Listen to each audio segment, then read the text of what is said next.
everybody. All right, we are live, and hello and welcome, everybody. Thank you for joining us. This is No Soundbites Allowed. I am your host, Michael Voss, Dragon of the Southern Tier. I'm happy to be here with you today.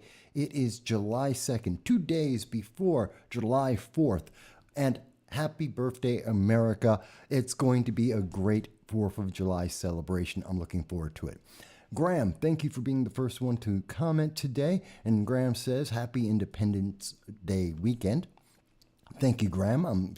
I hope you're having a great time in California as well, that you're enjoying the holiday as much as I am. And I hope everyone is. I hope everyone's having a holiday that is filled with peace and love and joy. And I know it's a very difficult time. Sometimes that isn't always the case, but I'm hoping that everyone is going to have a great day. Thank you. You noticed my haircut. Yeah, it was time. I needed to cut the hair, trim the beard, try and, make myself look young, I suppose. Hopefully it works. Now, for those who have not seen the channel before, let me start off by saying welcome. Thank you for joining us on this conversation every Sunday at 2:30 p.m. Eastern Standard Time. If you haven't been on the channel before, we do long-form political commentary on this channel. And every Sunday at 2:30 p.m. Eastern Standard Time, we reach out across the globe to speak to everyone about the issues that are affecting us all and how we're all interrelated on all of these issues because we believe in the First Amendment. It's not just an American principle. We believe it's something that's shared by all human beings across the planet, and we look forward to hearing your voice. That's why you'll see across the top of the screen is our phone number, 607-242-9247. You can use that to call into the program at any time with whatever you think is important, to talk about the issues that you think should be spoken about. Whether you agree or disagree does not matter. It's about what you think and about the issues themselves. So we hope you'll take that opportunity from anywhere in the world to join our international audience to speak about these issues. And we're going to start off, of course, the program always starts with the international, then we go to the domestic, but it all ties together. It's all connected. And we're going to be talking about things like burning flags, not just in the United States, but overseas as well. We're going to be talking about the Iran nuclear deal and the things that are going to be affecting peace, not just in the Middle East, but throughout the entire world and the impact it's having on us. We're going to be talking about what potentially could be happening with World War III. We'll be talking about, of course, affirmative action and the college student loan debt. Big issues here in America that also have an impact on the rest of the world. We'll talk a little bit about what's happening in France as they are going through the French George Floyd moment in France right now and how that may affect other countries as well.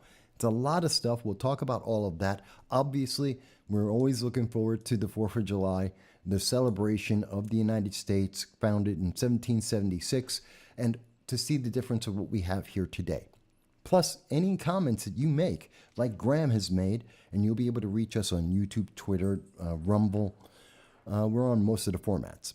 So with that introduction said, I do also want to mention, Dow says he's listening while working on his truck, and he hopes that it's going to be a great Sunday. I hope that you're going to have a great time working on your truck. Thank you for taking time to join us, Dow. I do want to mention as a shout out for people, even if you're listening, we have an upcoming interview. It's called Across the Pond, a conversation that we have with Alternative. You can check out their website. I have it on the showing on the video right now. We have an upcoming interview with them. As you can see, they've done a lot of shorts off of our interviews, some of them getting about 15,000 views. And when we were talking about 5,000 views on talking about the Sudan and America's efforts there, about 14,000 talking about the 3 regional wars and the problems with the militarization in the world. We hope that you'll look forward to checking out Alternative and our interview, which will be coming up in the next week or so. Please check that out. We just wanted to give them a shout out on that. So let's start off with something really simple. I know the 4th of July is coming. It's a celebration of independence. It is a celebration of the United States and our efforts. And that's fantastic. The world looks to America for freedom. The world looks to America for democracy. We lead that. We are the torch bearer. And if America is not the leader in democracy, in the leader in individual responsibility and accountability, the pursuit of life, liberty, and happiness, if we don't do it, no one else will replace us. And if you think I'm not quite sure about that, if you think, well, no, other nations have different views, they're just like America, they're just the same. It's all the same in other countries. No, it's not. Let's take a look. Over the European Union just came out July 1st, yesterday, and they declared that their position on Taiwan and China, this is the first time that the European Union has ever made a statement about the tensions between China and Taiwan. And obviously, the United States is very deeply involved in this. Many countries are. And the answer from the European Union on this conflict that China has stated, clearly stated, that they are going to use force, that they are going to invade Taiwan and they will take it over. This is not a question of will they do it, it is when they do it. And we believe that's going to be 2027, 2028. That's what all indicators in Southeast Asia seem to be saying at this time. The European Union says, well, just keep things just as they are, status quo. Don't change anything. Keep the tensions exactly as they are right now. China says they own Taiwan. Taiwan says that they're free and independent. And as long as nothing else changes, the European Union is happy to keep it just there. That is the difference between the United States and the rest of the world.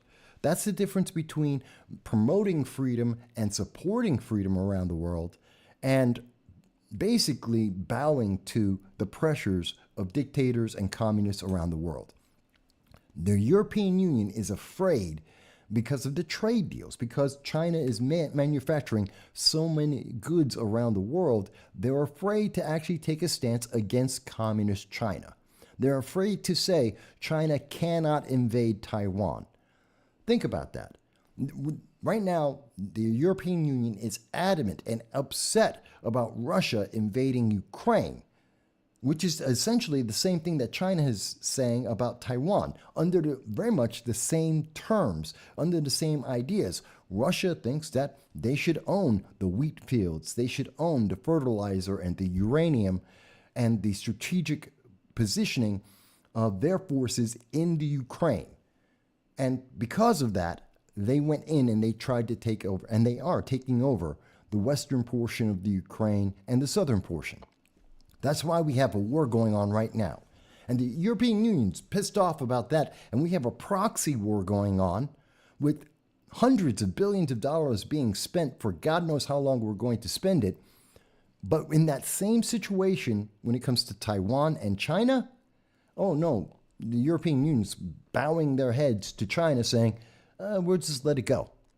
Obviously, that is not going to increase the confidence of countries like Japan, Philippines, Indonesia, or South Korea. None of them are feeling safe. Their allies around the world, the European Union, are basically saying, we're not going to step in. We're not going to protect you. That doesn't reduce the amount of tensions, militarization that we are seeing in Southeast Asia over the last 9 months. This is not going to bring more peace to the world. And I understand the European Union thinks this is the way that they get to continue to have peaceful relations. That doesn't make the rest of the world peaceful. It makes the regional conflict that we've been talking about for, a year and a half, 2 years now, that we've been talking about in Southeast Asia, it makes it worse. This is an encouragement for China to go in and take over Taiwan, not a discouragement. But the mainstream media really doesn't want to talk about that, and you're not really going to hear about it. Of course, links to everything that we describe in the show will not only be shown on the video, but you'll be able to go in after the show, see the links, and you'll be able to read all of the articles for yourself. But I think it's a very telling statement that we are seeing that everything is starting with the idea, Europe is starting with the idea, oh, someone's at my door. I don't know why. It's all right. My puppy will let me know if it's the police trying to shut us down. So we'll keep going. But it's very telling that we can see the difference, that we see the difference between what's happening in Russia and what's happening with China. And that Europe is not standing up. Now, whether you think the United States should or should not be involved is a different question. Obviously, there are trade and economic reasons why we're involved in this. There are many reasons for it. But one of the most telling things is about freedom. Taiwan wants to be free. They do not want to be communist. China says you have to be communist. And what is the answer from the rest of the world? They're willing to go along to get along. The United States are the only ones that sometimes are saying, well, we'll stand by Taiwan, that we would actually protect Taiwan and its desire to be independent and not communist. This is important for you to understand. This is why America is so important, why the 4th of July is so important around the world. It is a signal, a sign of how things have changed in the world. Because force, outside of the democracy that we see here, the representative government that we have here, once you lose that, there is no one else willing to stand up. And given the growing might of China, especially with France and Canada taking the side of China, as we have seen Macron say to the European Union, that he wants them to become more aligned with China, as we have seen that Justin Trudeau sees China and Mao as symbols that he should be following, that they are someone that he believes in and believes are important, these dictators, as we see that America is diminishing, especially under weak leaders like Joe Biden and Kamala Harris, as America is diminishing its strength, we're seeing communism, we're seeing socialism, we're seeing authoritarianism gain in strength. We should take this 4th of July to remember why it's so important for America to be free, and as free as it possibly can, because the impact around the rest of the world is devastating. Without strong leaders here in the United States, the European Union is already starting to fold. And the European Union has a lot of problems, as is. I mean, many people may not have noticed this, but this was from a little bit earlier today. There was a vote in Hungary and Poland and the European Union. And they were trying to decide that immigration, illegal immigration, refugee immigration has been a serious issue, waiting for the screen to load up here, has been a serious issue for quite some time. Immigrants from the Middle East, from Syria, from Afghanistan, from Iraq have been flooding into all of Europe. And what Europe is trying to say now, under the European Union, they're saying, well, you just have to accept all of if immigrants come to your door, you have to take them. If illegal aliens are showing up and entering your nation, you have to have an open border and let them in. Kind of like what we're seeing at the southern border in the United States right now. They show up, you have to let them in. That's what the European Union is saying. Hungary and Poland are saying, no, they don't want that. They don't agree with that. That's not in their best national interest for many reasons, not just national security, but also in terms of economy, in terms of human rights, just being able to take care of these people and integrate them into their society. It doesn't work for them. They don't want it. And they have fought against it. In fact, they voted this down. And I think it's important to hear part of the argument here. I'm going to try and play this. YouTube is acting up, but let's see if we can get this to play. Countries have a veto. Well, they're mad about that. So what they want out of these council conclusions is either a statement exempting them from this law's requirement that countries either take in migrants from border countries, or if they don't want to take in migrants, that they pay those border countries, Italy, Greece, Spain, in order to help them deal with the influx of migrants at the EU's external borders. Poland and Hungary don't. Think about that. So what the EU, the European Union, has said is that if a illegal alien shows up at your border, you have to take them in. Now, are there illegal aliens coming from Germany that want to go into Poland? Not really. And we're not talking about people that are part of Europe or even trying to escape from the Ukraine, because many people will think, well, they're talking about the Ukraine. This is from Deutsche Welle. This is German TV that I just played for you and their coverage of this. And that would make you think, well, they must be talking about taking in illegal aliens, refugees from Ukraine. No, because that's why they mentioned that if you don't take in the illegal aliens, you have to pay Italy and Greece and Spain. Well, you're not getting Ukrainians going across the border into Spain. They're not close to each other. Not even in any realm of the idea of close to each other. We're talking about Italy. They're not anywhere near where the Ukraine is. Neither is Greece. No. What are those countries being affected by in the Mediterranean? Well, they're being affected by the illegal aliens coming from the Middle East. They're talking about Syrians. They're talking about Angolans. They're talking about people trying to escape from the Sudan and people who are trying to escape from Afghanistan and the Taliban. They're talking about regions that have nothing to do with Poland or Hungary or Europe. And they want Hungary and Poland to pay for this? Think about this. This is like saying in the United States, saying, hey, Mexico, you have to either accept all the illegal aliens or pay the United States for all the illegal aliens that are coming in from Africa.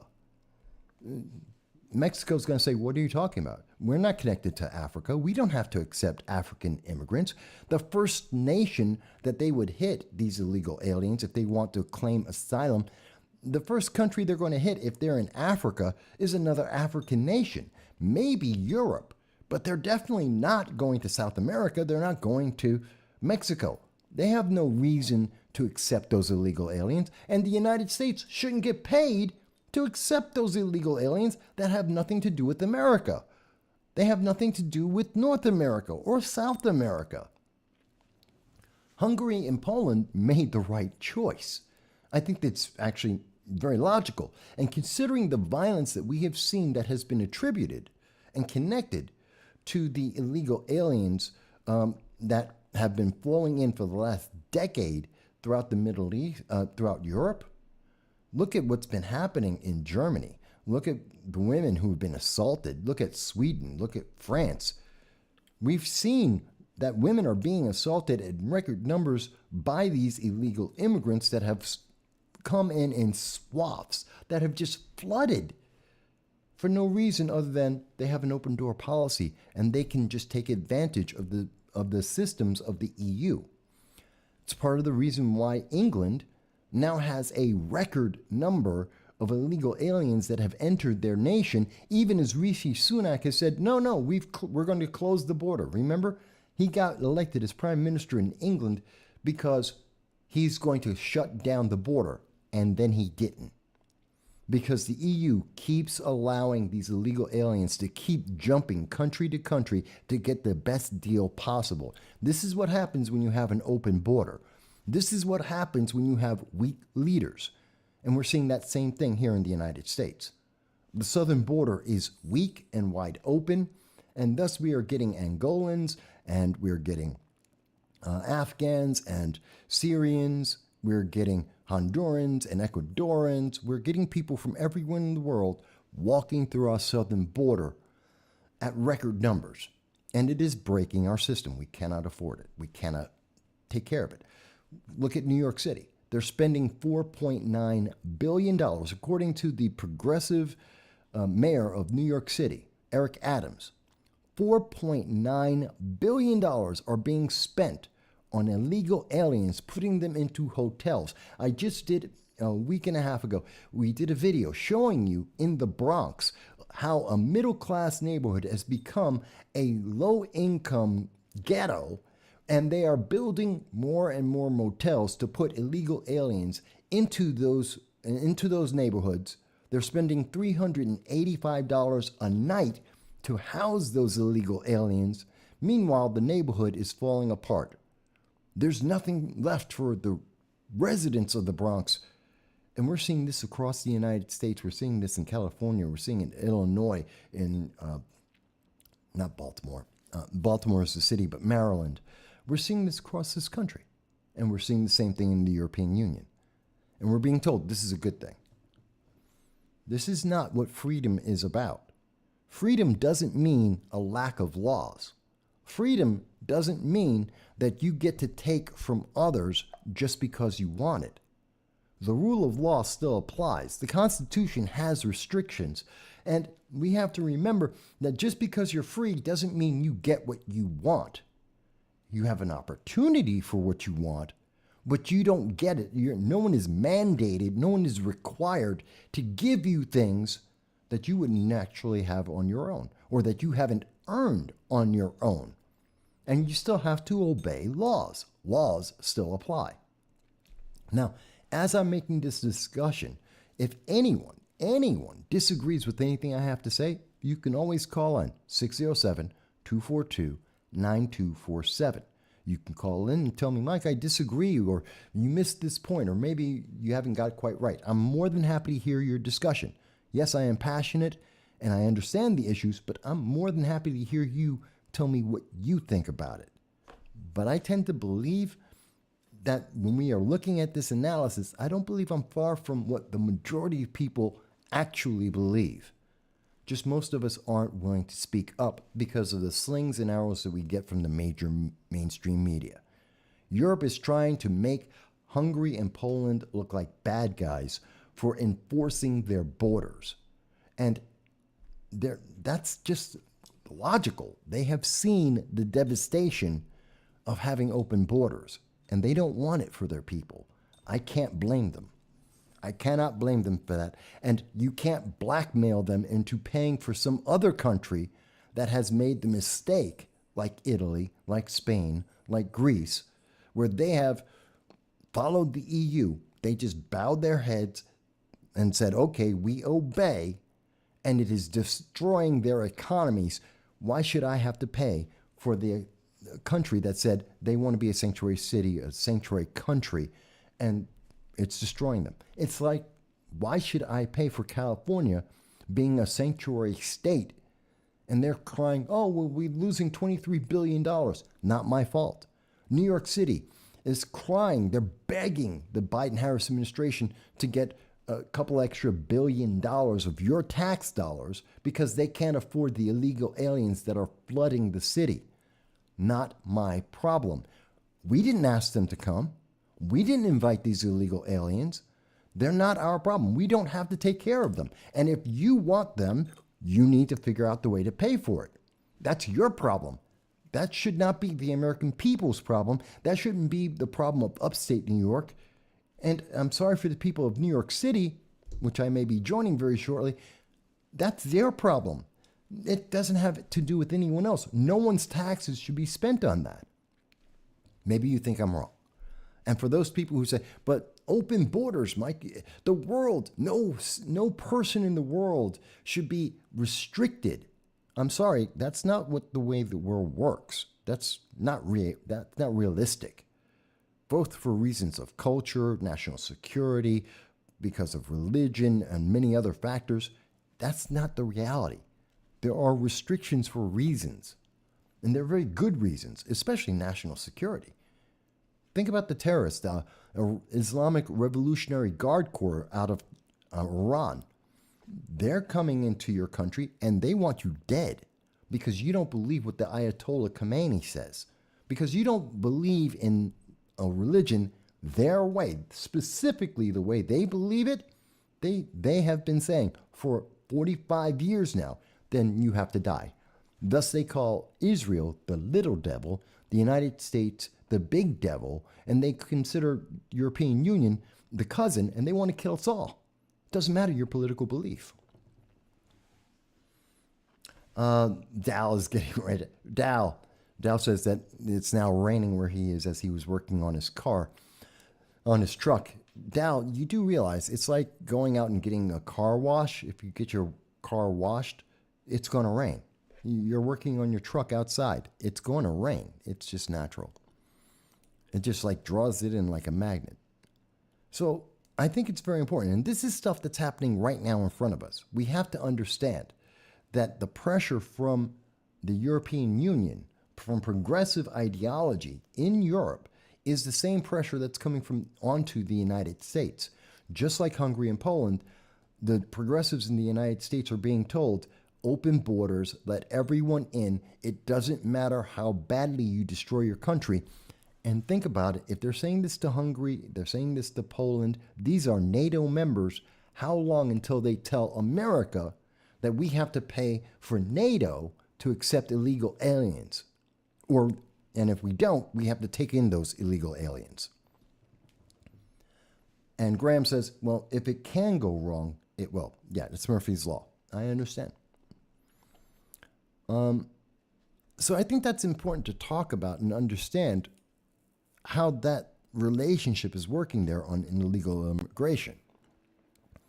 And I think it's kind of interesting because you got to understand the progressive left never is satisfied. There's always more. They're constantly, consistently saying you have to give up more. It's not just that they're telling Hungary and Poland that you just have to take illegal aliens, that you have to have open borders. And even if it's a national security risk, even if it's destroying your economy, you have to do it because the EU said so. Just because a group of politicians who have no understanding of your culture, of your life, of your nation, you just have to change and do what they say. Because diversity, equity, because of progressivism. It's stupid. But the progressives, even in Europe, they don't even like themselves. They don't even like their own people. You think I'm kidding about that? How about in London? And I know it's acting up right now, but I want you to see this. There's the Gay Pride Parade in London, and what happened at the parade? The progressive left, jumped in, usurped the LGBTQ, and decided to protest for climate change.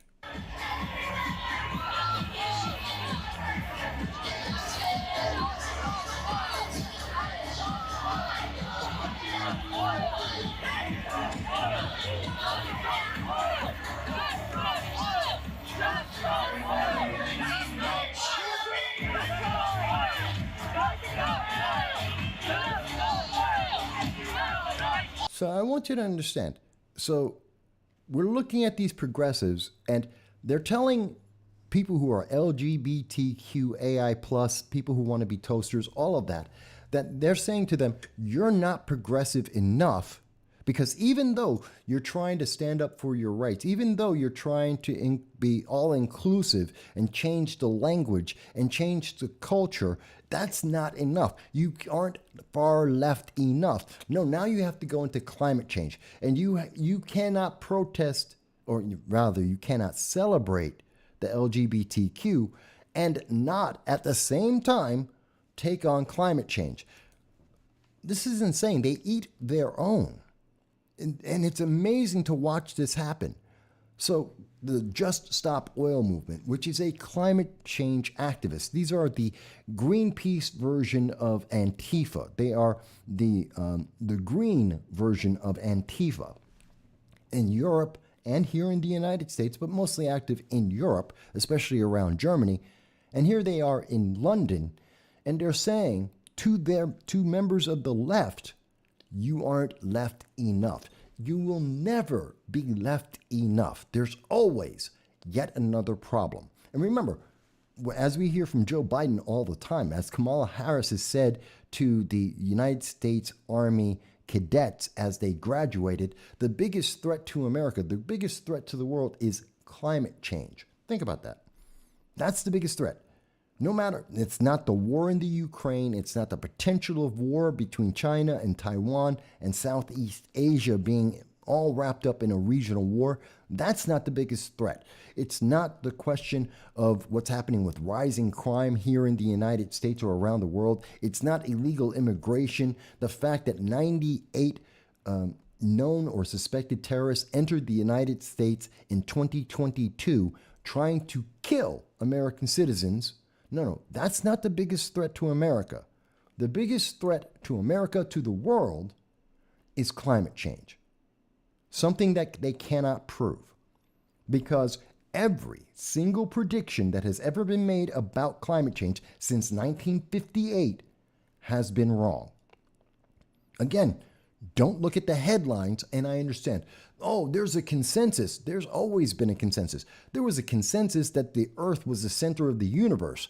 They were wrong. There was a consensus that the Earth was flat. They were wrong. So telling me that there's a consensus, there's always a consensus until a scientist breaks through. The Big Bang Theory, nuclear fission, the speed of light, Einstein relativity, the general relativity principle.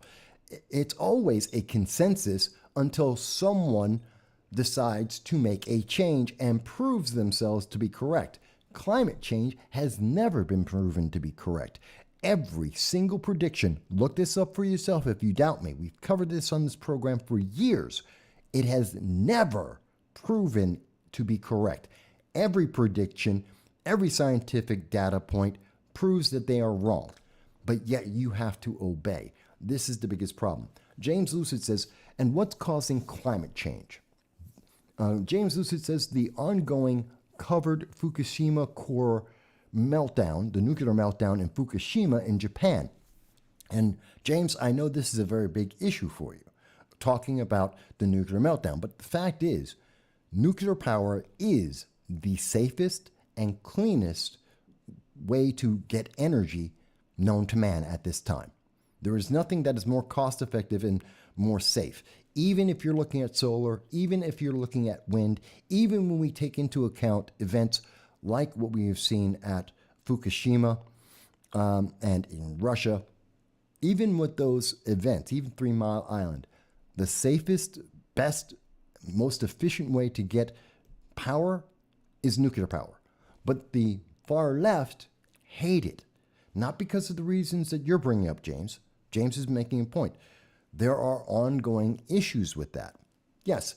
Is that creating climate change? No. Is it creating pollution? A small amount. Is it still a reason why we should use nuclear power? Absolutely. Even when you take that into account. If you just think about what happens, if you're looking at the cost benefit, if you're looking at the pound for pound reduction of greenhouse gases and climate change, because there's nothing wrong with having a clean planet. And if you're thinking about that, okay, fantastic. We're going to clean up the planet. You create more CO2, more pollution, greenhouse gases, in trying to dig up the lithium that we need and the heavy metals that we need for the solar panels, for the wind power towers, for the batteries. We create more pollution in digging that up, refining it, shipping it around the world, and making the solar panels than they will ever create as energy. It is not cost effective. It is not climate change beneficial. No one likes to look at that math. They look at the end and they say, well, see, I just got electricity. Electricity is clean. Where's that electricity coming from? Oh, it's coming from solar. No, it's not. Oh, it's coming from wind. No, it's not. Hydrothermal. No, it's not. It's not, because not only are they inefficient to bring that in, they're inefficient in being able to be transmitted across the grid. They're inefficient in being saved as power in a battery. It's the reason why there are brownouts in California right this second, and they're trying to convince you to use more electricity that they can't generate because solar and wind do not work. We're not there yet. So maybe you don't think nuclear is the answer. Okay, I can accept that, folks. But I want you to understand, even if it's not the answer, neither is the fear-mongering that we see that happens, like what we're seeing in London, with the Just Stop Oil movement. These guys are coming out and they're hijacking even their own people, their own leftists, saying you always must go further left. You must always obey the new category, the new equity priority. You must always bow down.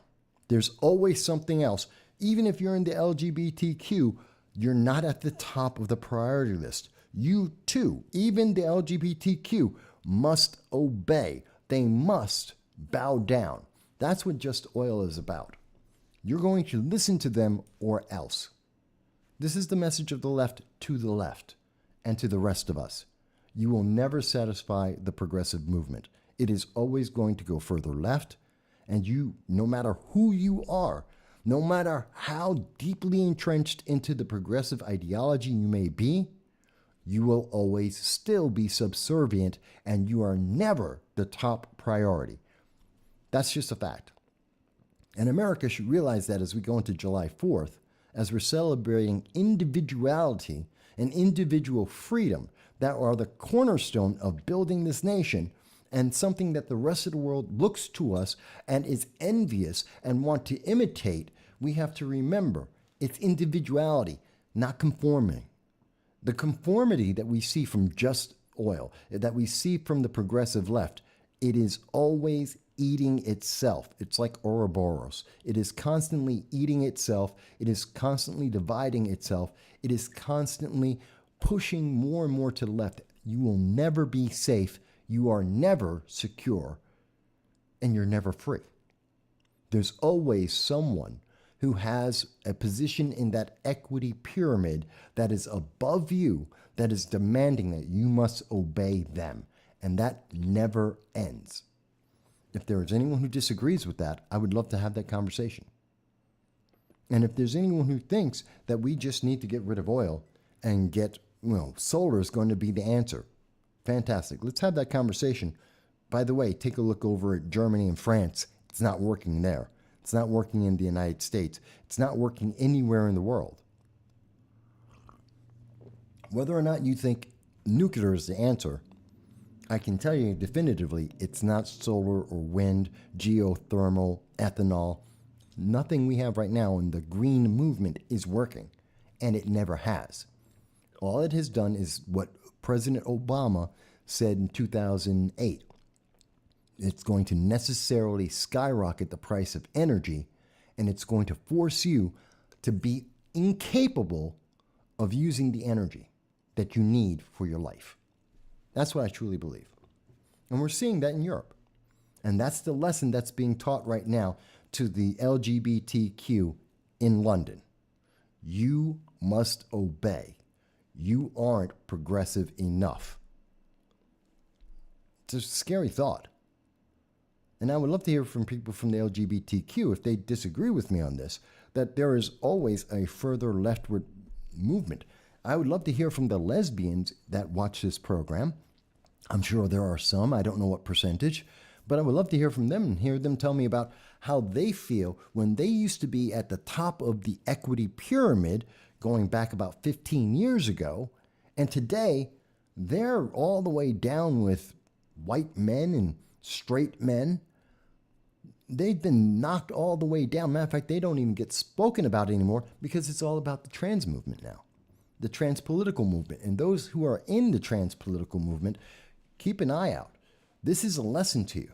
What you're seeing happening in London, whether you're here in the United States or anywhere in the world, if you're part of the trans political movement, understand that right around the corner, there is some other progressive ideology that is going to be more important than you, and you're going to be kicked down the road, and everyone will forget about you, just like they forgot about the lesbians, just like they forget about black people, just like they forget about everyone that isn't the thing today. Do you disagree? Is there anyone who disagrees? Because I'm willing to hear that. And again, you can call into 607-242-9247 to say that. Or you can leave a comment like you're seeing from James and from Graham and from Dow. I'm happy to hear your voices. That's what this is about. Whether you're here in the United States or anywhere in the world, I'm willing to have that conversation with you because we need to have these conversations. Is there ever an end to the move of progressivism? I think there is. And the answer is China. The end of the road for progressivism is China. It's not the United States. It's not freedom. It's not the Constitution. It's not free speech or the ability to defend yourself or a right to privacy. Those things all go away. No, you're constantly going to be moving to the left, and you're constantly going to be getting closer to authoritarianism and to fascism and to communism. And that's not a good thing, at least not according to world history. And we've seen this. I mean, even the people who are supporting this idea. Remember that it was 3 weeks ago, about 3 episodes ago, we were talking about Emmanuel Macron, the president of France, had come out to the European Union, speaking around the world and saying that because Joe Biden is weak, because he doesn't agree with America and he doesn't agree with the American freedom, he wants to get Europe more aligned with China because China is growing in power. As America has a weak leader at the helm, he wants to align France and Europe with China. And he came out and he made this speech. He made it very clear. But I want you to understand, this guy doesn't really care about how this impacts the people. This is a political move at the very top level. This is agreements and political moves amongst governments.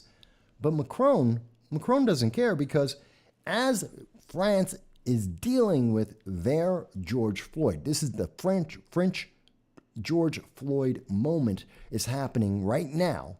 It's in day 5 at this moment. And where was Emmanuel Macron 2 days ago, June 30th? He was at a concert. According to the news media, this is from the Telegraph out of the United Kingdom, it was French President Emmanuel Macron went to a concert and was listening to some music and was enjoying himself, having a party, as there are riots in his streets, as buildings are being destroyed, property is being burned, people are being attacked. In fact, the attacks are getting so bad that we now see politicians have attempted assassinations are happening. And Macron, he came out and the announcement that you're hearing around the world is, well, he's not going to Germany for a state visit because the rioting is so bad.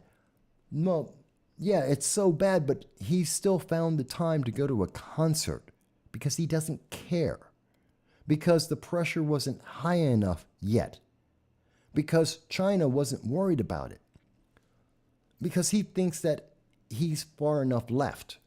See, Emmanuel Macron thought that he would be protected by the left, by the major news media, so that he didn't have to care about the George Floyd moment in France. That he could just let it go because he's part of the left. He's there in favor of China. He's trying to promote socialism in France. So he's got to be protected. He's a good guy. He's on their side. Except there is no their side. You can never be far enough left. And we are seeing that in France, they're having their own Antifa moment, and it's really, really scary. I want to show you some of the coverage of this. Again, and I know YouTube's acting up with this, but you'll see it in a second. This is coming from, again, Deutsche Welle. This is German news, and this is their coverage. And I want you to hear this. They checked me twice yesterday. During the day, they checked us at least 4 times. We're just here for justice. We're not here to break stuff. I love this. Look at these women and look at what they're saying. So these are some of the protesters in France. Now, given France has always had a problem in terms of race relations. If you think France is somehow immune to the same thing that we see across the rest of the world, ask any Moroccans who are in France how France treats Moroccans and North Africans. It's an old story, well known. There is racism in the world. It's not just an American thing, as many Americans seem to believe, because that's what the media tries to tell us, that all racism is based in America and all racism stems from slavery. That's not real. That's not true. It's not even close to honest. And so what we're seeing with these women, though, is I find it interesting that they're speaking to Deutsche Welle, German news, And they're talking about how they're having such hardship as they are wearing masks.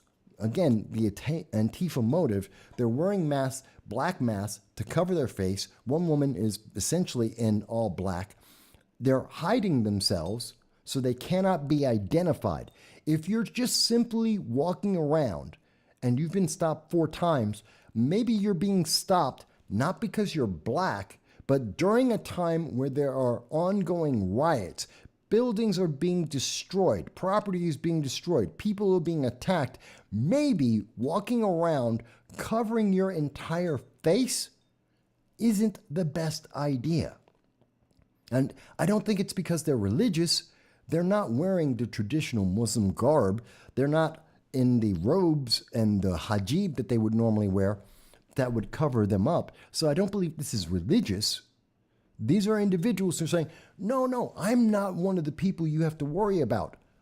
But don't consider and wonder, why am I hiding my identity? Why am I being masked? Why am I walking around in the middle of a riot and hiding my identity?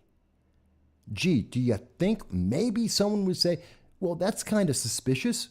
Maybe we should stop you and find out what you're doing. Maybe that brings up a concern of safety for many people. This is what is happening as Macron is going to have his little entertainment, having and doing the same thing that we saw here in California with Greg Newsom. He's off having a party while the rest of the people are suffering. And that's exactly what happened in California under Greg Newsom. But there's another part to this story that I think is very important that you probably haven't heard about. It's been breaking news. And it's what is also happening? The left is going out and now they're attacking conservatives. They're going out and they're trying to assassinate the very same Antifa-styled activists or terrorists, as you may want to call them, are going around in France in their George Floyd moment, and they've won up the United States to an extent. In the United States, you had cities like Minneapolis that burned down, that spent $2 billion worth of damage, and you're going to see similar numbers in France, across France for the same thing. But here's the thing that we didn't see in the United States. At the town hall during the incident, the regional prosecutor has opened an investigation for attempted murder.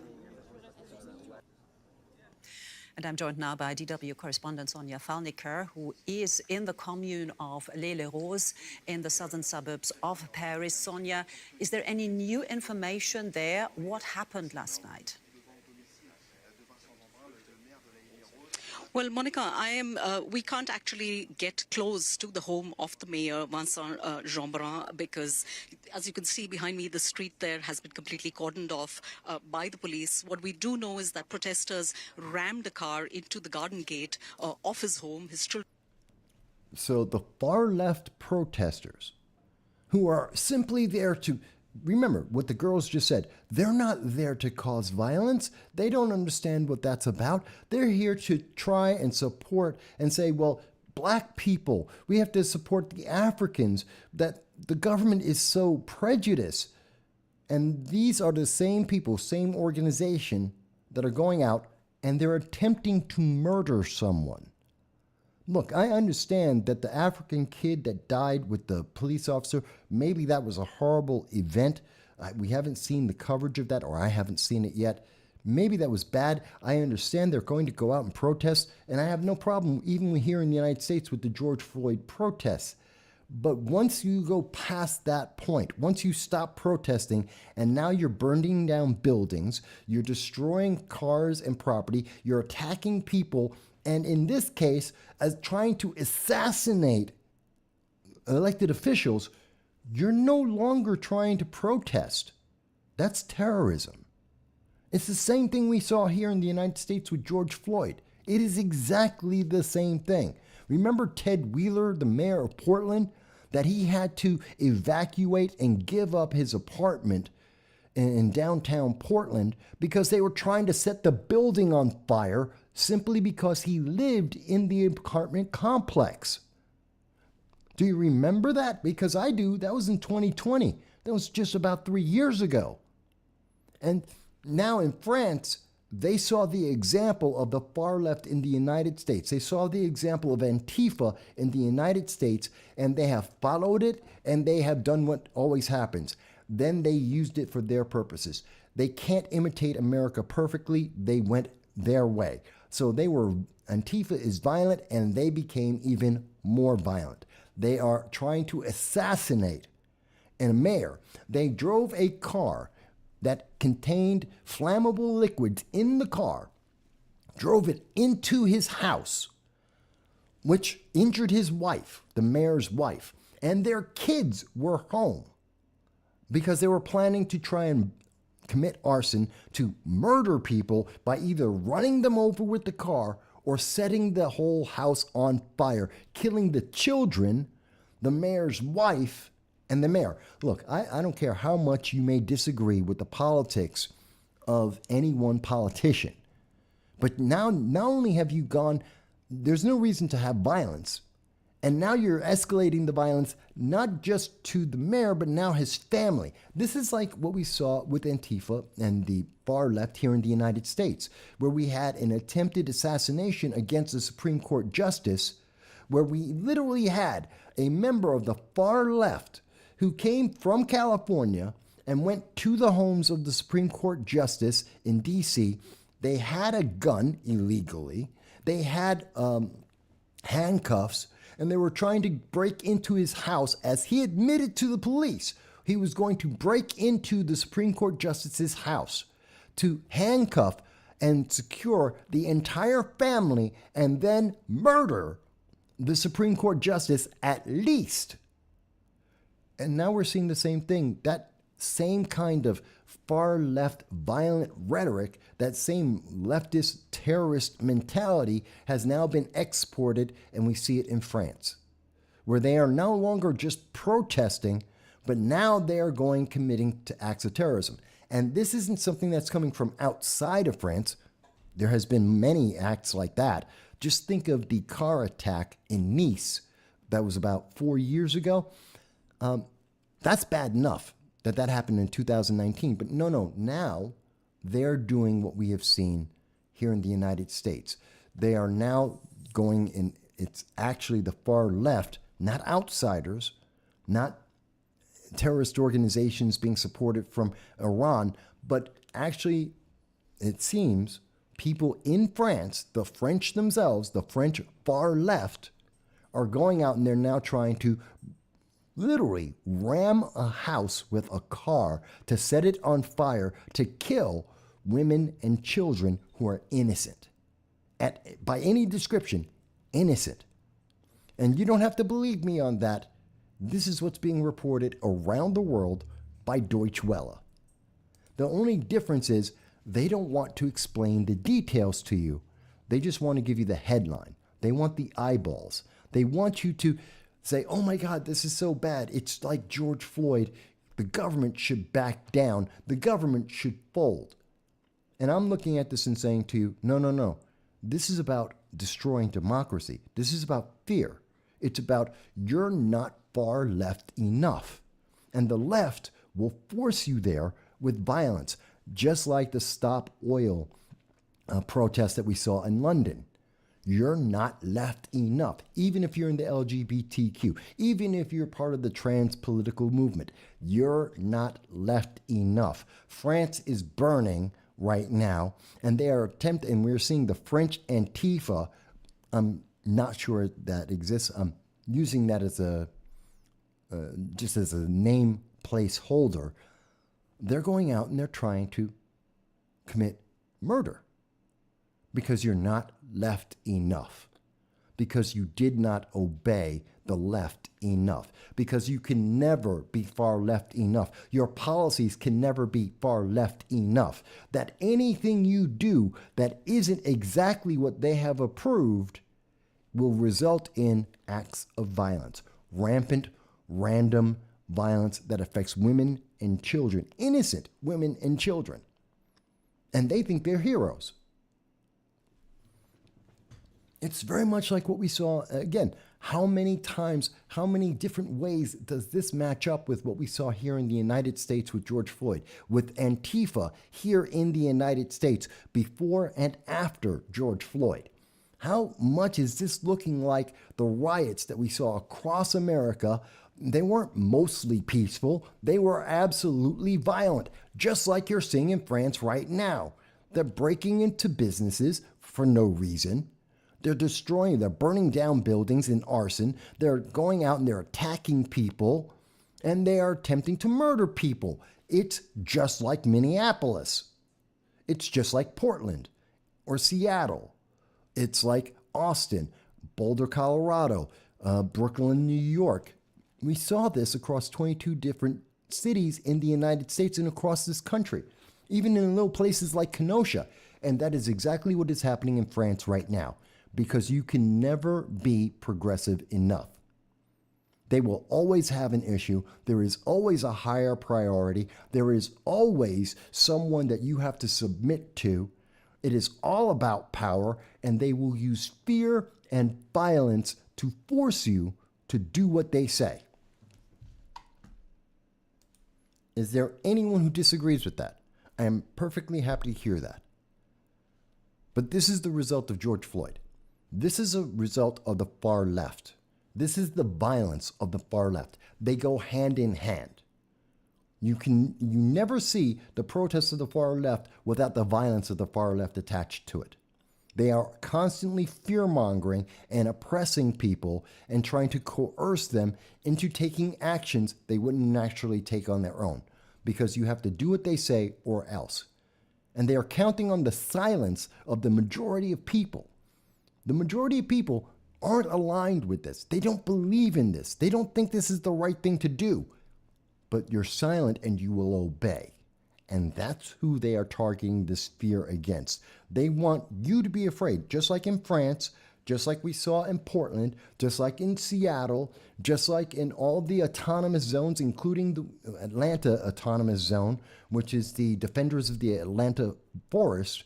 They want you to be afraid that tomorrow or tonight or sometime in the future, a bunch of the far left Antifa radical activists are going to show up in your town, in your neighborhood, at your house, and try and burn it down. So you better obey or else. And they have spread that message from the United States around the world. That's not what the 4th of July is about. That's not freedom. That's not an expression. That's not the First Amendment. That's not a protest. And I am sure that YouTube hates this. Twitter is hating this right now, and they are going to suppress the hell out of this conversation. They're going to suppress us like crazy because we are pointing out the true connections and the mirror of what is happening in France today to what has been happening in America before, during, and after 2020. Oh, no, I'm talking about George Floyd, and I'm not talking about him like he's some kind of saint, because he wasn't. He was a violent criminal. Am I sad that he's dead? No. Do I like the way he died? No. But I'm not going to mourn his loss. He was a violent, drug-addicted criminal, repeat offender, who had no concern for individuals' lives. I do not feel bad that he no longer exists on the face of the earth. He was anything but a saint. I don't care what the color of skin that he had. It's the character that he had when he was alive. That's the thing to be important. And should he have died a different way? Probably. And would he have died probably of an overdose? Most likely. But given that, what have we exported? That these are the heroes. We are taught, the rest of the world, that if you are far left enough, no matter how violent your actions, no matter how many people die, like David Dorn, like Jessica Dottie Whitaker, like the children in Seattle and in Atlanta, even if they die, you're okay because you're progressive. And because you're progressive enough, it's all right. It's absolved. Really, it upsets me so much. It upsets me so much. And it's so similar to what we saw here in the United States. And again, Macron is doing no favors for himself or anyone by deciding that he wants to go to an Elton John concert. I understand. He wanted to be part of the audience. He wanted to support the LGBTQ. He went to Elton John because he's supporting the LGBTQ, and that's just the right thing to do. You don't do that when your city is burning down. You don't do that when you see that the far left is trying to assassinate elected officials just because they're not progressive enough. That's what I think. I don't know. Maybe I don't understand this. Maybe I just missed the point. Folks, I'm happy to hear what you have to say about it. Dow says, here's the thing. The silence in the face of aggressors and violence is largely because the system that is expected to largely deal with them is captured and weaponized against the victim. Yeah, I can see that, Dow.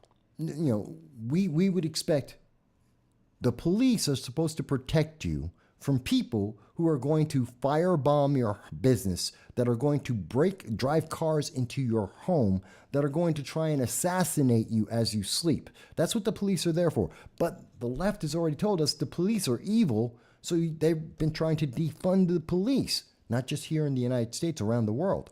They're trying to get rid of the police, and those are the very same people who are supposed to protect you from these radicals, these violent, terroristic radicals that are trying to kill people. And what do you get? Anarchy. What do you get? George Floyd riots, and now in France, the French George Floyd riots. That's what you get. And people want to say, but it's justified because a kid died. And what's happening to tens of thousands of people in France and what happened here in the United States? What about the other people that are dying and being harmed and having their lives destroyed? Do they not count either? I mean, that was the question I asked about with George Floyd. Look at our coverage. We covered it very in depth for over a year, 2 years. We were talking about this. The consequences of what the left did. You cannot separate that. Dow goes on to say, if the system functioned to uphold the big R right to self-defense, this nonsense would end overnight. Case in point, rooftop Koreans. Well, there's one of the big differences. As bad as it was here in the United States with George Floyd and the riots, even as we saw CNN and MSNBC go on to TV and having burning buildings that contained dead people, people who had been murdered, a homicide was being covered up by an arson, and they were showing it live on TV, and they had their reporters saying, hey, this is mostly peaceful. This is rather controlled and normal. Remember that? The mostly peaceful protests as things were burning, as fire trucks couldn't get to save the neighborhoods? And we had rooftop Koreans. As bad as all that was, we did have individuals like the rooftop Koreans that I saw in the riots over in Rodney King in California, that I personally saw that. And what we saw in many videos, just like in Kenosha, where individuals were there to protect their property. You can do that in America. It would have been, imagine how much worse it would have been if we didn't. Well, we no longer have to try and imagine that. We have France. France is the example. They can't defend themselves. They don't have a right to the Second Amendment. They don't have freedom like we have in America. They have a watered down version of freedom. They have the illusion of freedom. And the result is, what do we see happening right now? Now, I understand the Koreans who are protecting their businesses, just like they did during the riots for California. I just said it. Rodney King. Just like in the Rodney King. And I saw that firsthand driving around in L.A. I was in L.A. during the Rodney King riots. As soon as they started, I was driving around. I was watching it live. And I experienced the Koreans defending their property with a M16 with a 50 round drum of bullets. It's fantastic. It was a little terrifying at the moment, but it was fantastic. And I support that, but you can't do that in France. This is what happens when you allow progressive ideology to run rampant and infect the rest of the world. And this is part of the reason why they're going to China and not the United States. Because China seems more stable. China seems less likely to have riots like we're seeing here in the United States. No one wants to become California. And because they're afraid of becoming California and having things like we're seeing in France happen around the world, they're deciding, we're seeing Macron and Trudeau and many other leaders are trying to become more aligned and more like China and communism. What they don't realize is that's even getting worse. That is even more authoritarian. It is even less free than what they're afraid of. Being like California is horrible. That's why we spend $2.6 billion trying to convince nations to become Californians. Just like we spent $200 million for Pakistan to try and convince them to become like California. Nobody wants to do it. Everyone wants to do something completely different. I understand that. But the answer isn't become like China and buddy up with China, which is where we are driving them, because we don't have a strong leader to actually say anything different. Joe Biden is weak, and Joe Biden thinks they're right. And that terrifies me. That terrifies me.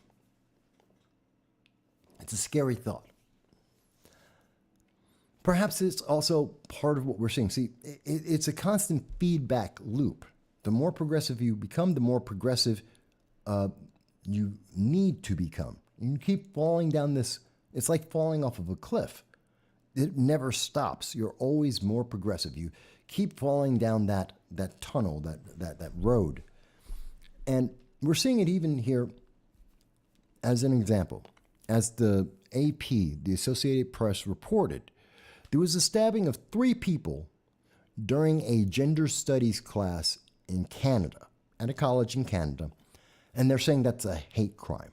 Okay. Now, this was about 5 days ago that this took place. A guy walked into a room in a college. He was a graduate of that college. He graduated in 2022, walked into a classroom, a philosophy class, that's talking about being transgendered, about the trans political movement, and how to increase the trans political movement. That's in class. It's to teach people about being trans, and trans is good, and that trans has existed throughout history in terms of philosophy. Maybe, maybe not. I don't really think that's the case, but that's what the course was trying to convince people of. And this guy walks into the room. He finds the professor and starts stabbing him because he's talking about the trans political movement and saying that it was historical, that it has always existed. I'm not going to tell you that that was a good thing to do. Obviously, violence is wrong. It's the wrong response. Even if you disagree with the trans movement, even if you disagree with the progressive ideology, the answer is not violence. We do not condone violence for any organization. We think any organization or individual that uses violence to try and coerce individuals to agree to something that they wouldn't naturally agree to are evil and wrong. Absolutely. We strongly say that. And we condemn this act. But let's understand, this is a single madman. The argument that's coming out now, that is coming as a result of this singular act of insanity, is that, do I have it? Yes, here it is. That we need to silence people. The answer that is coming out, and this is coming from, I need my glasses now, The Conversation, and this was published, I believe, on June 30th, 2 days ago. And looking at the University of Waterloo and the stabbing attack, mind you, it's not a gun. Oh my God, the guns are so dangerous. Yet he used a knife. Are you going to now ban all knives? Can you not have a knife? Because in Canada, remember, they got rid of all the guns in Canada. You can't have a firearm in Canada. You can't protect yourself in Canada. And because you can't protect yourself in Canada, a guy walked into a university with a knife and killed someone. Okay, isn't that something you need to think about? He went into the university and stabbed someone because he couldn't use a gun. And no one could have a gun to protect themselves from that person. They were trying to throw chairs at him until the police showed up. Okay, so let's think about this. So the answer by journalist and author Rebecca Solnit is that because of the language that's being used, because people do not agree, the answer is because of the language, because people aren't being progressive, because they are resisting becoming progressives, then the answer is the continued patterns of violence, both online and offline, against women, radicalized, disabled, queer, and gender nonconforming people are forms of stochastic terrorism and need to be named as such. That if you would dare say anything that does not fit the left, if you are not progressive enough in everything you do and say, online and offline, then you are a terrorist and you need to be treated as such. Think about that for a second. This is the same country, Canada, that has mandated language. There's only certain ways that you can speak, which now is happening in the United States. They banned firearms, which they want to do here in the United States. And now they're saying that if you do not agree, you are a terrorist. Again, this is the export of ideas coming from America, and we're seeing what's happening in France with it, and now we're seeing what's happening in Canada. Weak leaders that are progressive are encouraging this authoritarian feedback. It's affecting the world. It's affecting America. It's a feedback loop. It keeps circling around. You can never be progressive enough. Just like we saw with Just Stop Oil in London against the LGBTQ, just like we're seeing with the George Floyd moment in France, just like we're seeing in Canada. This all feeds back and reinforces the progressive movement here in the United States that has nothing to do with freedom, and no progressive should, and most likely won't, celebrate the 4th of July. They think America's evil. Yeah? Go anywhere else in the world. Tell me you're going to live a better life. That's why they're still in America. That's what I believe. Let me go on. I think this is really important, though, because we're beginning to see the trend here where they are now willing to say that if you think about it, if you speak, if you use language that this author, this progressive, does not like, I don't know, you say that women don't need the ERA movement. You don't need the Equal Rights Amendment for women to succeed. Oh my God, you're not a feminist. That's now, according to this writer, this means you're a terrorist. Okay, racialized. Okay, so I'm black and I'm a black conservative Republican. Well, that's not progressive, so that means I'm a terrorist, according to what they are saying here. Think of the consequences of what they have just said here. If you disagree with stopping, the UN has put out a report and said, and we covered this recently, that was earlier this month, in April, that the UN is trying to promote children to consent to have sex with adults because of the minor attracted persons movement, sometimes called the youth attracted persons movement. So it's either the MAPS or the YAPS. They're trying to rename themselves, which is tied directly into the LGBTQ. So it's part of that plus of the LGBTQ. The UN has said that children can consent to sex with adults. And because if you say you don't agree with that, well, that means you're not friendly to queers or to gender non-conforming people, and therefore It's your fault. You're the problem. And according to this writer, you're a terrorist. I want you to think about that. You'll say, Mike, but that's not what she meant. Are you sure that's not what she meant? Because it sounds like that's what she meant. And that is the consequence of what she wrote, regardless of what she meant.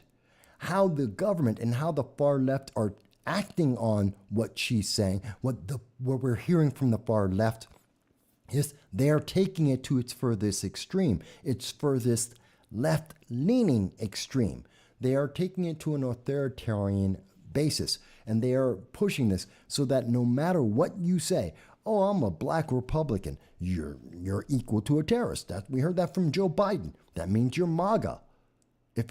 He already said, if you aren't voting Democrat, well, then you're not black. You're MAGA, and therefore you're a terrorist. This is what we are hearing as we go to the July 4th. I want you to understand why we need to celebrate America on July 4th, why we need to celebrate America around the world on July 4th and every other day. This is what happens when the beacon of freedom dims. This is what we start getting. The rest of the world says, well, if freedom isn't working in America and they want to maintain their power, then the only answer is to become more authoritarian, to be more like China. That's the answer. That's the natural solution for governments. They want to maintain their power. So to maintain their power, they will become more and more authoritarian, because if the beacon of freedom is weak and it is not shining strong and there are no examples of it, Joe Biden is not an example of strength. Therefore, they will go to the left. And this is the result around the world when they do that. Not saying you have to agree with me, folks. Do you understand what I am saying? Do you understand the reason why I'm saying these things? You can tell me, Mike, I don't agree. That's fantastic. I'm perfectly happy to hear that. You can even call in to 607-242-9247. If you think I'm wrong, fantastic. Tell me why. I'm happy to hear that. But I'm showing you the evidence that I am seeing around the world, what we are seeing in Germany, what we are seeing in London, what we are seeing in France, what we are seeing in Canada, and what we have seen and what we are continuing to see here in the United States. They are not separate issues. They are not different. They are all connected. And at the root of this is freedom versus authoritarianism. And if you don't celebrate if you're not actively celebrating America being free, then you are being subjugated to America becoming a leftist authoritarian dictatorship. Graham says, back in the early 1900s, Maria Montessori defined childhood as the first 12 years of life and young adulthood as the ages 13 to 24. Well, before I go further, Graham, that's not incorrect for the early 1900s when people would die in their 40s and 50s. So obviously, if you have today we have 30, 40 more years of life than what you had then. You can take more time to grow up and to become an adult if you're going to live a longer life. But in the early 1800s, the 1900s, people often died at 18 to 25. And so, yeah, they would get married at 13, 14, 15. They'd have a farm. They'd try and live their life. And by the time they're 18, 19, they're dead. It happened a lot. So I'm not surprised that Maria Montessori defined childhood as that, because it wouldn't be inaccurate, especially in that time frame. Graham goes on to say, while it's biologically possible for 13-year-olds to get pregnant, I think we as a culture should be fostering personal growth and maturity before dating, marriage, and childbearing. I agree with that. But that's not what the UN says. The UN sponsored the study, and it came out with the ICJ. I covered it back in April as a short and in our live stream in April. I covered this, I think it was April 19th, when we said, this is what the UN is promoting. This is what they're trying to convince people about. And we have a movement in the United States right now, minor attracted persons, called MAPS, also using the name YAPS, youth attracted persons, because youth attracted sounds a lot better than minor attracted. It distracts you from the fact that they are targeting prepubescent children. So these organizations, also known as pedophiles, and I know in some countries I can't use that word, and I know that YouTube hates me using that word, that pedophiles are targeting this, and we're being told that we should think that's normal. I don't. This is a problem, and we need to call this out. It's happening in Canada. In Canada, the answer is, if you disagree with grooming children, if you disagree with just blind affirmation of children to try and convince them to cut off their genitals, if you think it's okay for minor attracted persons, otherwise known as pedophiles, to be involved with children, if you disagree with that, you are the problem. And according to at least one writer here, according to The Conversation and author Rebecca Solnit, well, then you are a stochastic terrorist. You're a terrorist. How dare you disagree? You don't have that right. You don't have that freedom. They're telling you right to your face. This is in Canada. Tell me, if they're doing that in Canada, what do you think they're going to do here in the United States? Sorry, and this is a conversation even on, we have this conversation happening on Rumble live, as you can see. It's a couple seconds behind. Think about that, folks. I think that's really, really important. Dow says, agreed. I should say that that the agreed upon age of majority is 18 is a good earmark. It gives you 18 years to develop that maturity. Whether that occurs or not is another matter. With things being approached the way they are, the growth and maturity of minors can be stunted in many cases or extended all the way to 25 or 26, and some people would say even 30. Yes. But we have to have a number there. And I truly believe 18 is far more reasonable than 13, or in the case of minor attracted persons, 8. In terms of gender affirmation, blind gender affirmation policy, 8-year-olds can chop off their genitals. I'm sorry, they don't have the ability to consent to that. The UN thinks so, and according to the author, Solnit, if I disagree with that, I'm somehow a terrorist. They are trying to force you to conform. It is a fear-mongering that you cannot complain, you cannot put out an argument. Because if you disagree, well, then that means terrorism, and therefore you're guilty. You're killing people. Remember when we got told that?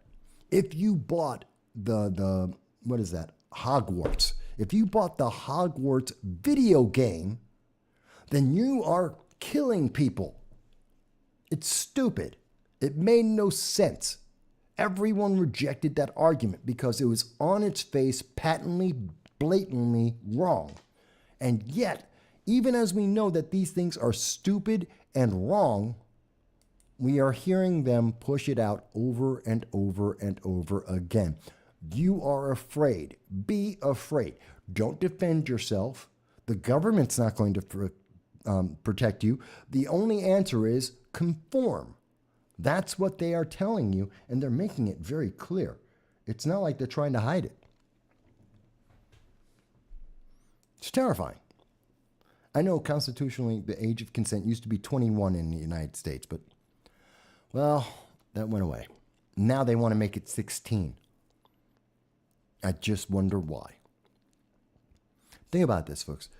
We are seeing this leftward movement. As much as we are seeing, like in Italy, Italy is becoming more conservative. We're seeing several African nations are trying to become more conservative. We've seen it in Sweden and across South America, where the public are asking for more conservatism to stop on this ever leftward movement towards progressivism and to become more communist and socialist, even as we are watching that be rejected in nation after nation, the left is still pushing forward. Again, look at Europe. The Dutch king, Willem-Alexander, yesterday apologized for slavery. Okay, this has already been done. He had no reason to do this. He's the king of the Netherlands. Now, a lot of people may not realize that the Netherlands has a king. They do. And he's in office. He decided that he was going to apologize for the 17th century. This is the 1600s. That means it's now, what is that, 700 years ago. He's apologizing for 700 years ago that the Netherlands were a major player in slavery. Okay, I understand that. That 700 years ago, they did that and it was bad. And he's sorry for that. Now, the only thing this has achieved, see, he's doing this to look good with the progressive left. Because, ooh, see, we were bad. We were colonizers in the 17th century. 700 years ago, because the Dutch aren't taking over anything today. 700 years ago, they were colonizers. They were buying slaves from African nations and they were selling them because Africa has always had slaves. To this day, Africa has slaves. It isn't an American thing. It wasn't in the 1800s. There are slaves today. Look up Boko Haram. It's still going on. What do you think the word sex, what do they call it? Sex trafficking and human trafficking. What do you think that means? It is the modern day nice way of saying slavery. Because American media have usurped, the progressive left have usurped the word slavery to only mean the 1860s in America. Sorry, that's not what it means. Human trafficking, sex trafficking is slavery. It exists today. There are more slaves today than existed 700 years ago. That is a fact. It's not a question. It's not a guess. It's not even it's not a concept. It is a fact. And while the king of the Netherlands is apologizing for something that happened 700 years ago, that doesn't help any of the sex slaves, the human traffickers, any of the slaves in Africa under Boko Haram and the other organizations. That isn't helping them today, but it makes them feel good, and it makes the left feel good, and it confirms that, well, Europe and white people are evil. Maybe they were evil 700 years ago. You can make that argument. Fantastic. How does that end slavery today? How does that help the sex slaves today? How does that help the African slaves that are enslaved by other Africans today? There's the question we should be asking. This means nothing, okay? This means nothing. This is a platitude that is being put out for the left to feel good about being on the far left and to avoid talking about the issue, the real world active issue happening right now. They're saying, oh, white people are evil. The Dutch were evil 700 years ago, so they don't have to say that no one has an answer for slavery today,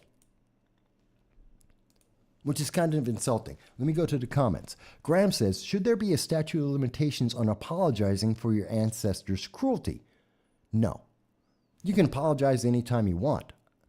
Doesn't really mean much. I don't care. I mean, it's nice. There are some people who think that's important and fantastic. I don't care, personally. You apologize for slavery. Fantastic. Doesn't change my life. Has not changed my life. You made an apology. I thank you for the apology. Fantastic. Next. What next? I don't care. It's meaningless to me. And that's the point I want to get across here. I understand. Some people will feel like it's important to them. It's important to their feelings. Fantastic. if the Netherlands apologizing for slavery for the second time in as many years, in 2021 and in 2023, the Netherlands has apologized for slavery. Fantastic. That hasn't changed anyone's life. That hasn't freed any slaves in the world today. And again, there are more slaves in the world today than at any point ever in the history of mankind. And they are more than just Africans. They are from many different countries. They exist. That's a reality. And they have not helped one single person. That apology did not make a difference in anyone's life. And trust me, I understand, because the Netherlands, I hope they are ready for what's going to happen next. Because now that we have had the king of the Netherlands, King William Alexander, has apologized officially as a member of the government and the royalty of the Netherlands, we now see that he is saying he is culpable and that it is their problem for 700 years of slavery. Fantastic. That also means that he's just opened up the Netherlands to reparations. I guarantee you, mark this down, folks, and I'm going to make a clip out of this. Because of what we have seen with the Dutch king, there is going to be a call for reparations. The Netherlands is going to be called out, and they are going to say to them, you must provide reparations both to American blacks and to various nations in Africa to make up for what you did 700 years ago, because he apologized. Because as we know, there is never enough on the left. You can never be far enough left. You can never be progressive enough. Oh, you admitted that you're a white man and you're evil. Fantastic. Now give us money. That is going to go hand in hand. We know this. Look at California. They're trying to give away more money than the state of California generates in a year. And they never had slaves in California. California was never a slave state. And yet they want to pay reparations to black people in California for something that didn't affect them in California in the history of California. Because California apologized for slavery. And that's not enough. See, when you give up on the Constitution, when you give up on individual rights, self-accountability, self-reliance, when you give up on those issues, this is what you get. Let me go back to the comments, because Graham says, can we oppose modern slavery and child slavery while also acknowledging the sins of the past? Of course we can, but they're not doing it. Notice they're only talking about the past. They're only saying white men are evil. That's what they're saying. That is what was said. White men are evil. Fantastic. How does that help anyone? No one goes on to say, and we want to help fix slavery today. We want to enforce immigration laws to end slavery. Because if you actually had borders that were functional, and if you had immigration laws that were enforced, if you didn't have the European Union having open doors, there would be less slavery. Oh my God, no one thought of it that way. The news media doesn't want to explain it like that. That, oh my God, having open borders actually increases the amount of slavery in the world. Whether you want to call it sex trafficking or human trafficking, child trafficking, it's all the same thing. It's all the same thing. It's a nice way of saying slavery. But instead of saying slavery, which everyone would have a visceral reaction to, and everyone in the world would say that is wrong, rather than doing that, we say child trafficking, sex trafficking, human trafficking. We dehumanize it and we distract it. We take it away from being something we can viscerally, emotionally react to. You're not supposed to react to that. They say slavery so that you will react to that emotion that they have built up. That is part of their political movement. Human trafficking isn't part of their movement. Human trafficking is an issue they don't care about. They don't have an answer for that. They don't know how to politically manipulate that, so they don't care about it. No. They're focused on a very simple thing. Slavery is in the past. Slavery means white people are bad. Slavery means you need reparations. Give us money. That's the answer that they're going for. Give this money and power because in the past you were evil. Forget about the evil that is happening in front of our eyes today around the world. This is the progressive movement. You can never be left enough. Going on. Graham says, I think an honest redressing of grievances is a good ingredient for peace. Maybe the Dutch can lead the world in combating modern slavery. No, they won't. Because they're not trying to. Because that's not the point. And Graham, I understand what you're saying.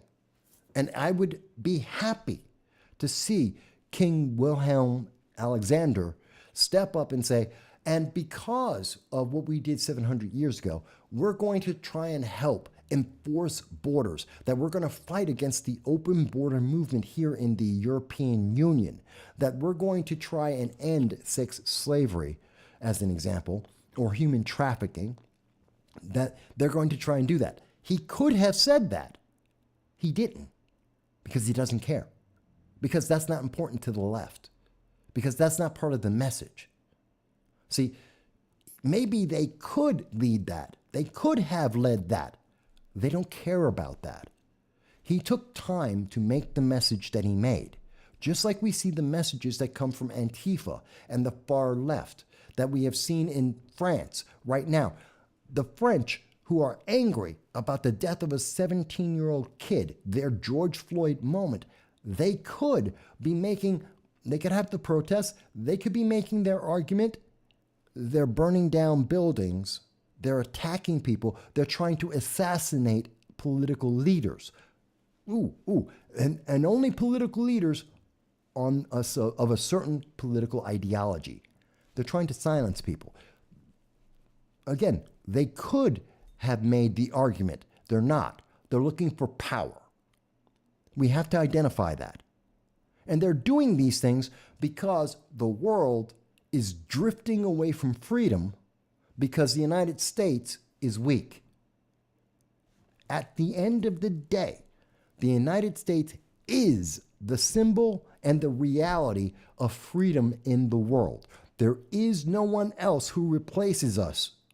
There is no one else to step up and be the standard bearer for freedom, both individual and state and government. There is no other symbol of freedom in the world as strong or as honest as the United States. And as the United States diminishes in that role, there is no one else to take that place. And in its substitution, we are seeing this progressive movement to the left, which is born in fear and obedience. And the Netherlands is just the latest victim.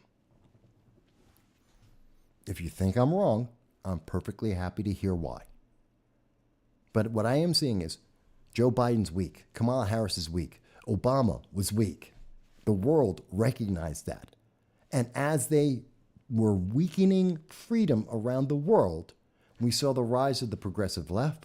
We saw the rise of authoritarianism. We saw that the global peace destabilized, and that nations like Iran, China, North Korea, and Russia went hog wild.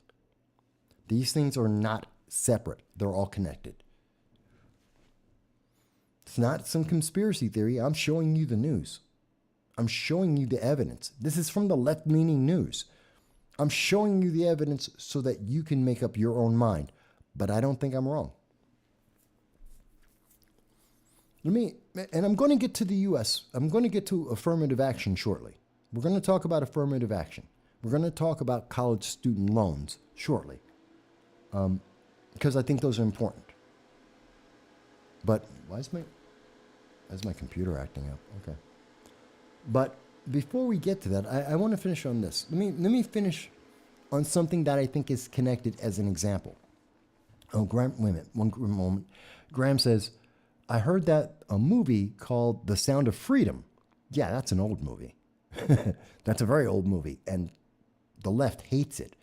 About child sex trafficking industry is in theaters July 4th. No, I thought The Sound of Freedom is a Disney movie. No, that's the Song of the South. I'm sorry. Wrong movie. Sound of Freedom, about a child sex trafficking industry, is in theaters July 4th. It's possible that every major empire in history has profited from slavery. Of course they did. Of course they have. I'm not saying that they haven't. But what do you hear from the left? You don't hear that currently Angola is profiting from slavery. You're not hearing currently that Boko Haram is profiting off of, that Central and West Africa continue to make money off of slavery. You're not hearing that Mexico is making money off of slavery, particularly the cartels, but they are making money off of slavery, otherwise known as human trafficking. The news media doesn't want to talk about that. They don't talk about that. If you want to talk about slavery, well, they talk about the 1800s. That's the only time that slavery has existed in America, if you listen to the left, is 1860. What about what's happening today in Mexico? Oh, we don't want to talk about that. That's not the same thing. It's human trafficking. And human trafficking is nothing like slavery. Why? Because there's no one in chains? Guess what? They are in chains. What's the difference? There is none. Graham goes on to say, because we are a rapidly globalizing species, maybe the international community will work together to abolish modern slavery and usher in a new era of human history. Graham, I know that you're a sweet man, and I know that you have the best of interest there, but that's just funny. That's not true. That's not happening. And I understand you're being sincere, and I'm not laughing at you. I'm laughing at the concept that, one, we are not a global species. Look at the world. There is no connection between people because of society. I mean, look at the Middle East as a great example. The Middle East, look at Africa as a great example. Look at the United States. You can go to any part of the world. We are not a global species. We have way too many different ideas. The international community isn't about unifying people. It's about obedience. Again, look at what just happened with Hungary and Poland. I'll give you that example. Or look at what's happening in London. Again, going to that. LGBTQ, just stop oil. You can never be left enough. So we're not unified. So we will not have a unified response to slavery, which is why slavery continues to this day. Why slavery is bigger business and happens more often today than at any time in the past in human history. I wish that wasn't the case, but that is the reality. And if we had a leader who was strong and said, you know what, here's America again being the example for the rest of the world. Our border is shut down. We're going to investigate and kick out all the illegal aliens, and we're going to punish all of the sex trade slavers. We're going to punish the cartels. We're going to punish all those who have human trafficked. We could say that. We could do that. It would take a leader who's strong, who isn't obedient and subservient to the political left. But we don't have that. We have Kamala Harris and we have Joe Biden. Individuals who are absolutely deeply entrenched in the left and deeply entrenched in this political ideology. And thus we have slavery at levels that we've never seen before.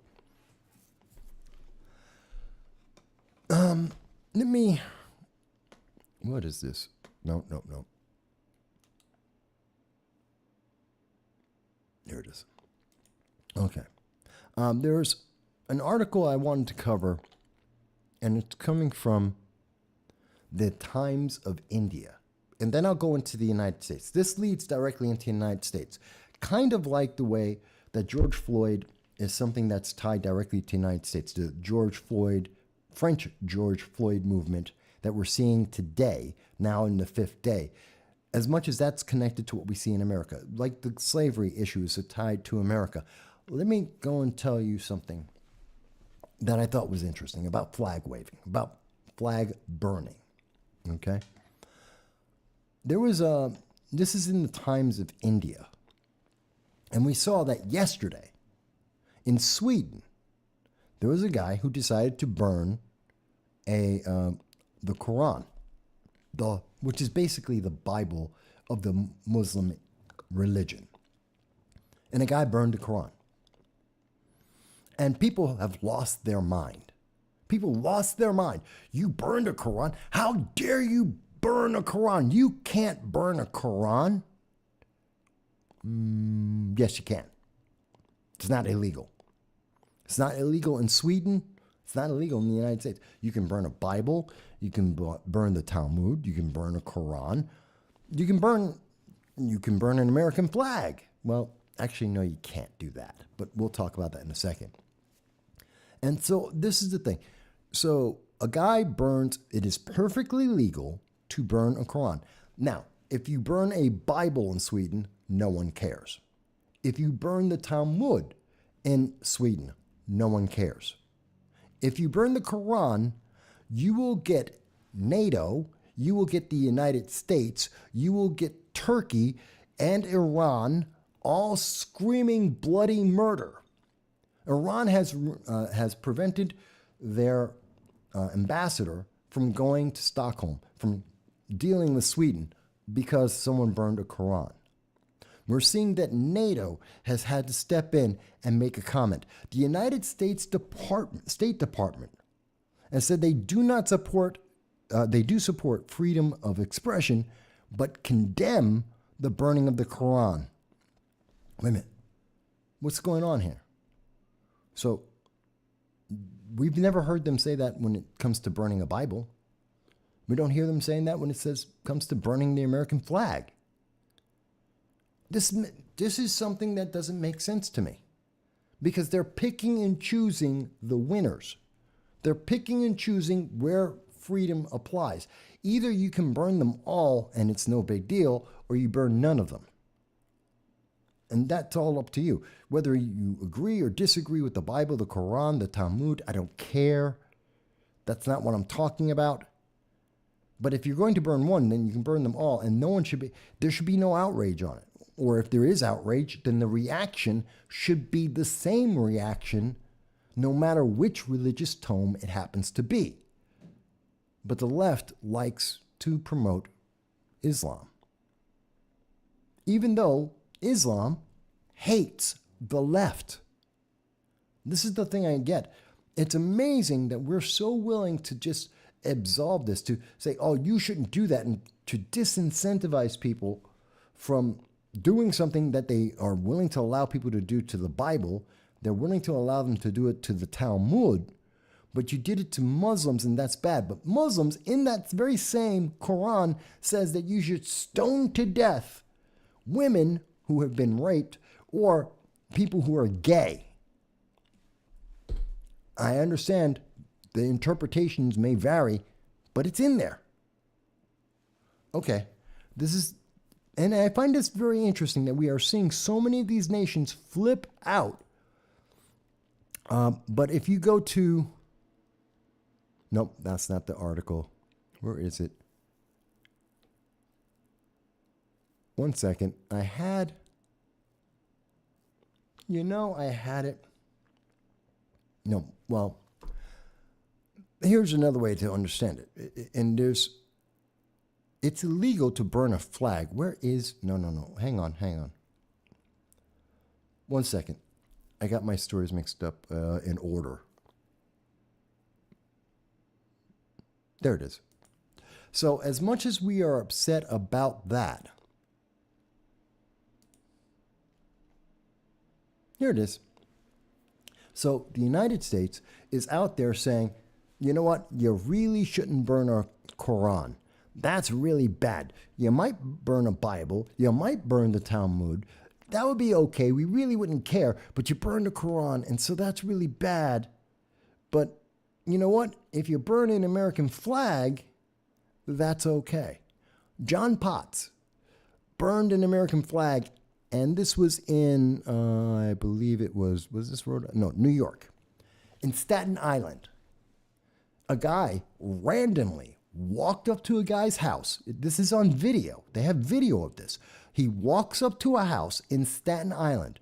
There's a flag. He sets the flag on fire. That's it. John Potts is accused of walking up on video, burning an American flag just because it's an American flag. Now, the thing that gets me is, one, that's just sick. I don't know what's wrong with this guy. Why he decided to do this makes no sense. It's kind of crazy. He is being charged with, and where is it?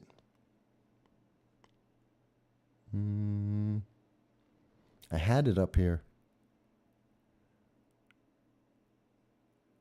Where is the charge? Here it is. He's being charged with arson, reckless endangerment, and criminal mischief. Why is that important? Why am I bringing that up when we're talking about what's happening? Remember, you burn one Quran in Sweden, and the United States State Department feels like it has to be involved, that it has to justify that. Okay, but here in the United States, in New York State, they don't even understand that it is a crime. 18 U.S. Code 700, desecration of the flag of the United States. Whoever knowingly mutilates, defaces, physically defiles, burns, maintains on the floor or ground, or tramples upon any flag of the United States shall be fined under this title or imprisoned for 1 year or more. Do you see this? This guy isn't being charged with the crime that exists federally. This is a federal crime. And New York State doesn't care. New York State isn't going to impose the proper penalty on him for the crime that he committed, which is desecration of the flag.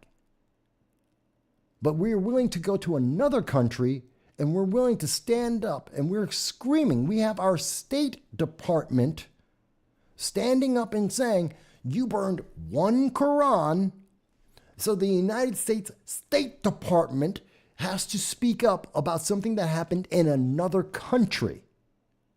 But in the United States, in New York State, burning a flag isn't the federal offense that it's supposed to be. Yes, Graham, he was burning private property. And no, Dal, it's not trespassing. But it's also not a federal crime. Again, they're minimizing this. They're minimizing burning the flag. They're minimizing freedom and the symbols of freedom. And the reason why I'm contrasting these two is someone burning a Quran in Sweden. Do you know how much power, what a powerful statement it is for the United States State Department to make an official announcement, to weigh in on something that happened in another country? That is huge. That is a massive political statement. That is outputting of political power to embolden people's actions. You're either helping to stop something or to encourage it. And what they have said is, he shouldn't have done it, but we understand. It's okay. We understand. You really shouldn't do that. It's a Quran. We know it's legal. It's legal to do that in Sweden. Just like if you burned a Bible or you burned the Talmud. But you really shouldn't do it because it's the Quran. That's what the United States government is saying, that they are weighing down. But when it comes to freedom, when it comes to symbols of freedom, which is very much like religion, it is a symbol. It is something that people believe and take in, and it affects their lives.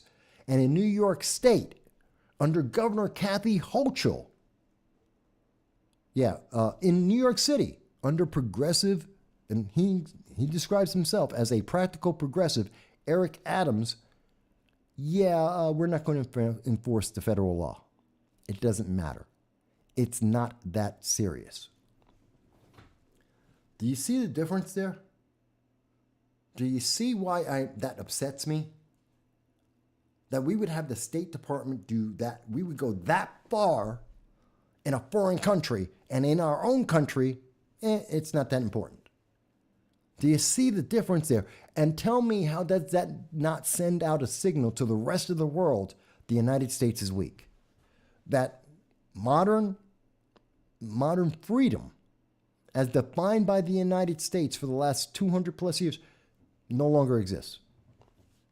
Dow says, wasn't there a case brought by the ACLU to determine that burning a flag in the United States in protest is protected under freedom of speech against the federal code? Yes, there was that. And that's why they have it is legal under the First Amendment to burn a flag. That's why they created this law. Because it's federal property. Desecration of a flag is federal property, so they're not talking about your right to burn the flag. They're talking about protecting the property of the United States government. That's why they have two laws on it. That's why there's 18 U.S. Code 700. It applies to the property of the United States, which is the flag. But yes, you have the First Amendment right to burn the flag. But do you see the difference of what I'm talking about here? Do you see why this is such a big deal? Why this is a problem? That the message we are sending out to the rest of the world. We don't care about our own flag. We don't care about America under Joe Biden, under Kathy Hochul as governor of New York, under Eric Adams, progressive mayor of New York City. We don't care about our symbols of freedom. We don't care about freedom. If you don't care about the symbol of freedom, I have doubts that you actually believe in that freedom.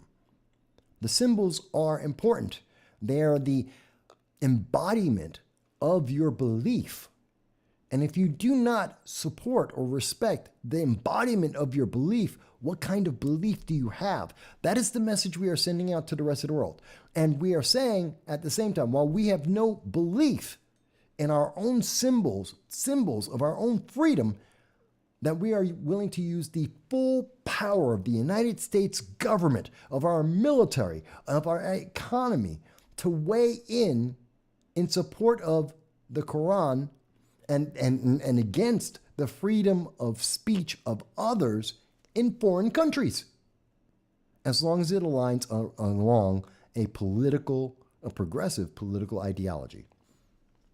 And I think that's terrifying to me. I think that's very terrifying to me. And I think that's something that we need to hear more people talk about. It is absolutely mind-bending to me that is the case. Not everyone agrees.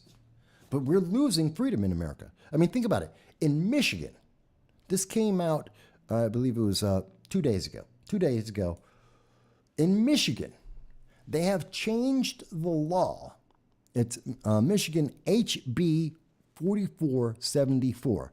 They changed the law so that you can now be charged up to $10,000 because you said the wrong thing. Hate speech. You said something someone else did not like. Because someone else did not like what you had to say, in the state of Michigan, you can be charged $10,000. You think I'm kidding? This is being reported by the Daily Mail. This is right in line with the fact that burning a flag is not a federal offense, even though it's a federal law. And even though it's a symbol of our freedom, New York State doesn't care. And in Michigan, which has the governor, what's her name? What's the Michigan governor's name? I forget her name now. Gretchen Whitmer. That's it. Whitmer. Under Whitmer, they are saying they changed the law so that they could appease the left. Now you're saying, Mike, I don't think you're right about that. What are you talking about? Okay, this is HB 4474. And this is what it says. They took the pre-existing law and they wiped it out and they redid it. They got rid of ethnic intimidation, which was a hate crime. And they got rid of that.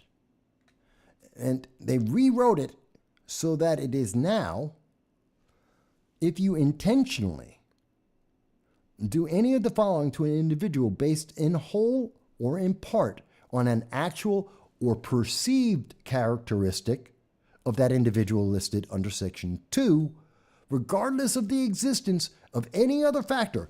So no matter what the reason is, and again, I'm reading the law, regardless of the reasons you have, no matter what the reasons are, you could be in an argument, you could be making fun of them, it could be part of a joke, it could just be your ideology, it could be the way they interpret what you say. It does not matter whether it's intentional or otherwise. Even if this isn't true, it's perceived. Remember, perceived. It's an impression. It's what you see. Maybe you're wrong. If you use force or violence, I'm perfectly fine with that. Causes bodily injury, not a problem. Again, that's an assault, not a problem. Intimidates another individual. What does that mean? Finally, they go on to damages, destroys, or defaces any real property, digital property. Okay, that's an assault. That's destruction of property. Gotcha. E, threatens by words or by act to do any of the following. Threats, well, maybe. Doesn't necessarily mean that. Depends on how you understand. Again, it goes back to that perceive, that perception, whether it's intentional or not. That's a different thing. But let's understand what's the key word here. C, intimidates another individual. So, if you intentionally go to a person and in whole or in part, based on an actual or perceived characteristic, if you are talking about a characteristic of a person, even if it doesn't exist, no matter what your reason for it, even if you're in an argument and you intimidate them, you are guilty.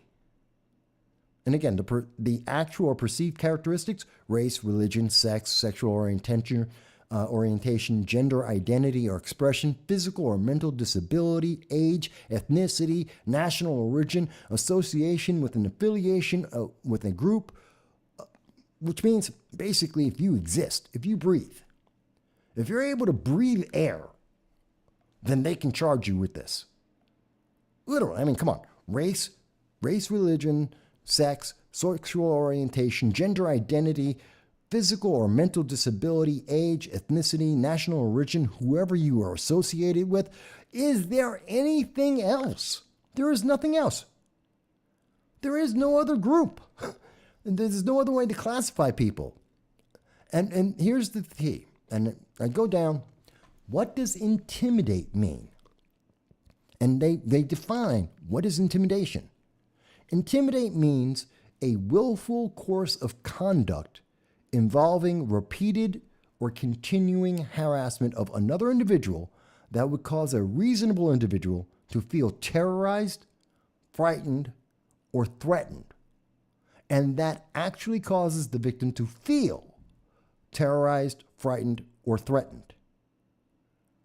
Intimidate does not include the constitutionally protected activity or conduct that serves a legitimate purpose. Okay, so if someone is in an argument with you, if you are having a verbal fight with someone in the state of Michigan, and you are in a fight with them verbally, and they feel frightened or threatened, then you are guilty.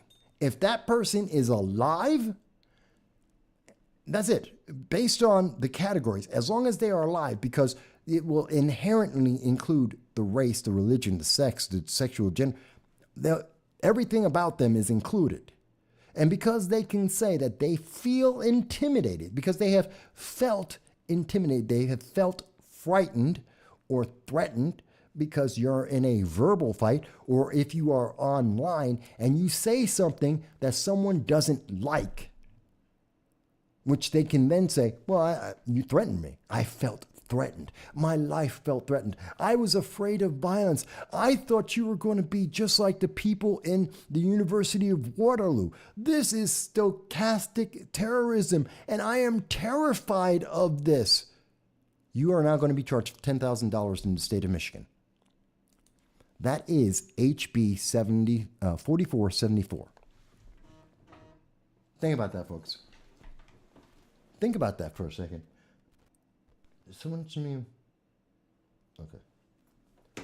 So, mind you, please, if you want, you can call in to 607-242-9247. You can comment on this. This is important. Here we are going to the 4th of July. Our State Department is defending the Quran while ignoring flags being burned randomly in Staten Island, New York. The governor of New York, the mayor of New York don't care. Don't even care about this. It is such minor news that they have brushed it aside. It means nothing to them 3 days before the 4th of July. It is meaningless to them that someone is randomly just burning flags. Yet, our State Department is going to defend defend and protect the Quran, which was legal to burn.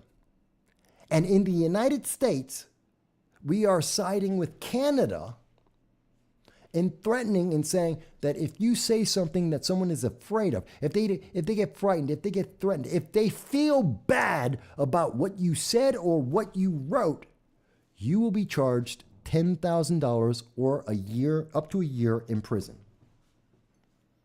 Is that crazy? Does that sound like freedom? Does that sound like democracy? Or a representative constitutional republic?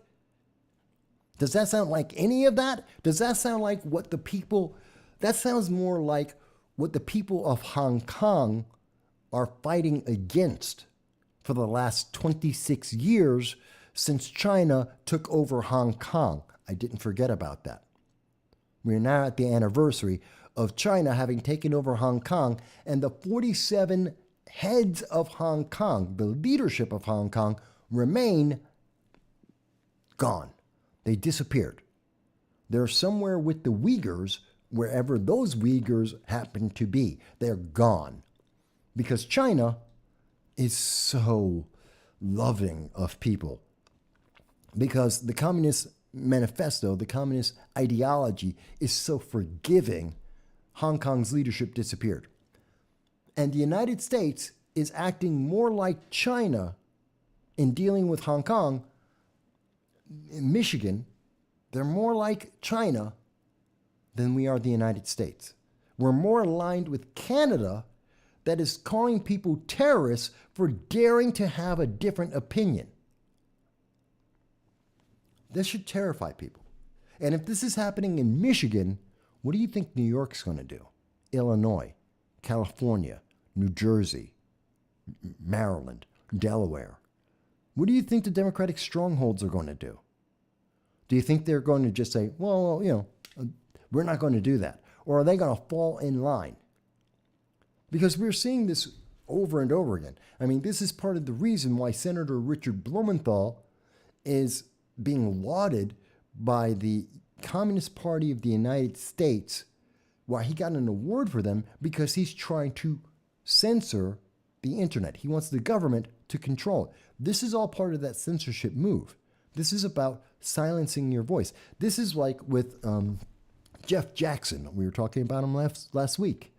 He has to control the internet because of AI, because you might say something. So in North Carolina, Jeff Jackson's going after the internet version of this, wherein Governor Whitmer in Michigan is going after the verbal action. What it is, you said something we don't approve of.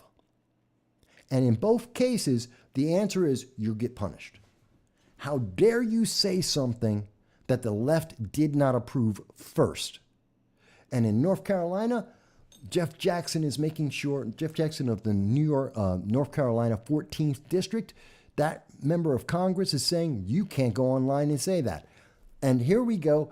We look at Governor Whitmer out of Michigan, and she's saying $10,000, please, or go to jail. And we're finding this out. They're doing this 2 days before the 4th of July. What message are we sending to the world? What message are we sending to our fellow Americans? that the kids are learning right now. Our kids are learning right now that Jeff Jackson, representative of North Carolina 14th District, believes that he can censor anything you say. And Senator Richard Blumenthal out of Connecticut agrees with him that the government can censor whatever you say, that you can only say what is approved. And Governor Whitmer out of Michigan is saying, and if you do it, even whether it's online or in person, you're going to get punished. You go to jail or you spend $10,000. How is this fair? How is this? This is unconstitutional. I understand. In Canada, they've been restricting free speech and mandating speech since, well, that's how we got to learn about Dr. Jordan Peterson. This is 2016 under, what was it? It was Bill C-18. They've been fighting mandated speech for a long time. They control how you speak. They control now what you get to say and how you speak with your friends. That's happening in Canada right now. They call you a terrorist for daring to not agree. How far away is the United States from that right now as we defend whatever the left approves and we ignore the law here in the United States? Why am I'm not the only one who believes this, by the way. I truly believe that. Please, if you want to, you can call in. But if there's someone who, and absolutely, if there's someone who disagrees with this, call in. Tell me. Explain to me why I am wrong. I have now shown you the law itself. See, I'm actually showing you the law and explaining why this is a problem. I have defined this. I've gone over this with you. So you can't say, oh my God, well, this is just from the right. This is what the left did. This is what they're doing to you. This isn't some conspiracy theory. This isn't some news media outlet that's trying to get eyeballs. This is the fact. Not diluted by the news media saying, well, you just don't understand. It's really not that bad. Just go along. Just obey. You'll be okay. Keep your head down. Say nothing. And maybe the mob will avoid you. This time. I find it very upsetting, as you can tell. I find it insanely upsetting, and I see how it is connected because these are the messages we are sending out to the rest of the world. And we are sending the message that we are weak, that we do not defend freedom anymore, and that we are more willing to become just like everyone else. Well, nobody else is there for freedom. Nobody else has a First Amendment. Nobody else has a Second Amendment, a Third Amendment, a Fourth Amendment. We can go down the list. No one else has a pursuit, has embedded in their bedrock of their nation life, liberty, and the pursuit of happiness. No other nation has that. That's just the United States. Why do we want to be like everyone else? We don't. At least some of the American people don't. Progressives do. They make up about 2, maybe 3% of America. 97 some odd percent of America aren't progressives. And I think most Americans believe in life, liberty, and the pursuit of happiness. Why are we going down this path? Because somebody said they have a feeling. And so you are obligated to have the same feeling. Why? No one's ever explained that to me. I keep asking about that over and over again. Oh, I'm a progressive. I have a feeling. I don't care. But I have a feeling. I don't care. But you have to have that feeling. Why? Why in the hell do I have to have the same feeling you have? Why do I have to do what you want me to do? Why does my rights, my freedoms, my choices not count? I have to speak. Think about it. They're saying this not just to black people. That used to be only black people they would say this to. But now they're saying it to everyone. You have to say and vote and do what has been approved for your category. Because you're not an individual. You're a category. And that category has a priority on a scale of equity. And if you happen to be white, if you happen to be a man, if you happen to be straight, you're pretty low on those categories. You have almost no priority. Really, no one cares about you. You're not important enough. But there is still, you're just a category. That's terrifying to me. And that we have to have this conversation 2 days before the 4th of July. Really? This should never have to be discussed at all in America, let alone 2 days before the 4th of July. If you think I'm wrong, please tell me why. Tell me how I am missing this. Talk to me, folks. Talk to me about this, because I think this is crazy. Oh, by the way, I wanted to mention one other thing. I did bring it up before in the, it's listed in the comments. Remember, we've been talking on this channel for since February of 2021. We've been warning about the Iran nuclear deal, that the Iran nuclear deal is growing, that the Biden-Harris administration have been trying everything they can think of to make this deal go through, and that they have been struggling because they need a win. And that's why right now, even though in December, Joe Biden said the Iran nuclear deal is dead, and last week it's back on life. It's back in life support. It's being worked on right now. And right now, because the deal is actually not dead, we now see that the United Kingdom and Europe are going to actually join the United States and reject and possibly reject the deal. Because even though the United States rejected the deal, no one else has. And they're doing it because of the Ukraine. This is punishment for the Ukraine. This is punishment for supporting Russia and getting them drones. They don't care about the nuclear weapons. They don't care about the fact that Iran is going to try and kill Israel or the United States or even Europe. They didn't care about that. They were okay with all of that. They were okay with them using missiles, developing ICBMs to kill Israel and to kill America and possibly Europe. They didn't care about that.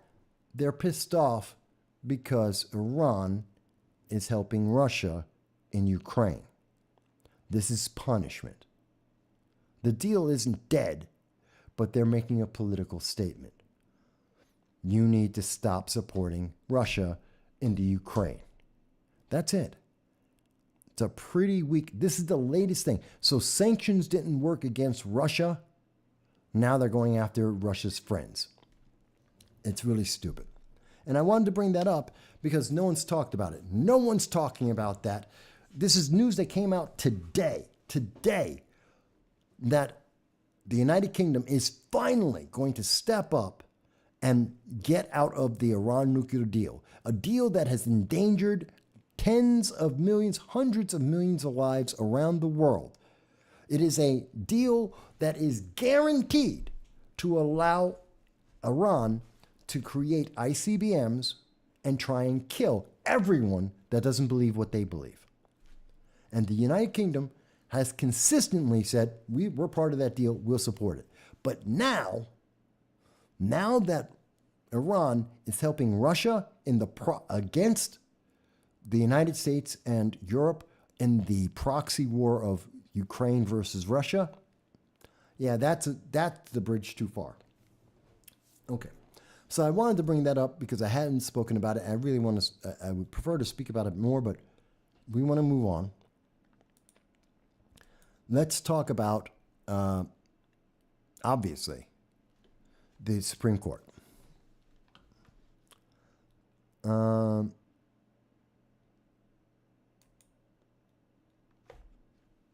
Okay, and there's Erica Marsh tweeter found to, okay. I'm going to get to Erica Marsh right now. Let's actually talk about affirmative action.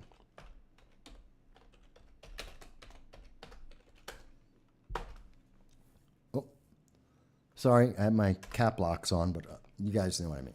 Let's talk about affirmative action. It's all out of skew. It makes no sense. It's crazy. Now, I've been talking about this. In 2013, I ran for Congress. 2013 to 2014, I was running for Congress for the New York 22nd District. And in 2013, I believe it was May of 2013, I was speaking at Binghamton University to the Binghamton University Libertarian Club. And they asked me the question about affirmative action. Do you support affirmative action? And I have video of me in this conversation with the college libertarians talking about affirmative action.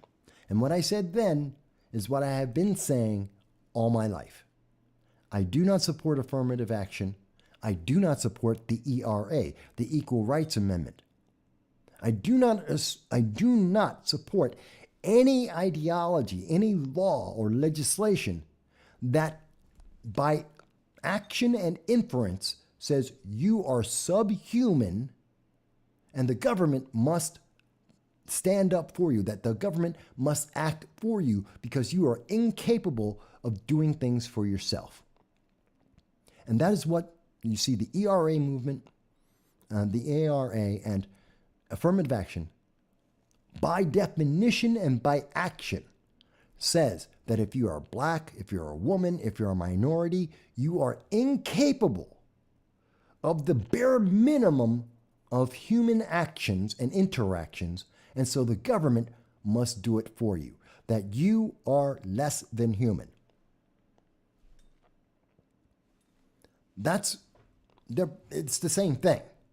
So that's why I include them both. And I've been saying that, and again, I have video. If you saw my most recent video talking about affirmative action that came out on Friday, you'll see in there a clip of me speaking to the college libertarians about equal rights, about human rights, about affirmative action and ERA. And everyone always gets really surprised and they get shocked. Every time I talk about this, so many people go, but Mike, you're black. No kidding. I haven't looked in the mirror for the last 55 years of my life. Yes, I'm black. I get it. And I understand. Most people know that. But there are people out there that go, but Mike, you're black. You can't be against affirmative action. Why the hell not? I get lots of women who go, but Mike, you have sisters. You have a mom. You can't be against Equal Rights Amendment. You have to support women's rights. No, see, there's a difference. I support humans. I support individuals. I support American citizens. But that's not what affirmative action or the Equal Rights Amendment does. They don't support human beings. That's not their job.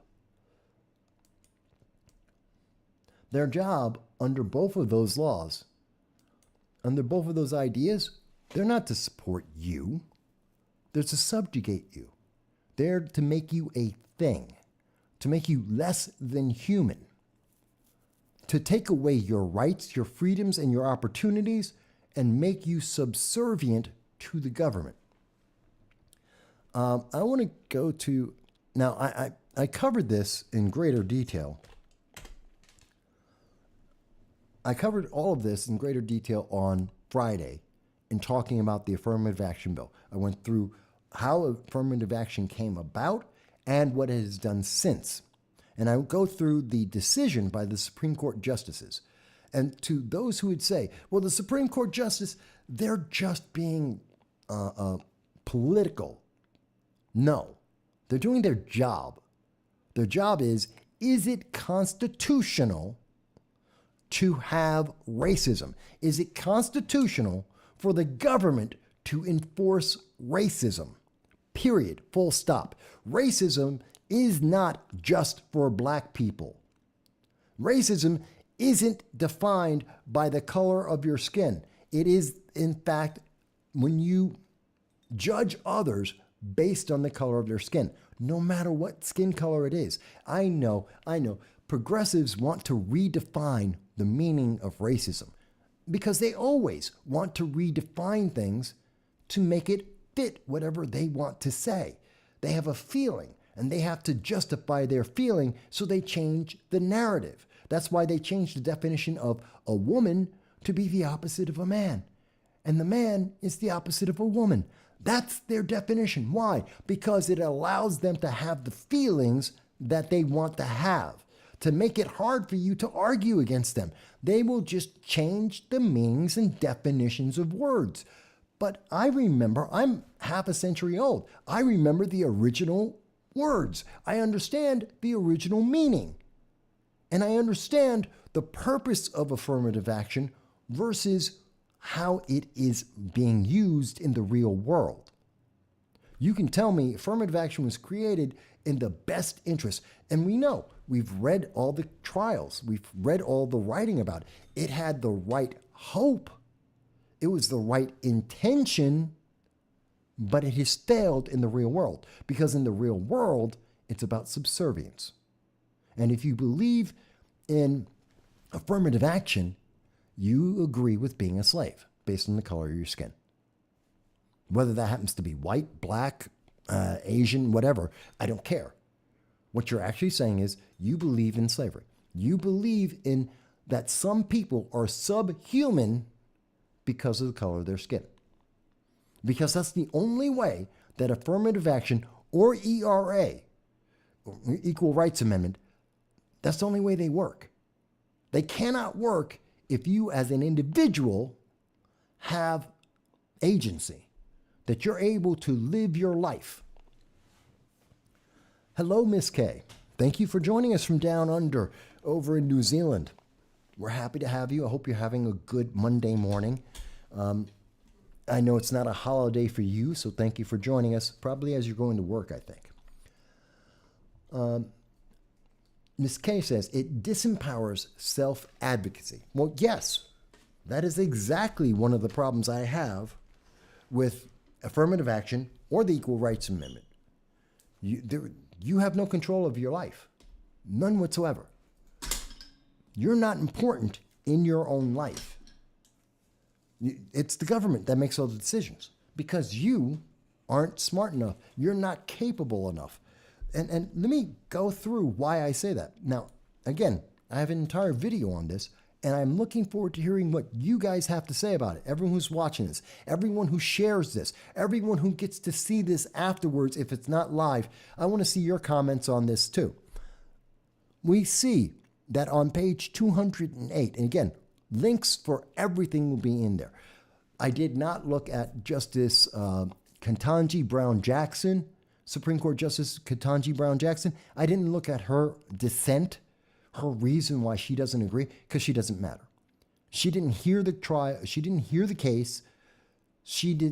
Her opinion doesn't matter in this case, which is why she stepped down from this case. But this is what Justice Sotomayor said. Notwithstanding this court's actions, however, society's progress towards equality cannot be permanently halted. That is a political statement. This is the summation of her dissent. These are her final thoughts. This is to prove to you that she is right, that we need affirmative action. And her first statement is society's progress, society's movement towards the left cannot be permanently halted. We must continue to keep moving to the left. We must become more and more and more progressive until we are socialist and or communist. That is what she says, and that's her summation. This is the first thing she has to say. That is a political statement. It has nothing to do with the Constitution. It has nothing to do with constitutionality. She's out of her mind. She's politicking from the bench. That's propaganda. Let me go on. Diversity is now a fundamental American value housed in our varied and multicultural American community that will only continue to grow. Full stop. That's stupid. America has always been diverse. From the day that America came into inception in 1776, America was diverse. We had people from different colonies, different cultures, different countries. We had people of different color living in America. And yes, not every black person or every person with darker skin tone was a slave in America in 1776. Let's get honest here, okay? Not everyone was a slave. There were a lot of slaves. It wasn't everyone. So America, from the day it started, has always been diverse. That's always the case. So she's trying to say, well, America is diverse now. No, you're changing history. You're rewriting things. This is propaganda. We have always been diverse. It isn't an American value. It is a fundamental fact of America. We aren't diverse because we value that. We are diverse because that is who we are. That is who we have always been. Let me go on. The pursuit of racial diversity, here it is. The pursuit of racial diversity will go on. The pursuit of racial diversity, America, what is that supposed to mean? Interracial marriages? Yes, we settled that back in the 1970s. No one has a problem with it. No one's running around saying that you can't go out with someone or talk to someone because you're the wrong color of skin. Well, that's not true. You do hear that from the BLM people. They do support that. The Neo-Africa movement of the progressive wing, they say that black people can't go out with white people or anyone else because then you're a race traitor. So the left has a problem with racial diversity, not anyone else. But we'll go on. Although the court has stripped out almost all uses of race in college admissions, universities can and should continue to use all available tools to meet society's needs for diversity in education. Let me stop right there. She just said it. It's racist, it's prejudiced, it's bias for what Harvard has done and the University of North Carolina. It is racist, it is prejudiced, it is biased. That is a fact.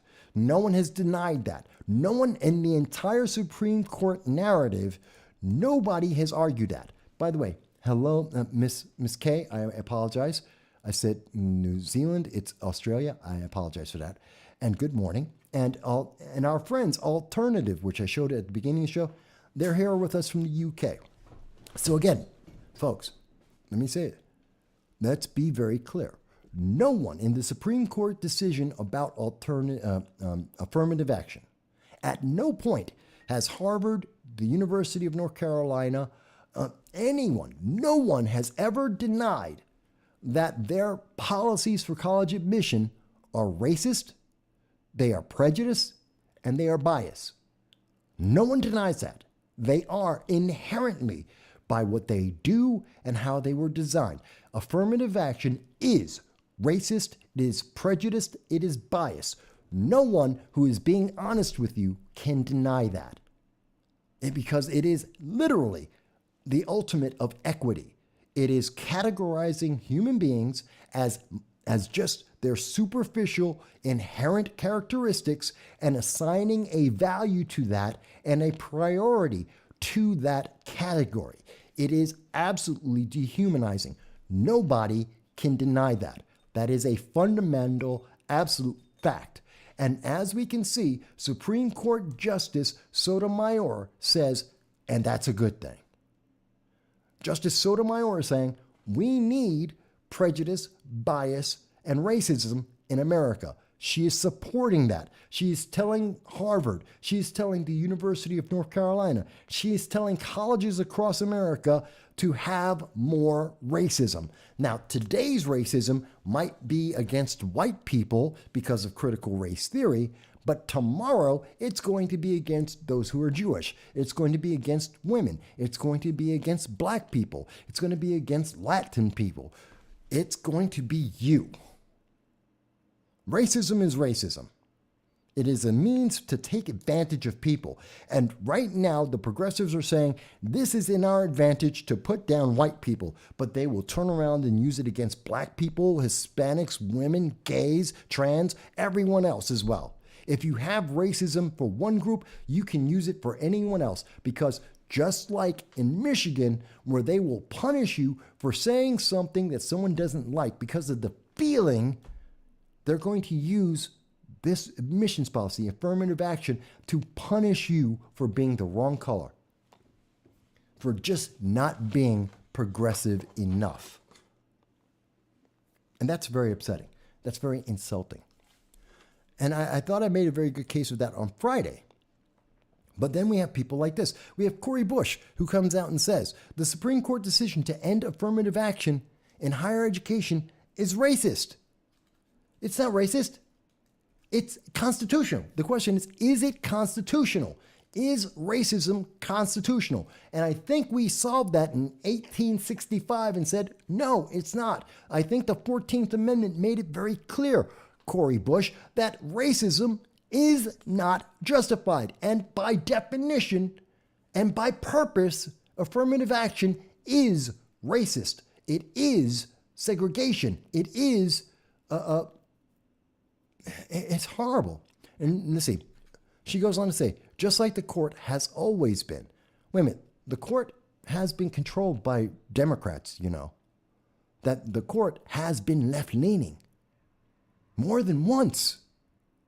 So when the Supreme Court was held by liberals, was it also just as racist then? Just like it was designed to be. The Supreme Court was designed to be racist? Where? Cori, let me go back to that. Please, Representative Cori Bush, you've just made an allegation here that the Supreme Court was designed to be racist. Show the proof. Show the proof of what you just said, because it's hollow rhetoric. This is fear-mongering. This is propaganda of the highest order. Oh, they're just racist. Prove it. Don't just say it. Prove it. Show the evidence, because she has no evidence, because it's not real. But she wants to get the emotions up. She's using people's views on race, about their emotions about race and racism that they have been fed for decades from the left and the progressive media. She's using that to say, well, it's the Supreme Court. They're just racist. Really? What about when they were left? Was Ruth Bader Ginsburg racist? Was Thurgood Marshall racist? Think about that for a second as you make these silly, obtuse statements. It doesn't make any sense. But she's not the only one. Let me go to, there's this other comment. This is from Lisa Hunt, who happens to be an author and also a progressive, it would seem. She says, I was born black. I will die black. Justice Clarence Thomas hates blacks. Wait a minute. Justice Clarence Thomas was born black. Justice Clarence Thomas will die black. I was born black. I will die black. Black and Hispanic, if you want to be even more specific. What does that have to do? Please prove. How does that mean they hate being black? How does your being black, Lisa Hunt, make you superior to Justice Clarence Thomas? How does that change things? Please explain this to me, because he said something you don't like. He lost his right to be black, that you, Lisa Hunt, like Cori Bush, have now deemed him a racist and stripped him of his inherent characteristics? And notice, you won't answer the question, is it constitutional to be prejudiced against someone? Which is what the 14th Amendment is about and what the affirmative action is talking about. She wants to talk about her feelings. She doesn't like what Clarence Thomas did because she feels like he was wrong, not whether or not it was constitutional. She didn't answer that question. No, she wants to insult him. She wants to call him an Uncle Tom. She wants to try and strip his inherent characteristics. And Lisa Hunt, if somebody went to you and said you are no longer black because they didn't like what you did, you would have an absolute conniption. You would have a fit. You'd be losing your bloody mind if anyone dared to say something like that. But no, you can say it about Supreme Court justice because you're justified. You're progressive. What a crap. And then, of course, there is what Erica Marsh said. And I want to quote this. And then I'm going to come back to the comments. I'm happy to have them. Erica Marsh said on June 29th, 3 days ago, "Today, the Supreme Court decision is a direct attack on black people, full stop. No black person will be able to succeed in a merit-based system, which is exactly why affirmative action programs were needed. Today's decision is a travesty." Let me go over that one more time. So the Supreme Court decision had, according to Erica Marsh, who is a proud Democrat, she is the former field organizer for Joe Biden, a man who said that black people weren't black unless they voted Democrat, unless they obeyed, unless they capitulated, that they had no choice of their own, no agency in their life. You have to vote. If you're black, you have to vote Democrat just because of the color of your skin. That was what Joe Biden said. So I'm not surprised that someone who agrees with that happened to work and made this comment about the Supreme Court.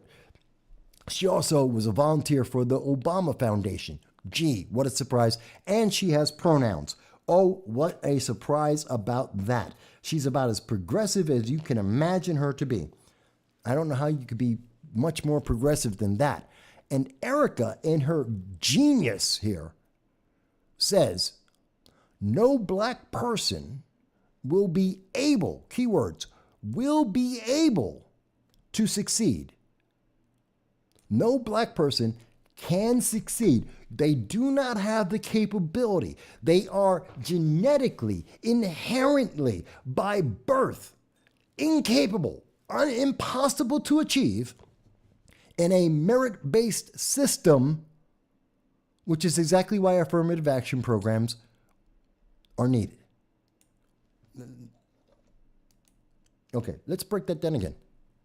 So, no black person is able, that means they are not, it is an impossibility. It is not capable. They're genetically, by birth, by function, they can't do this. It is an impossibility for a black person to succeed in a merit-based system.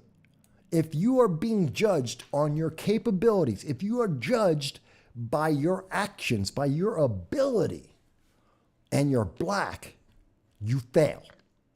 You are inferior. You are second class. You are subhuman. This is what Erica Marsh has said. That is what that means. I don't care how you want to try and twist it. That's what those words mean. Erica, I've went to college too. I've read a dictionary before in my life. I've read Thesaurus.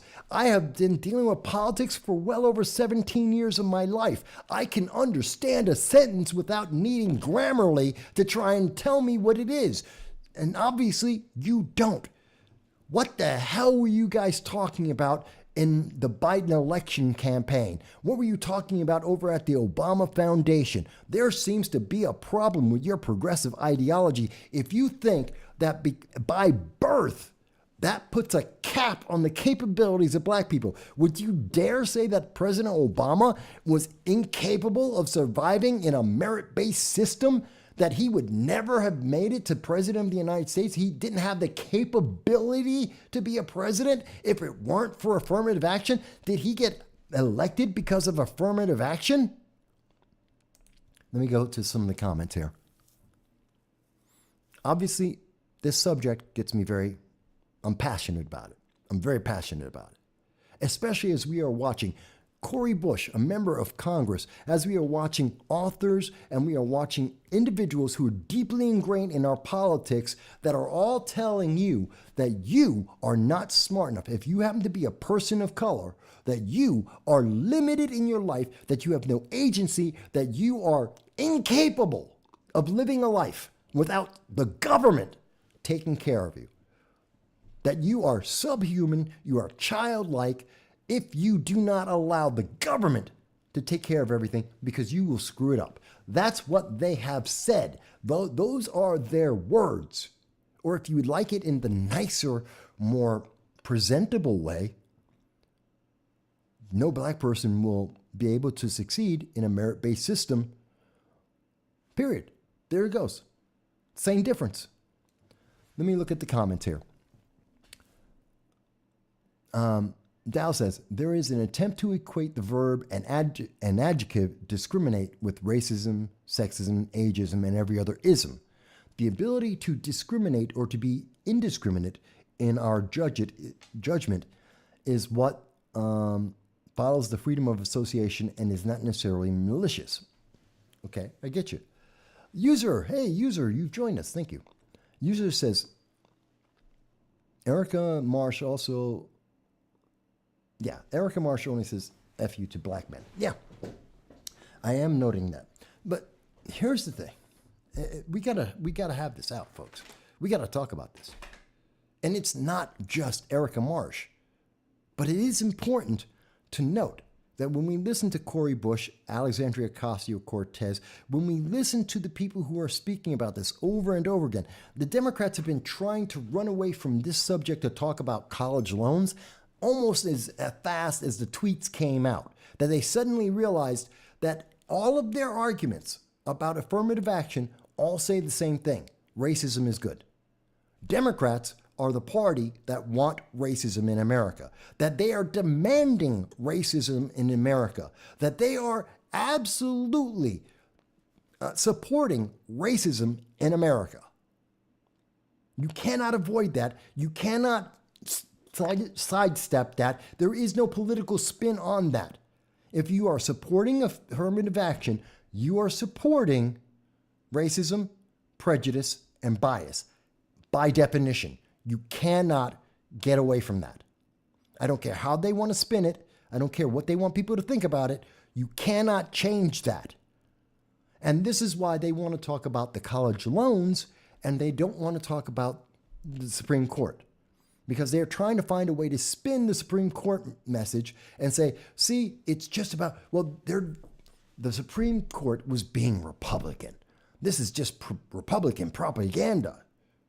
No, it is not Republican or Democrat to support, or rather to deny racism. It is not a Democrat or a Republican issue to say that we will not try and promote prejudice in America. That's just being an American citizen in the 21st century. But they want to deny that amongst you. They're trying to find a way to spin this. They're trying to say that Clarence Thomas, who has been black from the moment of his birth until the day he dies, he's not really black. Larry Elder isn't really black. Remember, all the people who attack Clarence Thomas for not being black are progressives. All the people who attacked Larry Elder for his positions and called him a white supremacist like the LA Times, guess what? They're progressives. Do you notice? When you dare to step outside the plantation that they have given to you, when you stop saying the things that they have approved for you, then you're the problem, you're the race. They come up with all the names and they say, it's you, you just don't understand. I've been black all my life. I've been alive for 55 years. Yeah, I think I kind of understand what it is to be black. And I don't need affirmative action to tell me that I'm intelligent or that I have choices that I can make for my life. Women should be equally as insulted. Equal Rights Amendment. You are subhuman. You can't make decisions for your own life, whether that means having kids or not having kids, being single, being married, going for a career or some other job. No, you don't have that choice. You're not capable enough. You need the government to step in and do it for you.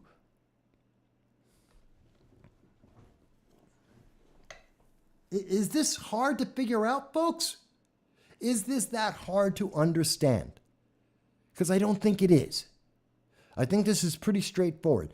And the message that we are sending out to the rest of the world very clearly is America believes racism has a place in the 21st century, that prejudice and bias have a legal right in the world at this time, according to America, the most free nation in the world. And if freedom in America is defined to include prejudice and racism and bias, then everyone else in the world can do it. And so we can't complain when we see that in China. We can't complain when we see that in North Korea. We can't complain when we see that in the United Kingdom or France or anywhere else. And I'm sure the left, members of the left would say, no, Mike, that's wrong. No, they don't agree with that. I know that every progressive I know would say, no, I don't agree with racism. I know that. And I know every person I know who's, even the people in Antifa would say, no, well, some of the people who are in Antifa would say that they don't believe in prejudice. Some of them are very prejudiced and they admit it. Hey, how you doing there, guys?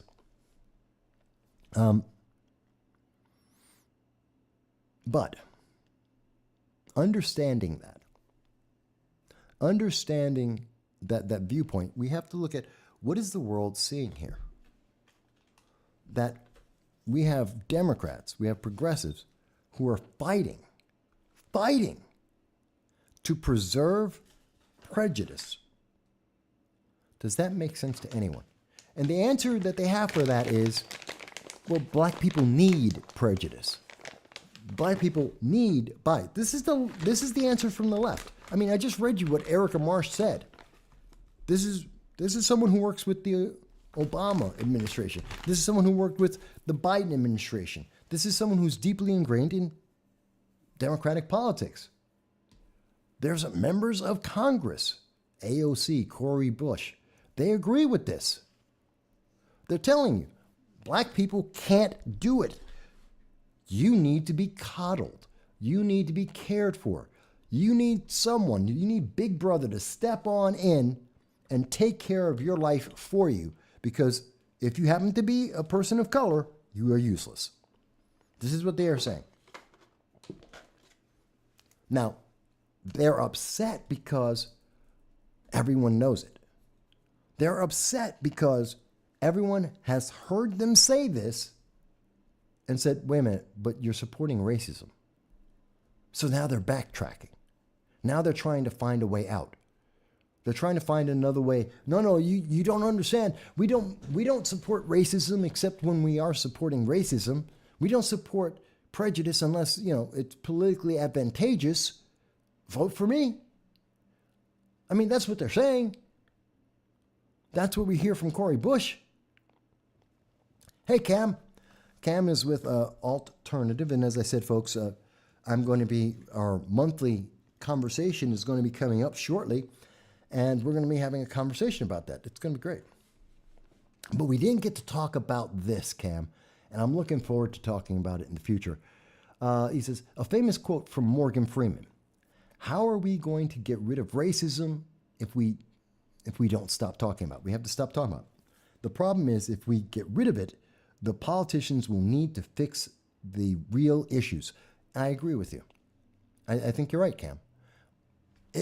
But am I wrong? And I know, Cam, you're over in the United Kingdom. Miss K, you're in Australia. Am I misunderstanding this? Is this not the impression that is going out across the world? That if you happen to be a person of color, you are useless. You are subhuman because you can't do things for yourself. That's why affirmative action exists. That's why the Democrats and progressives support it, because you can't do for yourself. And I find that to be very insulting. And it's the exact same idea they have for women.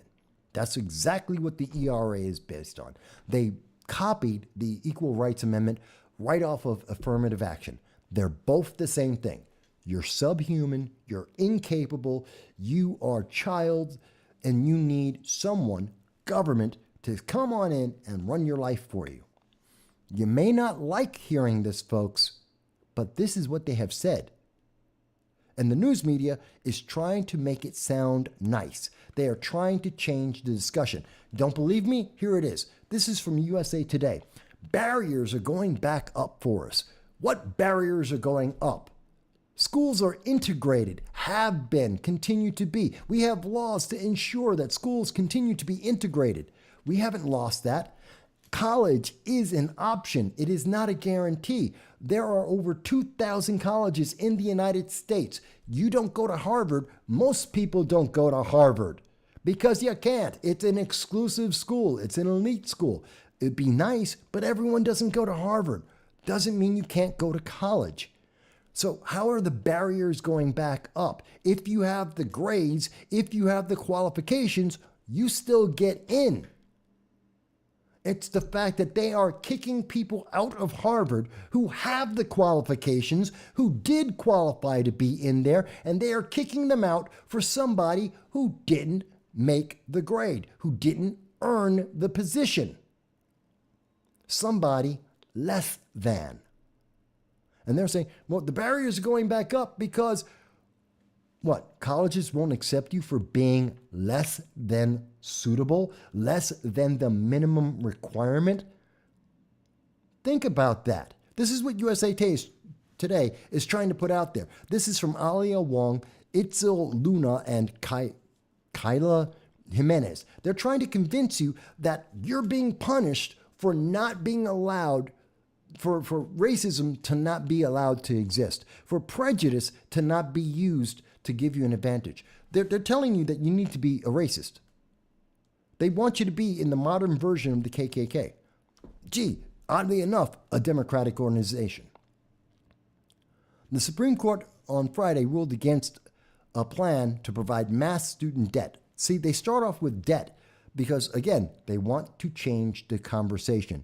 They don't want you to think about affirmative action because affirmative action is about racism. So they're talking about student debt, clinching a series of decisions that Americans of color say makes colleges seem even less welcoming and accessible. Why? You can go to college. And by the way, most people who have college have debt and would be having that wiped out, as determined by the United States government long ago, 52% going to be white males. Let's see. This is ABC News. Most Americans approve of Supreme Court decision restricting use of race in college admissions. Restricting it. Most Americans recognize that this is not American, that this is against the Constitution. It violates the 14th Amendment. What do they want to say? Supreme Court ended its term and its break for the summer. A majority of Americans, 53%, believe that the nation's highest court rules mainly on the basis of their partisan political views. They're trying to convince you now that this is about being Republican. It has nothing to do with constitutionality. They don't want you to think about, is this the Constitution?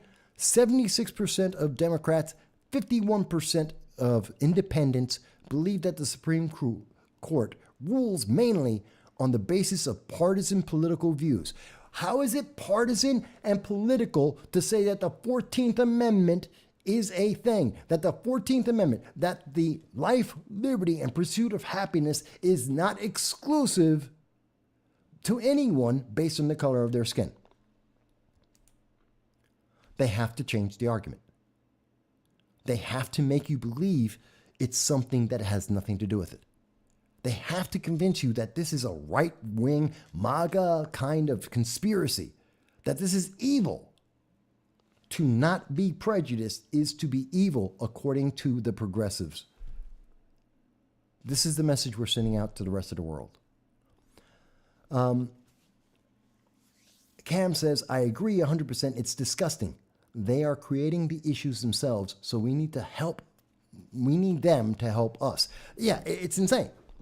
And this is why they need to change the conversation, because when they put it in plain English and say, we want racism, we want prejudice, we want bias, when they say we want affirmative action, people stop and go, wait a minute, that doesn't sound right. That doesn't make sense. But we're being racist against white people, so that's okay. No, it's not. BLM says so. BLM are a bunch of racists. I've always said that. They are. And they're built. BLM was created according to Patrice Cullors, who created the organization. She is a self-avowed communist, and she built BLM to take down, to destroy the Constitution and the amendments, which would include the 14th Amendment, and she wants to put in its place communism. That's why she created BLM. So if you tell me, well, BLM thinks that white people are racist, I don't care what BLM thinks. BLM doesn't believe in the Constitution. They don't believe in the 14th Amendment. So obviously, we have a difference there. Of course they believe in prejudice and bias. That's the whole point. I know, nobody's saying this honestly. Very few people are going to stand up and say it, because I guarantee you that this is being suppressed by YouTube, by Facebook, by Twitter. They do not want this out in the mass media. They don't want anything we've been talking about all day out there. They will do anything they can to hold back this channel and to hold back this conversation, because you're not supposed to be talking about this. You're not supposed to be thinking about this. You're supposed to obey. That's it. And folks, God help me, don't obey. You need to be involved in this conversation. If you think I'm wrong, God help me, speak up. Tell me how I am wrong. Tell me how what I have shown you, when I have shown you the actual conversation, that the argument that has been made by Supreme Court Justice Sotomayor, when I've shown you what she has said, when I've shown you what Cori Bush has said, what Erica Marsh has said, when I show you their words, when we look at it, when we pay attention to the words, not the feeling, I don't care about their feeling, and I care even less about their intention. I care about what did they say. These aren't dumb people. They have teams, they have staff of people who are there to make sure what they have said is the best way to say what they say. They have people who go over these things to make sure it's as clear as possible. And yet, this is what they have said. This is the best argument they can make. Ms. K says, racism can go both ways, but when a law is based upon people of color, it creates discrimination and presents the question, is it just or fair? The whole question about, and this is, again, nobody, I need to say this again, nobody in this case, not Harvard, not North Carolina, not any of the Democrats, nobody is disagreeing with the fact that affirmative action is racist and prejudice by definition.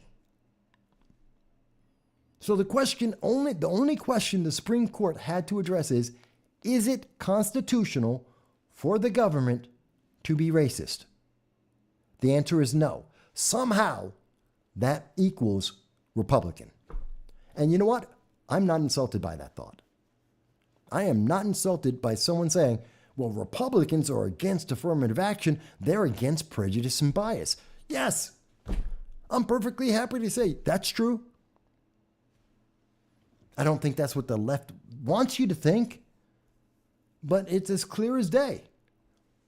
If you're part of the progressive movement, you believe in racism. You're supporting racism by supporting these individuals. They believe in racism. Fantastic, good for you. I don't. I'm a Republican. Republicans don't agree with that. Is that racist? I don't think so. Is it constitutional? Well, absolutely not, and the Supreme Court agrees with me. It's amazing. I don't understand this. I mean, you look at it over and over again. 52% of Americans agree that that the Supreme Court got it right, that it's unconstitutional to be a racist in America. Somehow 32% disagree. 32%, think about it, that's a huge thing. 1/3 of Americans, apparently, according to the poll by Ipsos, have decided that it is un-American, that it is constitutional to be prejudiced and to be racist, that it is a good thing to have racism and bias in America, and have it instituted and enforced by law. That the government should be racist. 32%, a third of America, 1 out of 3 Americans. That's got to terrify you. It should scare the hell out of you.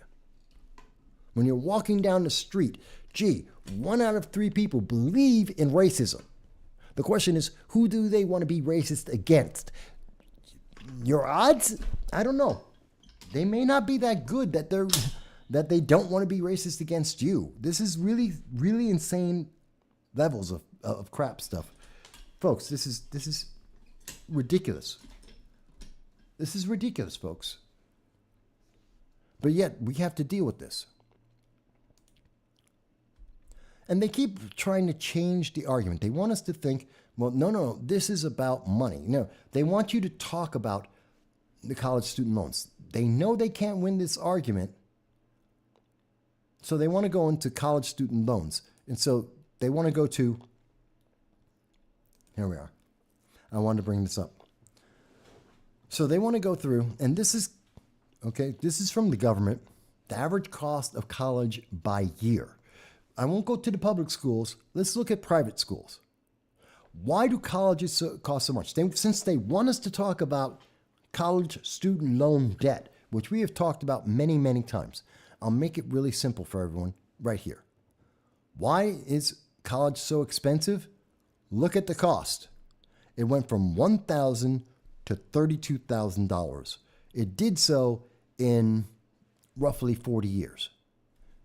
And when you look at these numbers, it is very important, whether you're looking at it adjusted for inflation or not, this huge growth is because government is paying more money. The more the government pays into student loans, the more money that the colleges make. By the way, you used to be able to, up until about 1980, under Reagan, you could declare bankruptcy and it would wipe out your student loans. As an individual, you had the right up until about 1980, under the Reagan administration, up until the Reagan administration, you could declare bankruptcy and that would wipe out your student loans. And then they got rid of that. And if you notice, right after, they made it impossible for you to wipe out your student loans through bankruptcy, the price just jumped.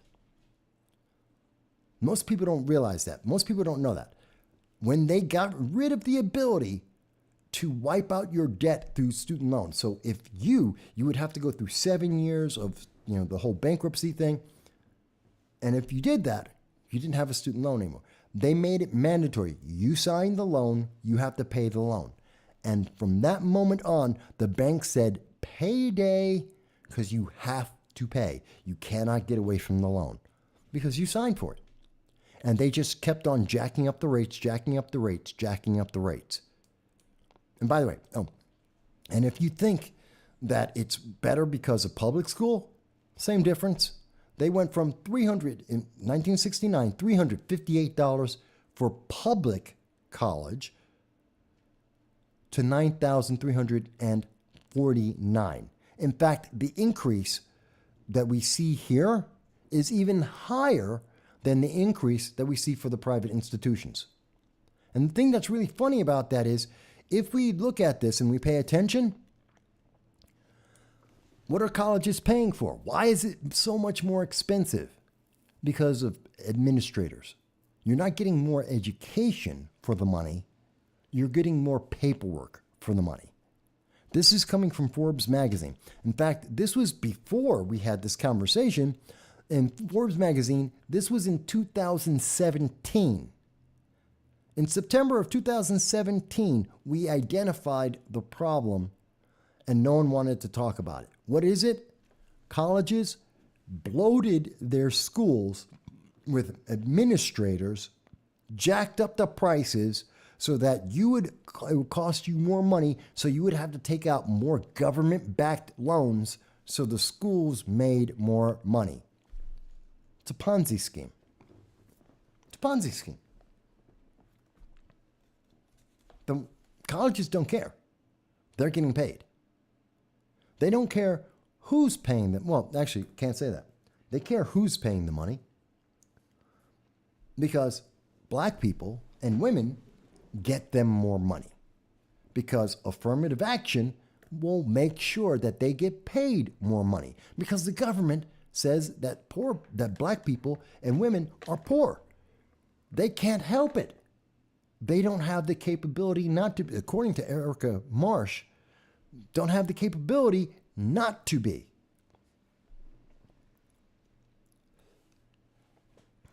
Yes, Dowse mentions, and you cannot declare bankruptcy to renegotiate the debt on a school loan. Yes, that chapter 11. Most people think of chapter 7 when they think of bankruptcy, which is to wipe out your debt. There's also chapter 11, which renegotiates all your debt, bundles it and renegotiates it.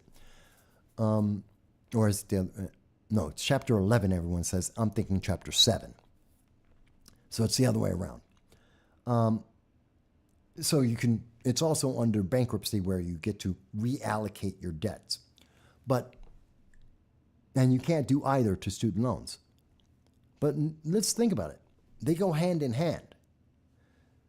The colleges bloated their system, increased by 41% the number of administrators. It's actually a 300% increase in the number of administrators since 1980 that have been added to schools. And along with that went the price of college education. They just bloated the hell out of that. And then they use affirmative action to guarantee that they're going to get in substandard students, students who will not be able to ever pay off that loan, students who shouldn't be in that college. They're going to go to women and minorities, people who could not otherwise ever get in, and they will lower the standard to let them in, to take the loan, to get a degree in a job they will never pay off that loan in. This is how insidious it is. They go hand in hand. And I'm pretty sure no one's ever said that to you before. Think about it. No one has said this to you before. The reason why we're talking about affirmative action and college student loans is because they work together. Colleges saw the opportunity that you cannot declare bankruptcy. You will always have this debt with you. So they bloated their school systems with administrators that don't serve any purpose, as we understand from Forbes in 2017. They did that so that they could then turn around and go to their admissions department. And they increase the number of substandard students under the guise of affirmative action to allow in more minorities and women into the school to get a degree in a useless degree like lesbian dance theory, and because they know that they will never get a job that will ever allow them to pay off this debt, and they will pay for the rest of their lives. This is what Democrats support. This is what Democrats have done to you. How do you feel? How do you feel now that you know that's the truth? And I dare any elected Democrat to tell me I'm wrong. I dare any elected Democrat. Josh Riley, you're running for the New York 19th District. You want to be a member of Congress. Come on in, comment. Tell me how I am wrong about what I have said about affirmative action. Tell me how I am wrong about what I am saying about college student debt. Please clarify. And remember, where do Democrats get their money? From unions, from colleges, from education. This is where they get their support, and this is where they get their money. So, of course, they have been fueling this for decades. As they promised to tell you, we're going to fix this. It's just those other guys are so bad. So just keep on electing us, and we will eventually get to it, and we'll do the right thing eventually. Now they're talking about, oh, well, now we're going to fix this because, once we get the Democrats in, they'll pass a law. No kidding. You could have done that already. They already had a majority. They already had the opportunity when they had the House, the Senate, and Joe Biden. They could have done it. They didn't care. Because it's not about trying to help you. It's about getting votes. That's it. I mean, if you want to get down to the brass tacks, that's the honest answer about it. They're doing all of this because they want votes. They don't care about you. If they cared about you, they wouldn't be doing this. And again, I call out to any elected Democrat, call in. The show is open.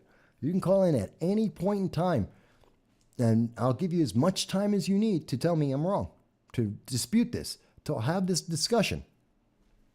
I asked that for 17 years. They almost never, I can't remember the last time I had a Democrat actually call in, a progressive elected official. Just, they won't do it because they can't win, and they know it. By the way, America, another thing to be in deep concern, because I know we were talking about this internationally before, but slightly different subject. We really need to change America because we are in the middle. Well, everyone recognizes that we are trying to promote racism. We're promoting the absolute worst aspects of America in the world. No one wants to join the military. So our military is being overburdened. And we're not able to keep up with the armies of the world, like China, like Russia, North Korea, Iran. And so we are wearing our people thin, and we don't have enough of them. You should be concerned about that. But perhaps one thing I wanted to mention, again, let's rip the mask off. Just open your eyes here, folks. In Rhode Island, a state senator was arrested for keying a car because the car had a sticker that says Biden sucks. This is in Rhode Island. State Senator Joshua Miller, who happens to be a Democrat. And I want to rip off the veil off of your eyes to show you the truth. This guy, a Democrat, a state senator, Rhode Island, he had a constituent who he doesn't like, who has a car that has a sticker that says Biden sucks. He didn't like that. So he keyed the guy's car because he didn't like the bumper sticker. The guy saw this and went to the police. The police asked him about it. He goes, you know what? No, that's not true. It's not real. This is the guy. This is the senator. And he says, and his answer was a distraction. Oh, no. That guy, his car, he's a Republican. He's MAGA. He's a gun nut. Again, his bias is showing. His prejudice is showing that he's trying to denounce this person and make up a story. Now, I say make up a story because then the police turned around and told him, and we have you on video doing it. So the first instinct of this Democrat in Rhode Island was to lie to the police and to blame his constituent because he didn't like the constituent's politics. And he made up a story to demonize that constituent based on the constituent's ideology. He just created his own monster. He just made up a story. And he expected to get away with it because he expected the police to believe him as an elected official. And it was only after there was evidence, irrefutable evidence of a crime, that they have the video showing him do this and proving that he has lied under oath to the police in an investigation. Then he admitted his guilt. Then he said he was guilty of a crime. Only then did he tell the truth. By the way, he still gets to keep his job. Can you believe that, folks? That's not big news. That's not news across the nation. As we go into July 4th and everyone's enjoying the holiday, the news media does not want to tell you that Democrats, not only are they willing to promote racism, not only are they using college debt to destroy people's lives, but in Rhode Island, as an example, they're more than willing to lie about their constituents to cover up their crimes. And it's only when they get caught that they begin to tell the truth. Only after being caught would he admit the truth. Gee, sounds like Hunter Biden to me. Sounds exactly like Hunter Biden. The laptop doesn't exist. It's not real. It's not mine. All the evidence in it, not true. 2.5 years later, it's all true. The laptop exists. All the files are correct. It really did happen. Oh, I'm a criminal. Hunter Biden, he's a criminal. Yes, but he pled guilty, so let it go. We're not talking about it anymore. It's okay. Graham says, I'd be surprised if he's not voted out of office after that. I know nothing of Rhode Island politics. Northeast United States. He's not getting it. He's fine. Northeast politics, he's fine.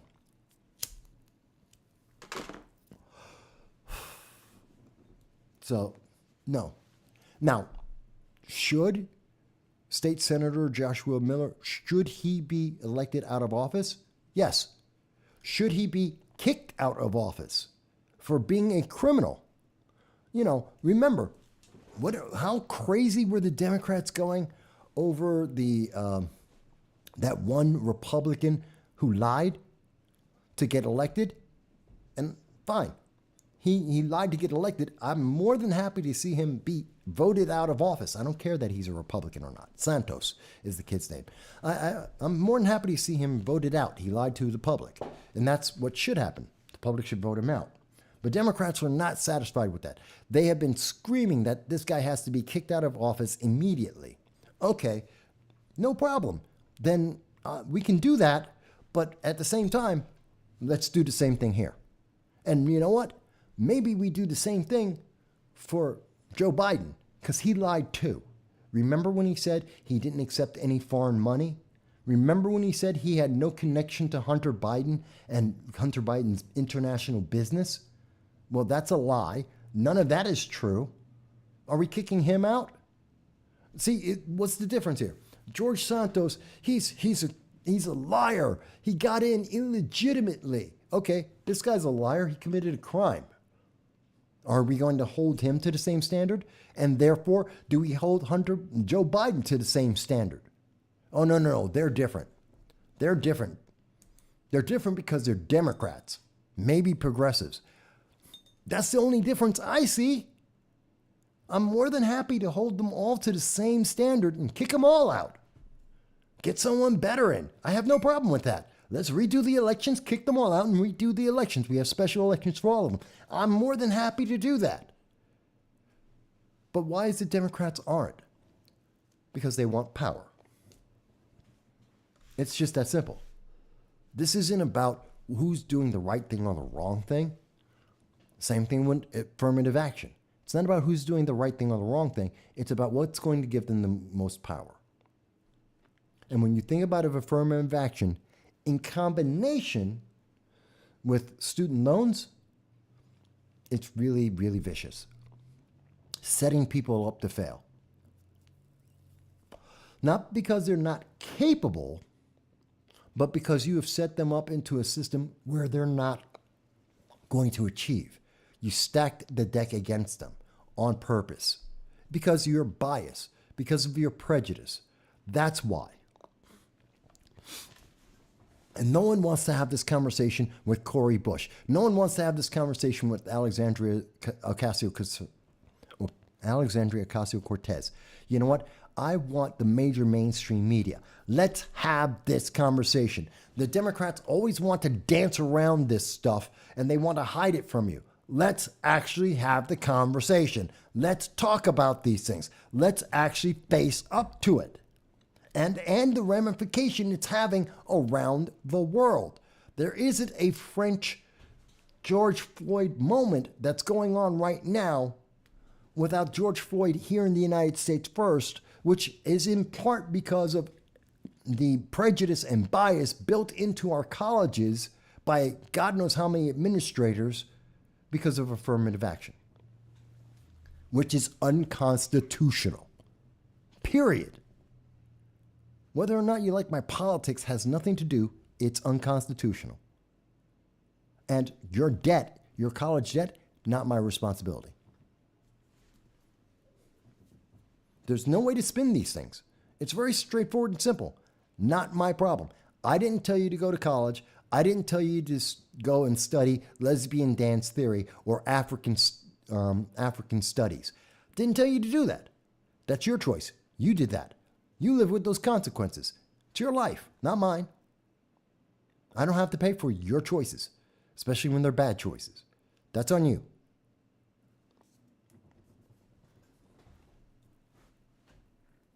I can't make it more simple than that, folks.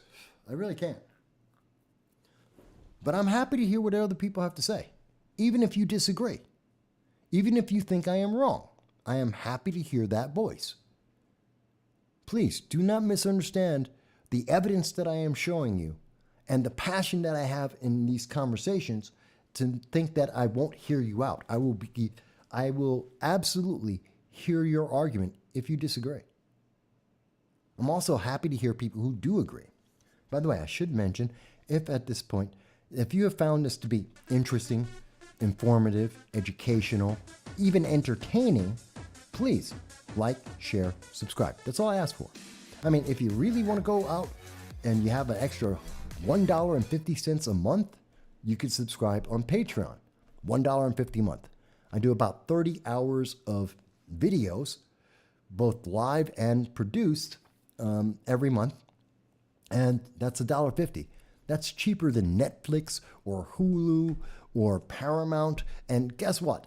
Better quality.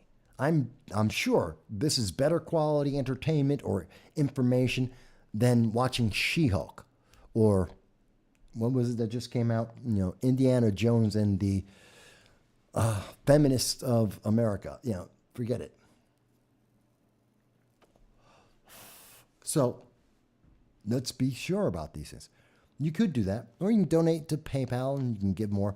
Again, I'm in the middle of a move. I should be fully moved by the end of July, now that there was a readjustment to everything. So that's my time frame there. And I've already been to New York, and I'm going back to New York until I figure out where else I'm going to move to. So it helps. It'll help me move. It'll help me keep the channel on, keep things going. And it's Patreon. It's $1.50 a month. It's not even a cup of coffee. For more content that you'll actually pay attention to in an entire month than Netflix and or Hulu, which charge you how much more? So it's a consideration, folks. But anyway, yes, I will shill for myself always. I'm selling for my own because I do this, because it costs me $4,000, $5,000, $6,000 a year to do this, and I don't have the money. So, that being said, what have I missed? What's going on this week that I missed? I know, it's the 4th of July. There's going to be fireworks. Fantastic. What did I miss? What is going on in the world that I haven't talked about that's important to you? I'm always happy to hear that. Or do you agree with what I've had to say? Do you disagree? I know the comments, trust me, you can add in your comments along with Miss K and Graham and Dal and User. I'm happy to see that. And if you're having trouble having your comments be seen because of Facebook or Twitter, then let me know. I know that I'm constantly fighting those guys because they do not want you to be heard. They do not want your voice out there. And I'm just checking on. And it's funny because we have so many more. We wind up with hundreds of more people watching us on Rumble than on YouTube. It's amazing. It's always interesting to me. It's kind of funny, folks, that we will have, as an example, on my channel, my YouTube, my tweets, my shorts, 10, 20 people will watch that. That's it. YouTube will only allow 10, 20, 30 people to see any of the shorts that we do. Alternative, and we have up to 15,000 people watching some of these shorts, I can go to Rumble, and we have more people watching this channel on Rumble than we do on YouTube, because YouTube is suppressing us. Even when we have when we're on smaller channels or we're on different outlets, more people watch this than on YouTube. That's suppression. That is chilling the First Amendment. That is what we call God, I can't think of it. Censorship. That's the word I was looking for. Graham says, is it possible to compete against China without collectivist social safety nets? Yes. It seems to me that we have plenty of people in this country who are well equipped to lead the world in ideas, and that it might be a waste of time to make them use their energies on the basics of life. No, I disagree. Necessity is the mother of invention, and we get some of the greatest breakthroughs come from those individuals who work the hardest. Great example, Dr. Ben Carson, Tim Kaine, another great example. And that's just two individuals off the top of my head. But we often have adversity. Having adversity in our lives is a motivation. Life is rough. I don't care how good.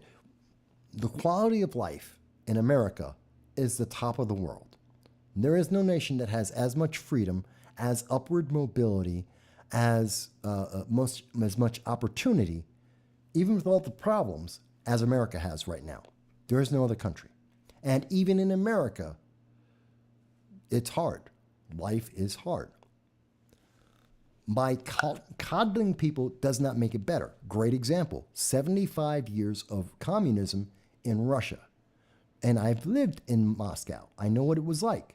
You could get an apartment. It would cost you 50, maybe 100 kopecks, rubles a month. You would pay your electric bill would be like 5 rubles a month. But you had nothing. You could not afford anything. There was nothing available to you. Just because they lowered the cost of life didn't give you opportunity to live that life. They suppressed everything. You had no way to express yourselves, and everything was suppressed by the government. So the only way that you can give people the comfort, and by the way, just giving people comfort does not challenge people. It's not fulfilling to people. You want a challenge in your life. You want something to achieve, something to grow towards, something to go after, even if you fail. Because again, it's the pursuit of happiness, not the guarantee of happiness. So people need that. Otherwise, they take it for advantage. They take advantage of it. They take it for granted because it's not earned. It doesn't have meaning behind it. Now, does that mean everyone should starve? No. I absolutely have no problem helping children be fed. We could do that. We just need to stop wasting our money on $2.6 billion trying to convince the rest of the world to be California. That's more than enough money to feed every child in America. We could help house the homeless. We have $2.6 billion. You could literally feed every child in America and house the homeless in America and have money left over for the money that we are spending trying to convince the rest of the world to be California. So that's straightforward. We're wasting money. The money that we're wasting on trying to convince the Americans that we have to be, that climate change is our number one issue. We have spent billions of dollars on climate change. America already leads the world in climate change. We already lead the world by multiples, by magnitudes. There is no other country in the world that is even close to the amount of greenhouse gas reduction in the United States. Why are we spending more money on it? On something that we already have done properly, that no one else in the world can even come close to. When the problem is China and India and Africa, the continent of Africa. Why are we wasting the money?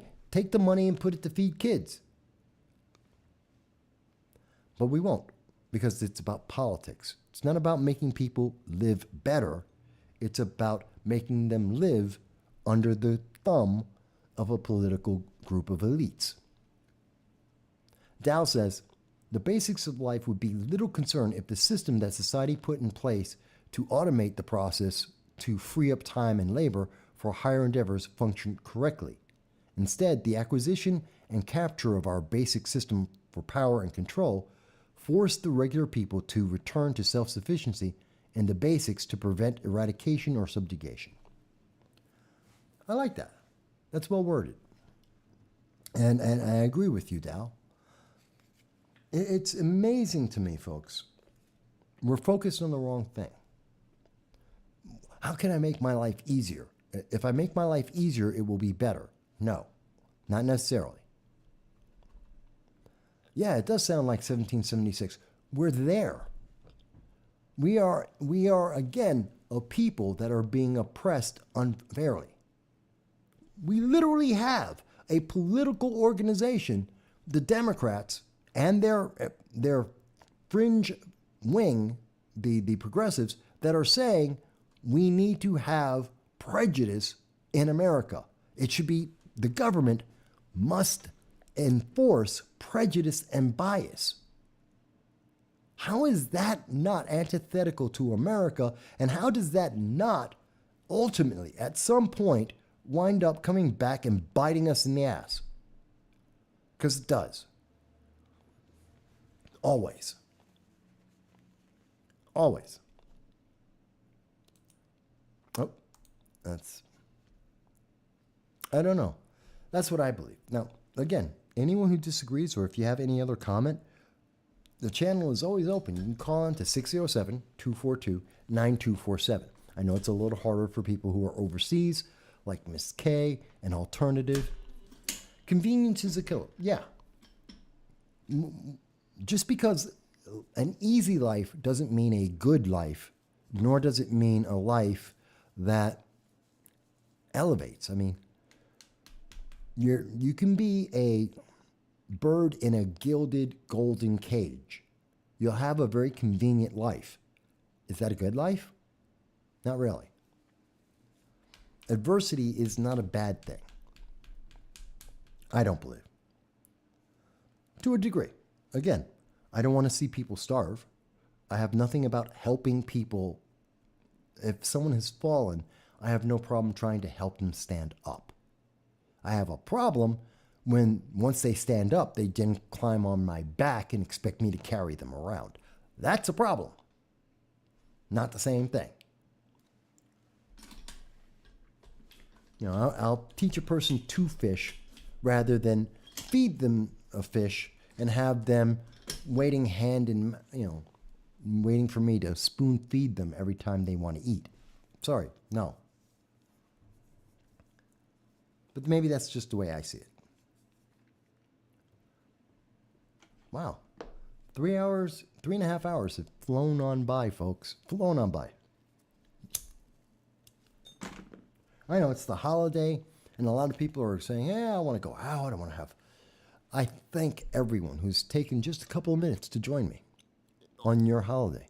And for those overseas, where I know it's 12 hours ahead of time. Miss K is going to work this morning. Alternative, they're getting ready. Let's see, 7 hours ahead. You guys it's the middle of the night for you guys. Thank you for spending time with me.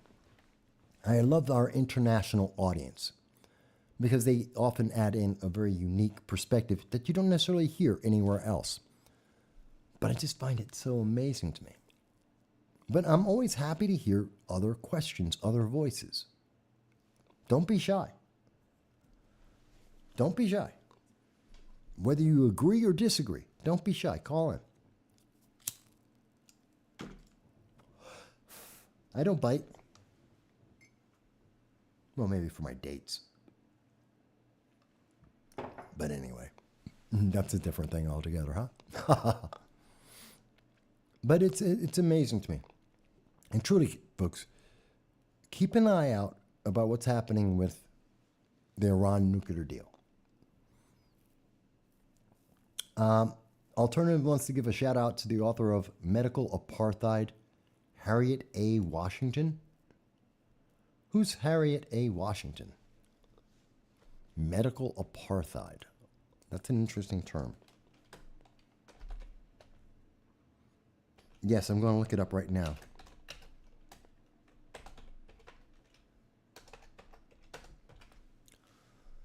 Does that... Oh, come on. My computer's free. There it is. Harriet A. Washington. She's a writer and a medical ethicist. Okay, that's good. The author of the book Medical Apartheid, which won a 2007 National Book Circle Critics Circle Award. Hang on. Here she is on the screen. So she's an environmental racism. She's an advocate of environmental racism. Wow. That's kind of special. That's kind of special. So, makes me feel like she's a left-wing nut.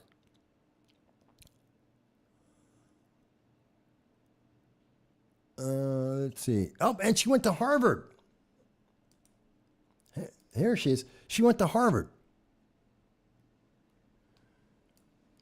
A fellow of ethics at the Harvard Medical School and a fellow of Harvard School of Public Health. So she's a diversity hire. They put her into Harvard because of diversity. She's not qualified.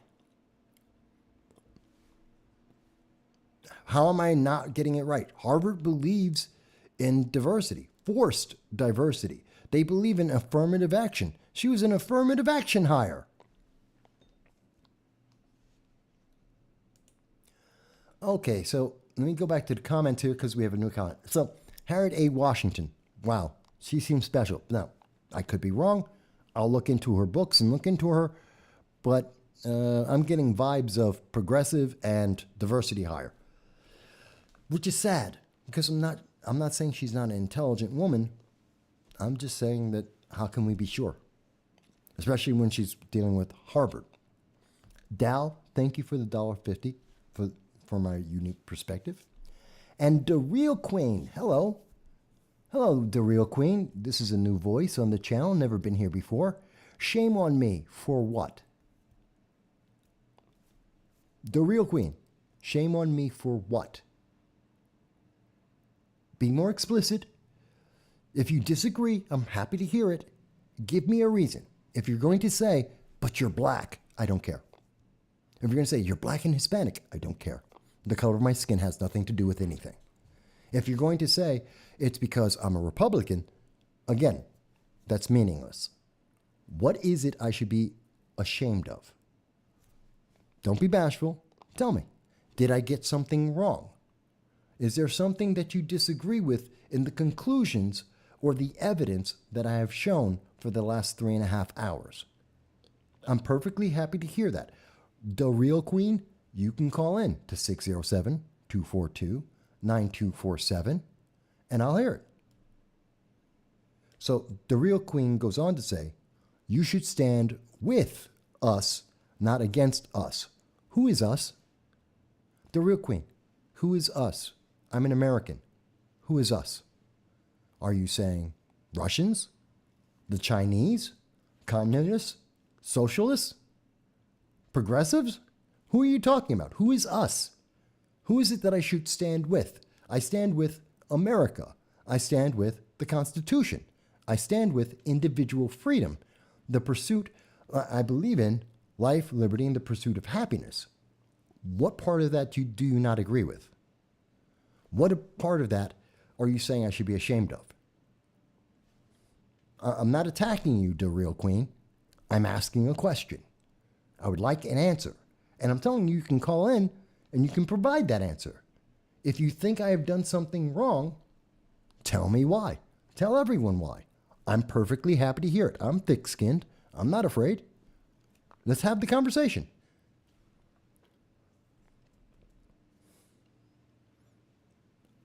I'm waiting. Again, you can call in or you can type it out. It's faster to call in, assuming that you're in the United States. Okay, so now you're saying, I stand for BS. That means nothing. That the real queen has just said, Michael stands for BS. Okay, that's meaningless.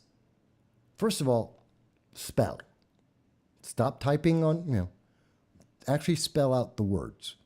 Okay? I don't talk or write in text speech. And I'll understand you better if you actually text, if you actually write in English. If English isn't your first language, no problem. I can appreciate not everyone speaks English. So if you type wrong in English, I can appreciate that. I don't hold it against you. Text is not English. It's not a language. Here it is. Here it is. There it is. I've been waiting for it all day. The real queen says, but you don't go after legacy admissions. Keep fronting. What's the problem? So what's the problem with admissions as they are? If white people get in, Asians get in, what's the problem? Blacks get in, Latinos get in. You're telling me that if we have this level playing field, that black people will never achieve. You're telling me that you agree with Erica Marsh that somehow black people cannot achieve, that you do not believe that they will be able to rise up to the requirement.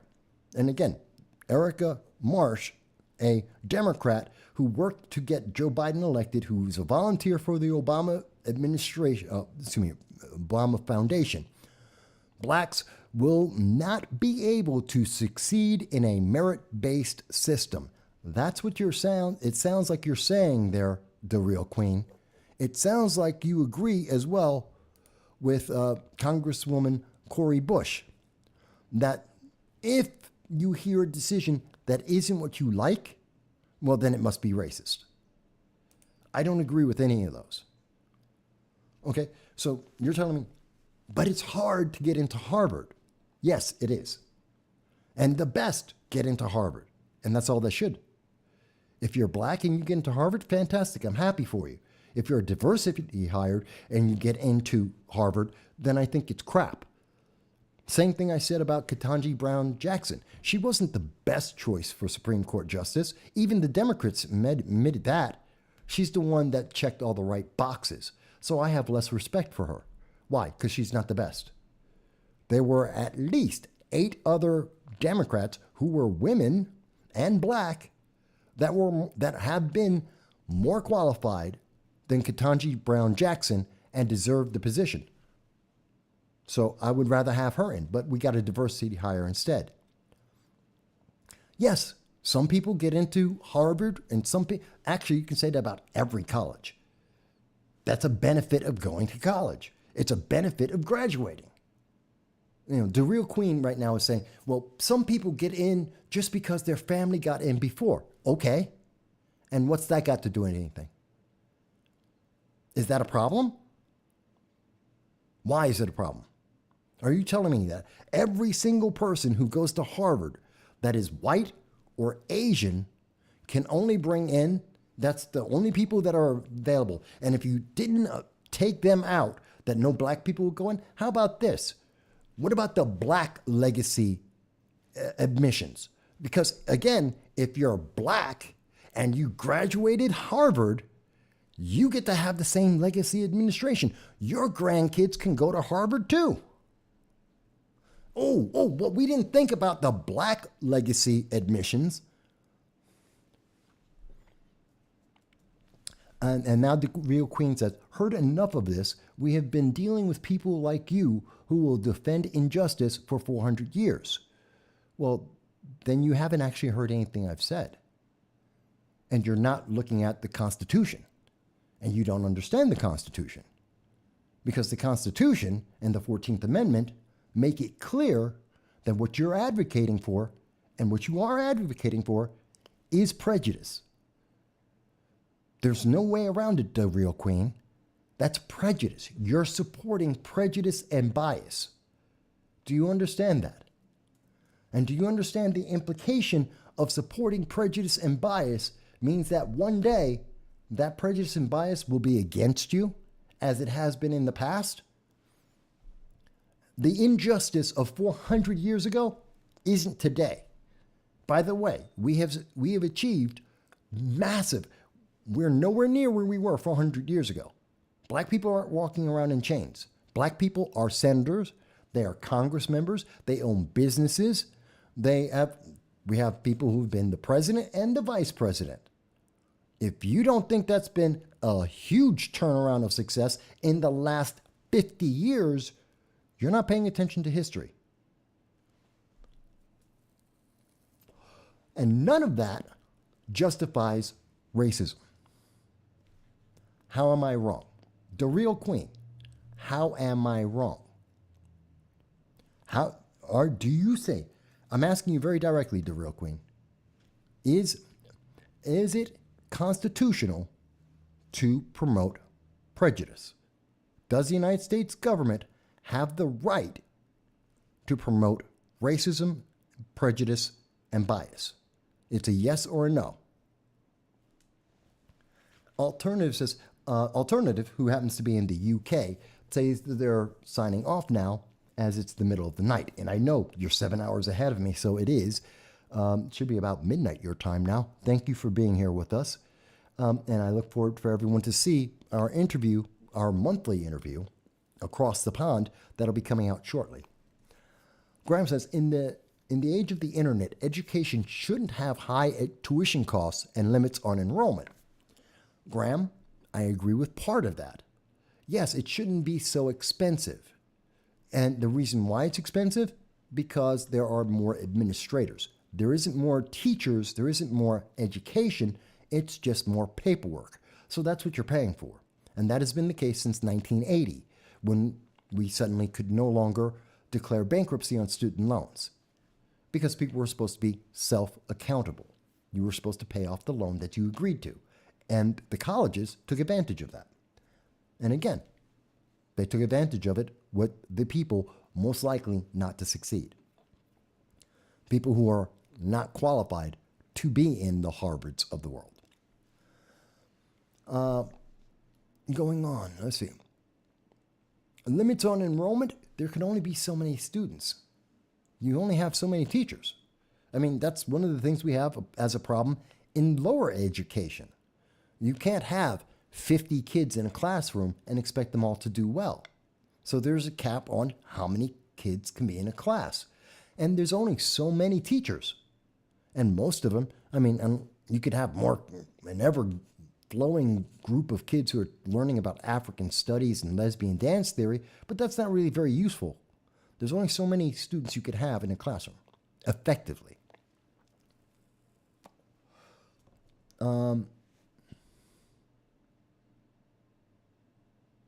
And does that mean that we could do that all by internet? Maybe. Maybe. That's an argument. Maybe there could be more students per classroom using the internet. I don't know if that's very effective. Because again, now where's that interaction? I'm paying. You're going to college to pay not only for you to be taught, but for the interaction, so that I can interact with that teacher. And if that teacher has 150 students based on the internet and those in classroom, then what am I paying for? Am I paying for that interaction? Am I still getting that interaction? No, it becomes impersonal. And I've lost something. It's not worth what I'm paying for. But again, it's an argument, a discussion that we can have. And personally, I do not believe in us paying for the colleges. It seems we lost the real queen. At least that's the name they were using here. And the real queen had nothing else to say. It's just that I'm an evil, non-black person. It seems that the real queen wants to say I'm not black enough for their feelings. which I don't care about. The real queen doesn't want to address the actual issue, which is it constitutional for the government to promote prejudice and bias in education? That's the question. It's the only question. It's the only question that was answered by the Supreme Court. And the real queen is taking the position of Cori Bush, of Erica Marsh, of what's her name, Lisa Hunt, as I have shown on the program, trying to change the argument, trying to change the conversation to anything except they want racism. That they are promoting progressive racism. Institutional racism.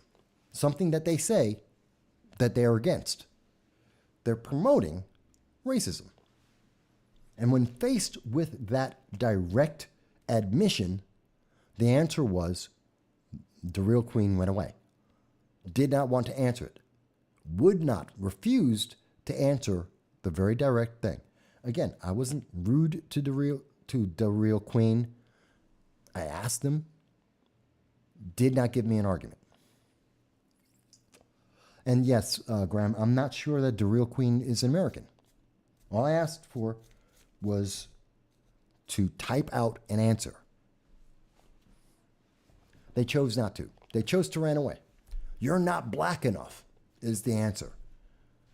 I don't care if you think I'm black enough. I wake up in the morning, I'm black. I go to sleep at night, I'm black. My parents are black and Hispanic. My brothers and sisters, most of them are black and Hispanic. Whether you like it or not, it doesn't change who I am. It's not up for debate or for consensus view. Whether you politically agree with me or not, I'm still black. I'm still Hispanic. I'm still 50, and I've still lived around the world.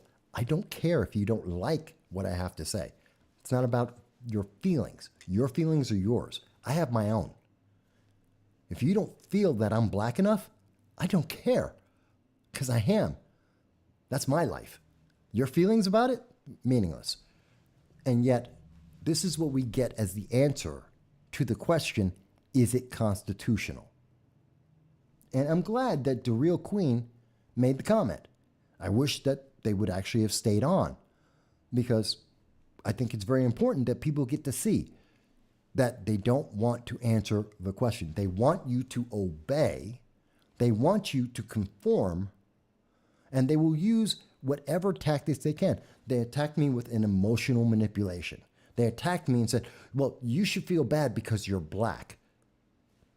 Why? You should conform because you're black. Why? You just don't understand. I've been alive for 50 years. I think I understand pretty damn well. Graham says, interaction is part of the current business model, but in my view, it is certainly not necessary for a good education. Talking about colleges, interaction is important in college, but it isn't everything. I think that's what you're paying for. You're paying for, when you pay for college, you're paying for the experience of the instructor, their knowledge, and the interaction. Otherwise, I'm in high school. High school, I don't get any of those things. Those aren't important because it's high school. I'm not paying for that. That's given to me for free. What I'm paying for, and a premium that I pay for in college, is interaction. That I get to get that information. See, we've changed our view of college. I've always had the same view of college. College is about gaining knowledge. It's not for anything else. College is about knowledge, and then you apply that knowledge throughout your life. I'm not there to be in high school. But that's my point of view. A lot of people may disagree.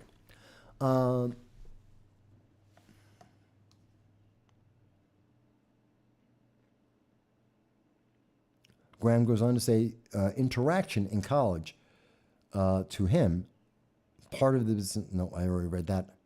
Online classes with discussion boards can be much more useful to the educational process than a room full of young adults looking merely to maintain advance their status in society. I disagree. I think social interaction is vital. Absolutely vital. That the more that you take people away from interacting with each other and conversing with each other and having those conversations with each other, the more you take that away, the worse the society becomes, the less personal it becomes. It dehumanizes the entire process. And as young adults, you have to learn how to socialize. You have to learn how to deal with other people, even in difficult situations, even in boring situations. That's part of growing up. And that's part of what college allows us to be able to do at a higher level than we did in high school. I think it's a very important thing. Now, not everyone agrees. And some people do very well with online classes. Most don't. But, everyone has a choice. Again, I'm only explaining what I see out of it. But could there be a compromise? Could colleges do more? Yes. Will they? No. Why? Because they're too busy trying to use prejudice to gain money and power. And that's what the Supreme Court was deciding on. And that's the one thing the progressives do not want to address. As we saw with the comments by the real queen. Not one thing was substantive in what they said. They tried to evade the core question. Is it constitutional? Did not want to answer that. Nope, they wanted to try and say, I'm not black enough. For them, I don't care. And until we hear more people say, I don't care if I don't match up to your progressive ideology on what I should be, we're going to keep having these problems. The more why do I have to conform to someone else's idea of what black man or Hispanic man, a 55-year-old is? Graham says, do you agree that it's a good thing to democratize power? I do. And goes on to say, if so, isn't it also a good idea to democratize education? No. Different purpose. Education is to inform, is to teach, is to pass on knowledge. That has nothing to do with whether or not I choose to accept it. Well, actually, you have the choice. Don't go to college or go to college. But how that information is provided to you, you don't get to vote on that. Not everything in life is about democracy. And in fact, democracy has a problem. I prefer the representative government that we have because majorities are mobs, and mobs don't always make the right decision. So no, I don't want education to be democratized. I prefer it to be an authoritarian construct. I have an instructor who is there to inform me. That is their job. They have to achieve that job. It's not about whether or not I like the way they do the job. I want them to do the job as best as they can. It's not about a consensus. There's no vote on that. Now, Graham says that college should not be so expensive. And I agree with you. And if they got rid of all the additional administrators that are there just to pass on paper, think about it. We've had the growth of lesbian dance theory and African studies. I use them as great examples because their departments in colleges have grown exponentially over the last 30 years. But it doesn't have a real purpose unless you're going to go back into the education system. And therefore, you add more administrators, you have more people who are teaching something that is not useful, and they have more of them, but the society is not advanced. It isn't beneficial to anyone. That's the problem with academics. Academics is only good for academics, not the application in the real world. I have a big problem for that. And that's why it's more expensive, because academics hire more academics to grow institutions. They swell, but they're not giving you anything more. The amount of money that's being spent on education since 1980 to today, as decided by, or as reported by Forbes, is about the same. The amount of money spent on administration has more than doubled. There's your problem. That's why college is expensive. Dow says, I would add to the caveat, though, that there has been to be a firm grounding of principles and morals based on individual rights and moral acceptable ethics to create grounded interactions. Well, that's one of the reasons why you go to college as well. Liberty first principles, as it were. I agree with you, Dow. You know, I'm kind of sad that the real queen disappeared on us, gave up, had so little confidence in the argument that they were making that they just ran away. Look, I'm not picking on the real queen. The real queen has their political perspective, and that's fantastic. I just wish that they could have stood up for those principles and shared them with us beyond Mike's not black enough. I don't think that's a political perspective. That is, unless you're Joe Biden. Again, Joe Biden did say, if you don't vote for him, then you're not black. So there is that. I guess it's political in that sense. Just somewhat disappointed. I actually was hoping for better. By the way, folks, let me ask, was I respectful to the real queen when they were making their comments? Was I rude in any manner? Did I not show respect and treat them with all due respect? If I didn't, please, someone type it in. Tell me, Mike, you were, you weren't being fair. Please let me know. I can't improve if I don't. If the real queen is watching and just not commenting, fantastic. If you thought I was being disrespectful, if I didn't hear your argument, if I wasn't having a conversation with you properly, please let me know. Put it on screen. How do I improve if I don't know that? But as far as I can tell, and I'm pretty sure of this, I was very respectful.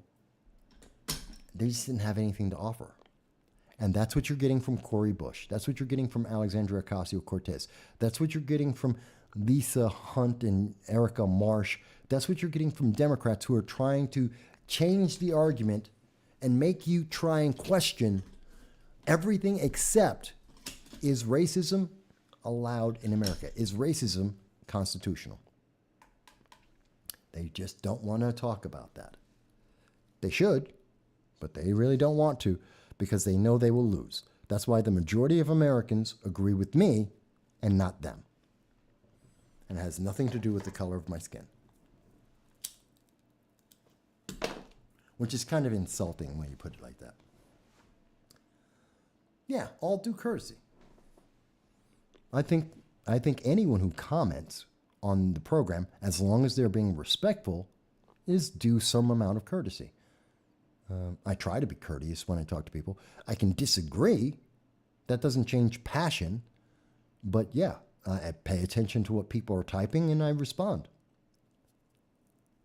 For those who are just listening, Dal had asked, when I said, did I provide the real queen, someone who was commenting, all due courtesy in their interaction with me? I just want to be clear.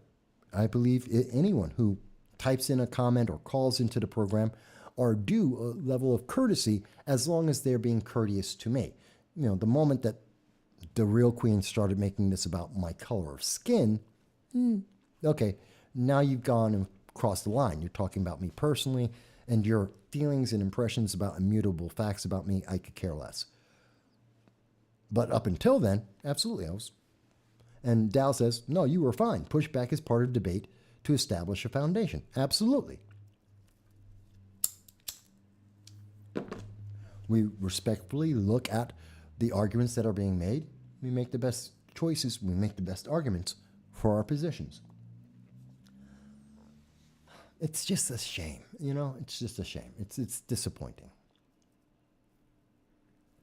That the only thing they could come up with is, Mike, you're not being black enough. Really, I've mentioned it a couple of times, it's really disappointing to me. It's really disappointing. More black people should step up and say this. It's like, guys, really, is this the only thing that they can say to you is you're not black enough and you're supposed to buy into that? Oh my God, I'm not black enough for somebody I don't know, that I don't care about. That doesn't have any impact on my life. Oh my God, I'm not black enough for LeBron James. Who cares? I wake up, I'm black. I die, I'm black. Every day of my life, I've been black and Hispanic. It does not change. I don't have any bar to try and cross and say, see, now I'm black. I'm not buying into being black. It's not a commodity. There's no registration for it. I don't have to keep on updating my blackness every week or every month. It's just insulting when you hear that. It really is. And I'm trying to be very kind about it, but it's very upsetting when I hear people say, you're not black enough. Screw you. Who are you to decide how I get to be? Oh, you have that color of skin. Imagine if someone walked up to any woman and said, you're not feminine enough. Women would lose their shit. Go up to a white person and go, you're not white enough.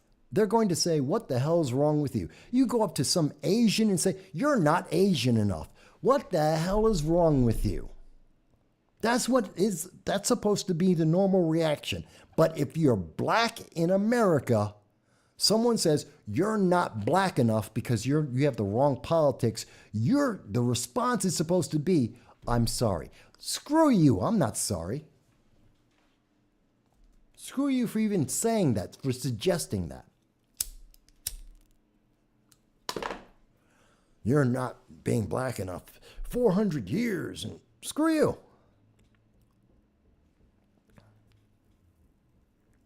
That really annoys me. That really aggravates me. You guys don't know how much that really eats at me and how much I really want to go off right now, and I'm being as nice as I can be. I really am. Because I don't want to be. But see, that's where discipline and experience and self-restraint come in. Something we don't often see from the progressive left, which is why they use personal attacks in place of political discussion.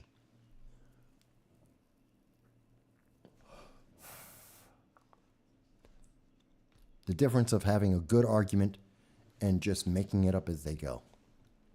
Okay.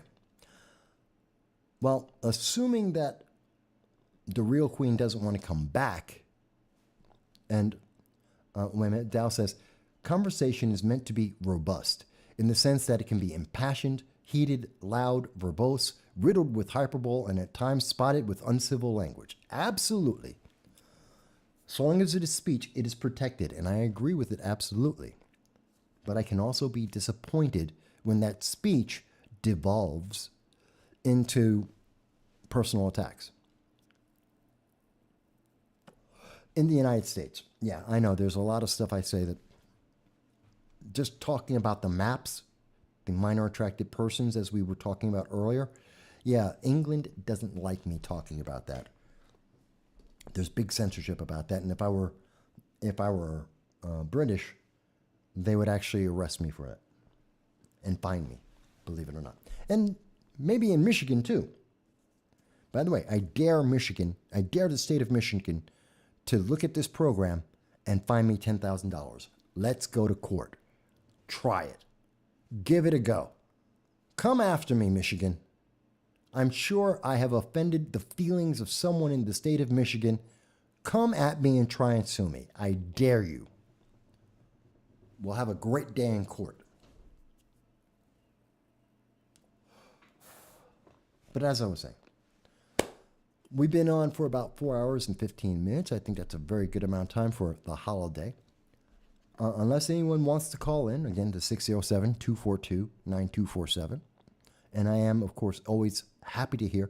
I want to thank everyone who's been listening from overseas, both in Australia and in the United Kingdom, as well as I know we have a dedicated audience that watch the program in India, that watch it in Canada and a few other countries as well. So I want to thank them. I know they don't like to usually speak publicly and type in, but I do hear from them from time to time, so I thank them for watching as well. Oh,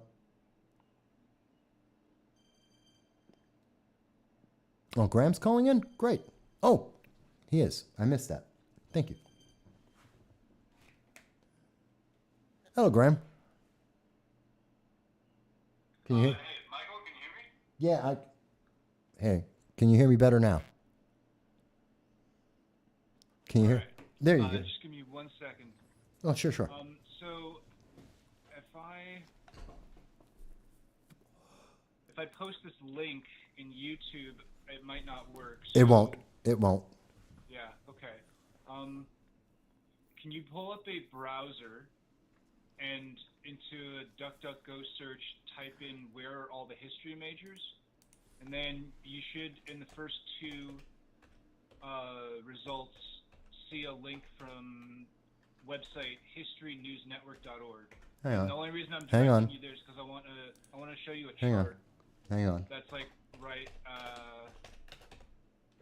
just like right there on the page. Hang on. All the history majors, you said. The website is historynewsnetwork.org. No, but I'm looking for where are all the history majors. Is that correct? Yeah, that's the title of the article. Okay. What you need, what, from U.S. News? Do you see I have it on the screen right now? Is this the article from U.S. News, what you need to know about becoming a history major?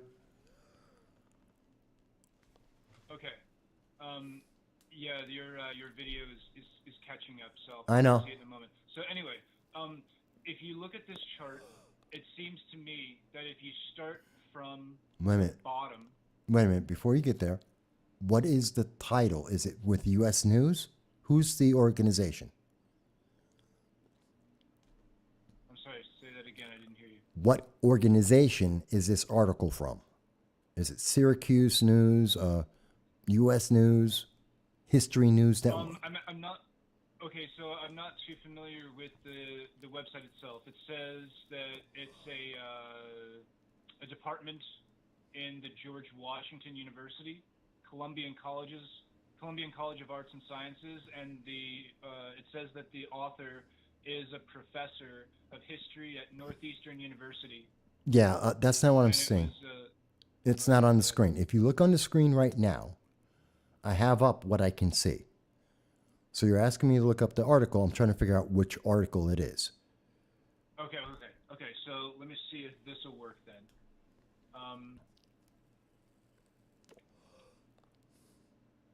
You can type in.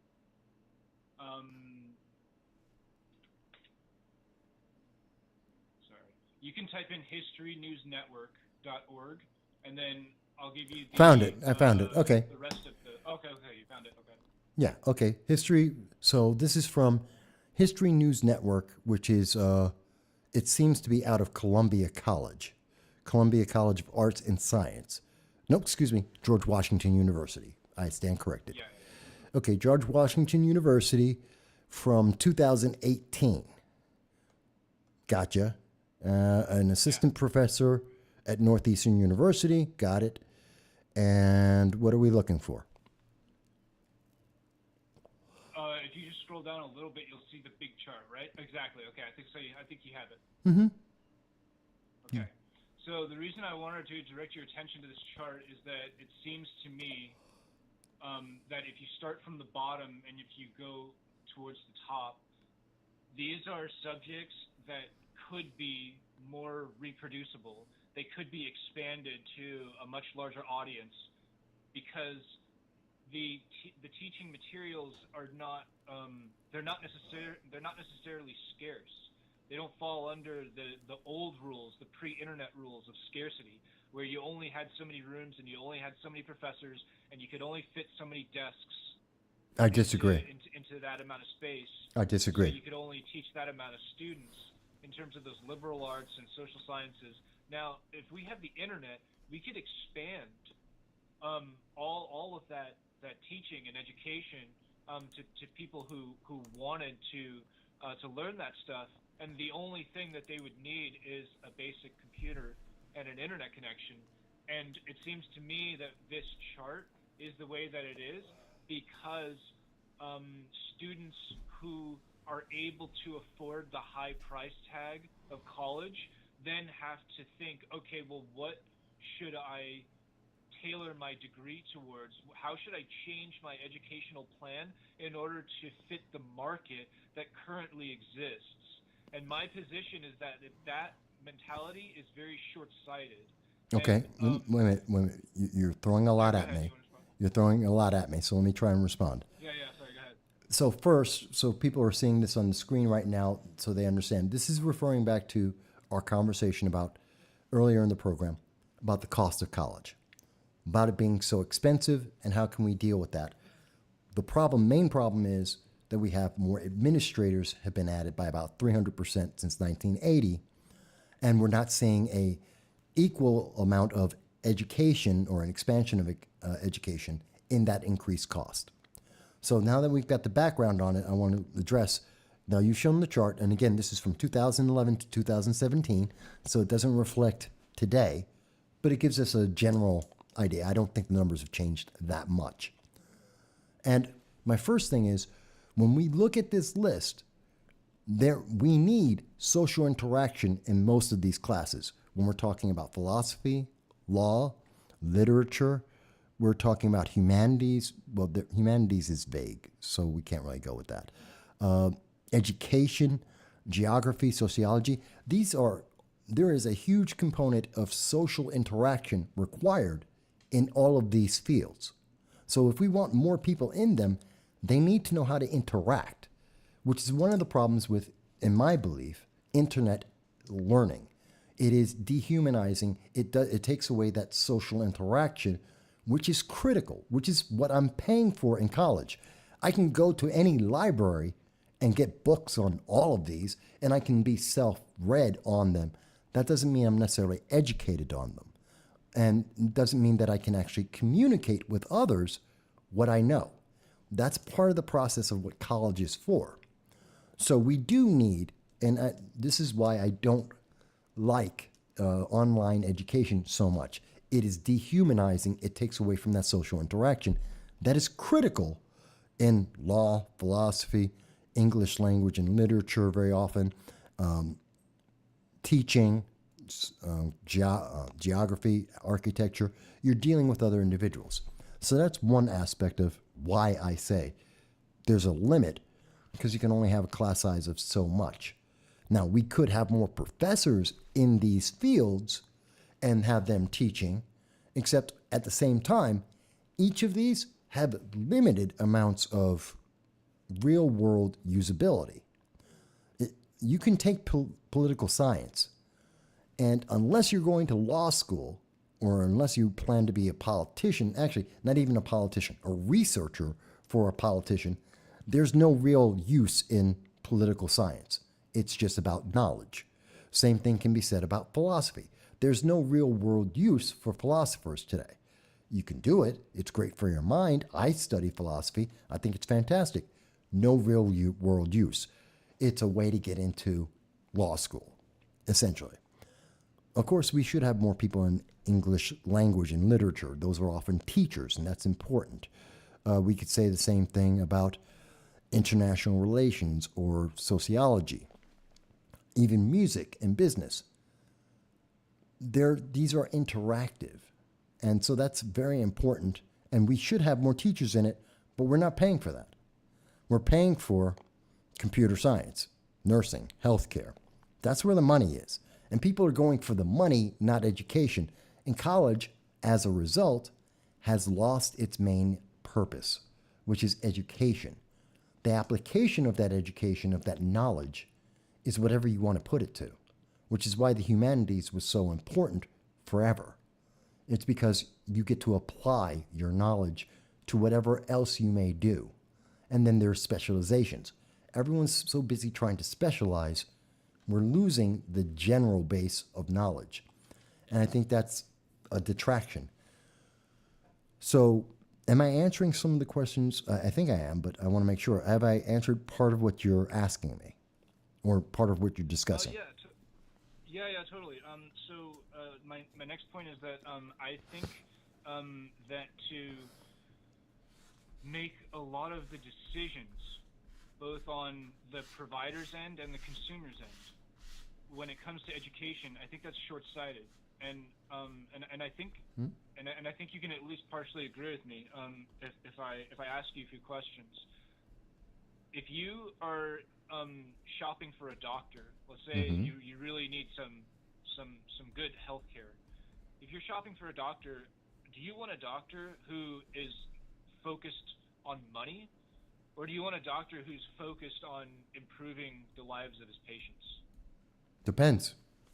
Because if I have a doctor who's focused on money and therefore is the best in the field and can charge more than anyone else, do I want Dr. Ben Carson to work on me? He's the preeminent brain surgeon in the world, and he is extremely expensive because he is the best.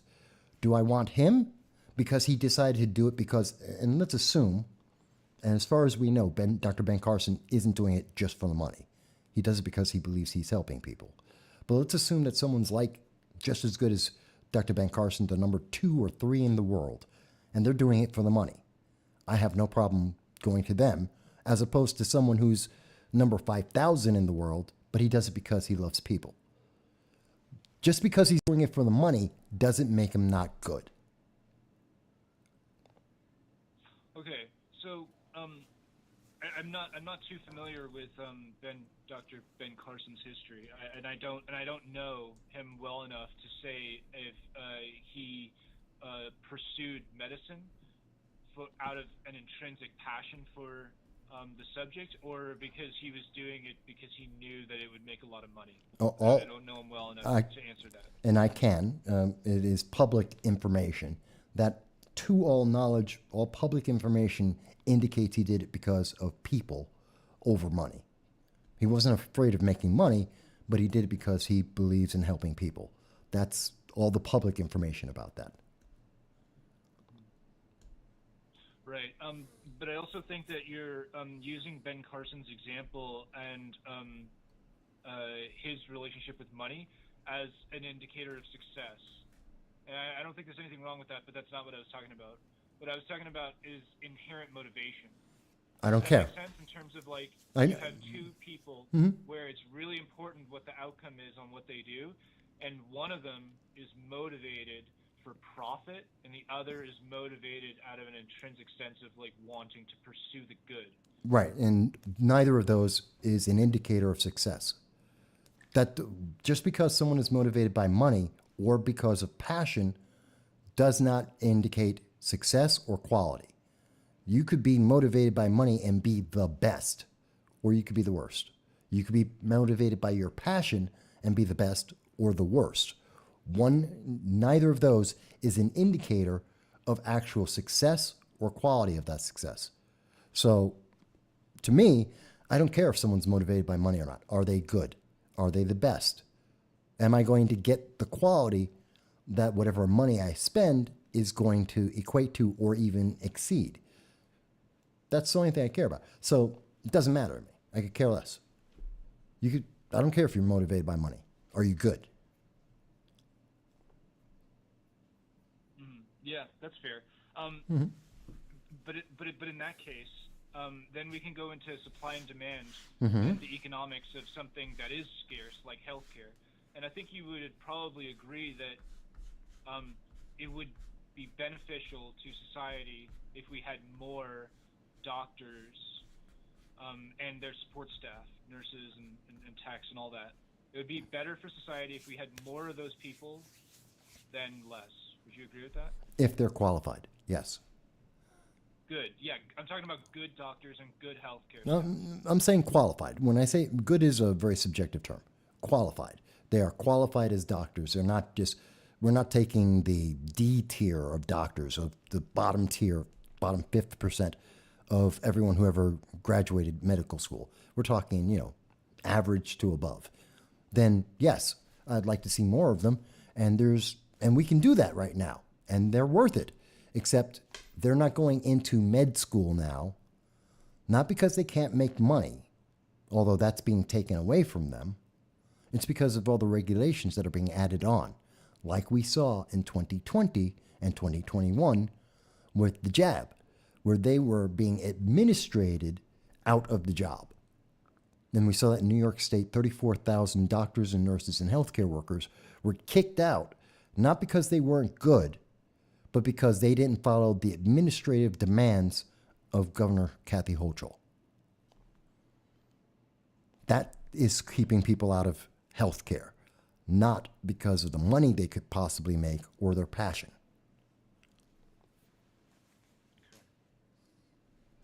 Do you see my point? Yeah, I mean, I think. Okay. I mean, I don't know. I think I have, I think I have a decently coherent view in terms of what we should do in order to compete against China. And I think it's kind of obvious that I'm like attempting to show you where use of government funding is probably a good idea, right? Like in terms of pumping it into education. But I mean, if you think that there's a better way to defeat our international opponents like China, I mean, I guess I'm not unclear on what your position is on that. I don't have a problem. Higher education is a choice. It is not something that the government should fund. It's something that individuals, if they make that choice, should endeavor for themselves. Should it be as expensive as it is? No. Why is it so expensive? Because the government has interjected itself into the process. They've made it valuable to have a higher price. The higher they make it, the more the government is doing. So it's advantageous as a business model for the colleges, which is why we've seen the price spike as it has over the last 50 years. Do I want more people to get educated? Absolutely. Is it always effective for a job, a career, and income? No, not necessarily. But then again, that's part of the risk of pursuit of happiness. There is no guarantee. I don't believe in guarantees. If we are guaranteeing the conclusion, the outcome, then we have broken the system. So there's a little bit of that to be put in. Now, when we compare that to places like, say, China, where you have a communist system where people are directed to where they're going to, what they're going to do, how they're going to live, what they're going to earn, we have a better system, not necessarily because we don't have as many doctors. It's because we have better doctors. We are outpacing them. We can outpace them. We can outperform them because people have done this because of their self-interest, because of their individual choices, not because they were mandated to do it. And they may hate their lives, hate their job, hate what they do, and they may not be very good at it, but they got the job anyway because the communist said, that's your job. There's a big difference in the quality and the outcome when it's mandated versus when it's allowed. So we need the flexibility to allow people to make their own choices and to make sure that they have a fair shot at that choice, but not to go so far as to determine the outcome of that choice. Because then we've gone too far. Does that make sense? It's not an easy road to walk, but it's an important one. Do you understand what I mean? Maybe. Okay, so let's go back to an example you were using before, in terms of like, you think it's a good idea that we should feed children at school, and we should provide them with things like textbooks, like what they need to learn and stuff. Absolutely. Those are things that are like pretty generally agreeable, right? Absolutely. Sorry, I'm being personally attacked at the moment by someone in the comments from Paula. She's making an assumption about what I think about Plessy versus Ferguson and Clarence Thomas, but that's another thing. I'll address that in 1 second. But to answer your question, do I think we should feed kids? Yeah, because they're innocent. Because children they don't have consent. They don't have choices. They are helpless. And it is our purpose, our government, one of the things our government is meant to do, one of the things our society is meant to do, is to take care of those who cannot take care of themselves. That's children. So would I provide food, and do I have a problem using money to feed children, regardless of income? Would I do that? Absolutely. And the second they turned 18, They're an adult. They're on their own. I don't want to continue that process. That's because they cannot do it for themselves. They don't have jobs. They don't make an income. They aren't expected to.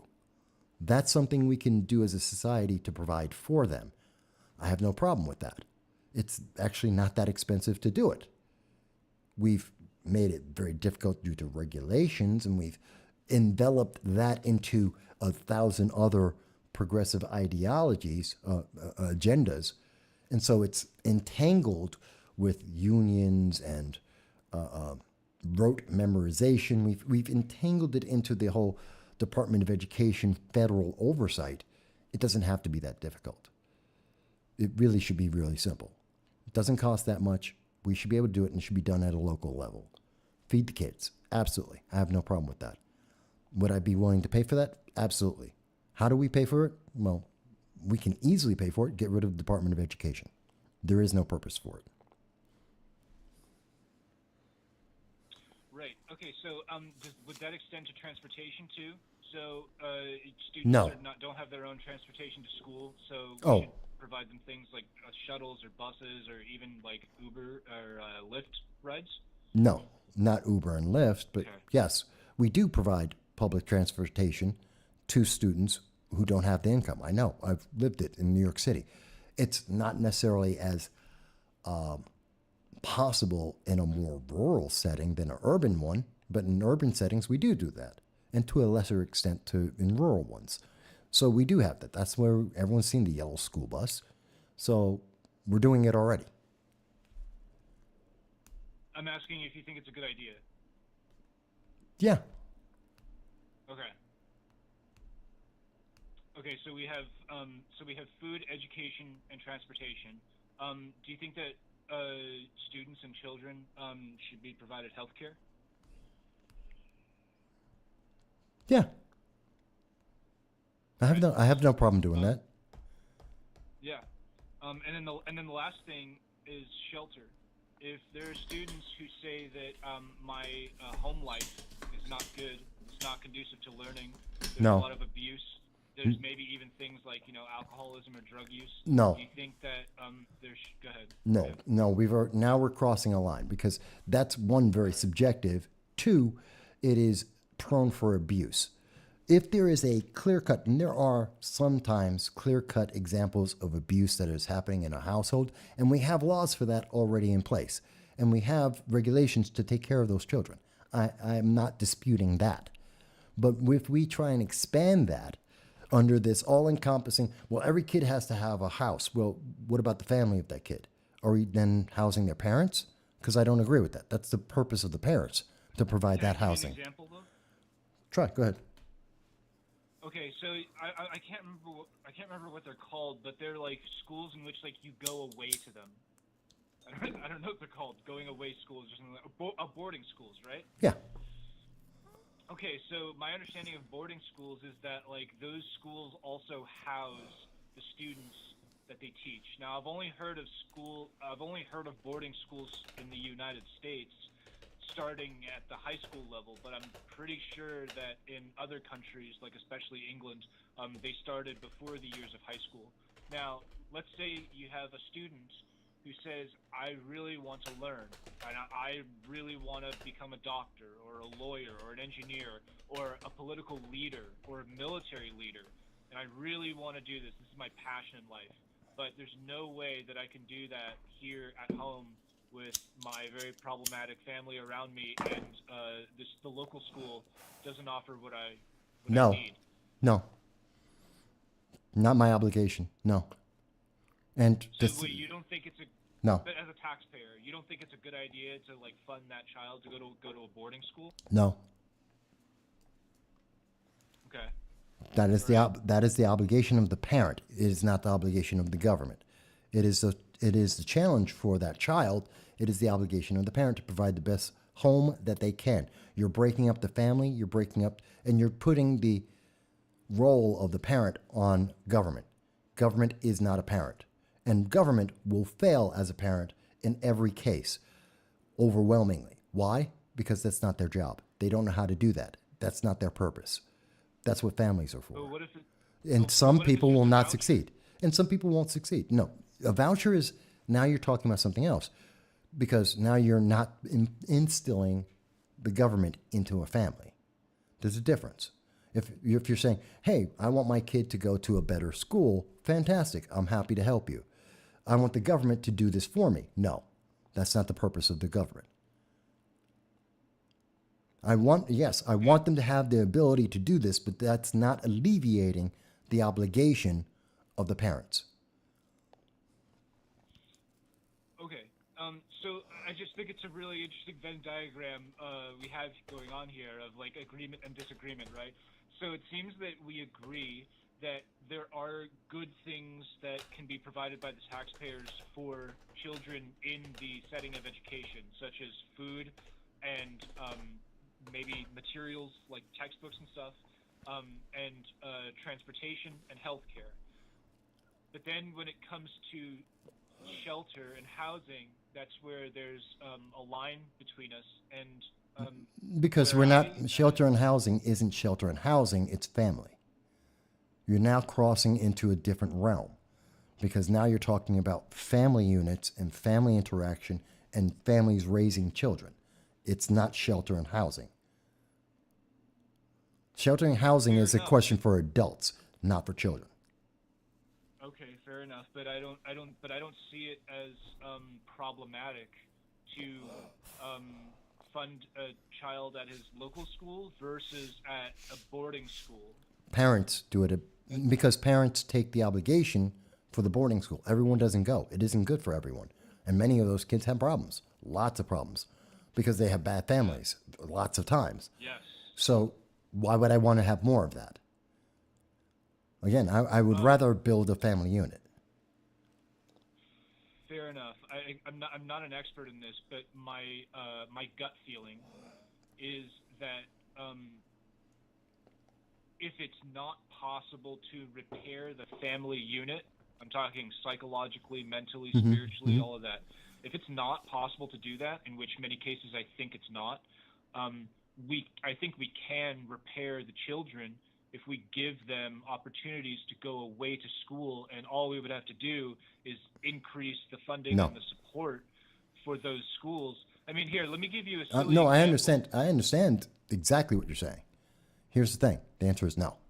Because again, Yeah, okay, you're okay. interjecting government and you're making assumptions about how that child's going to grow. We don't know.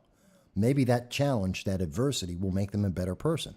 Maybe that's going to help them to achieve. We've seen that often where the children of alcoholics, drug abusers, various bad households turned into great personalities, world-renowned leaders for many reasons. Not everyone does. Some people just live a normal, everyday life. And government should not step in just because the government says we can, and maybe that'll be nice. I'm sorry, I don't agree. Family comes first. That is a family obligation. And if there is an excess of a problem where it is actually life-threatening, that is one thing. If it's not life-threatening, government has no place in there. And even when it's life-threatening, I have a problem. I would rather see the local community deal with it rather than government, no matter what. We can disagree on that, and that's fine. But that's where I draw that line. That's why I draw that line, is because I do not believe government should have that, not responsibility, but that potential. It's a problem. You don't have to agree. It's just where I stand on it. Yeah. No, listen. I think that this has been a great conversation, and I'll just. I think I'll end on this. Sure. I think, Michael, you're in the minority. Okay. Okay. That's fine. Because I think that we've had big clues along the way that children are capable of drastically changing the world and changing the landscape of our daily living as they grow older and mature into I want to say like their generational like adulthood. Like I think it's fair to say that the millennial generation is just becoming to like come into like mature adulthood, and you can also see that reflected in the voting base as well. I think that it's a fact that as voters, millennials are just beginning to outnumber baby boomers. And the point I'm making with that is this: the big clues that we've had along the way are books like J.K. Rowling's Harry Potter. Okay, Harry Potter is the story of an abandoned orphan dropped off at his uncle's and aunt's house, and he's treated very poorly as he's growing up. He doesn't even get his own room. He's shoved under the stairs in a little cupboard. The story, and he's basically told, like, I don't accept. We want to pretend that you don't exist. I don't accept. Wait a minute. Before you go further, I can't accept the example you're providing because it's in a book of fiction. And you can make your protagonist anything in any scenario, and they will either succeed or fail as the writer deems. It's fiction. So I understand your premise. I understand the example you're trying to make, but the source, the core of what you're saying right there, as using this fantasy novel, this fiction, doesn't apply. It's not useful. It's bad for your argument because it is based on fantasy and it's whatever the writer wants to make it. Well, I'm going based on the premise that art imitates life, and I think I'm not making an obscure reference to you. I'm referring to a massively popular work of fiction. Yeah, but it's still fiction. Successful for various reasons. It's still fiction. It's a made-up story. Sure, she could have made Harry. She could have made Harry rich. Could have had the same story. But the future is always fiction. I mean, you can look back at a lot of the science fiction novels that were written in the past and how many of them were very accurate in terms of their predictions. When they wrote it, it was about the future. The future is always fiction. We don't have flying cars. I can also point to the overwhelmingly numerous ways that fiction has been wrong. Fiction is fiction. Sometimes we see a correlation to the future because people are inspired by the fiction. But the fiction is whatever it is, whatever the writer wants it to be. So again, I'm understanding the underlying premise you're making. I'm saying the example you're using takes away from your premise because it is arbitrary. So I'm not saying you're wrong. Okay. But I'm saying that example is a poor example. It just doesn't work. Yeah, fair enough. I'll just finish my point then, and then I'll let you talk to somebody else. Is that cool? Yeah. Paula seems to be screaming for. The reason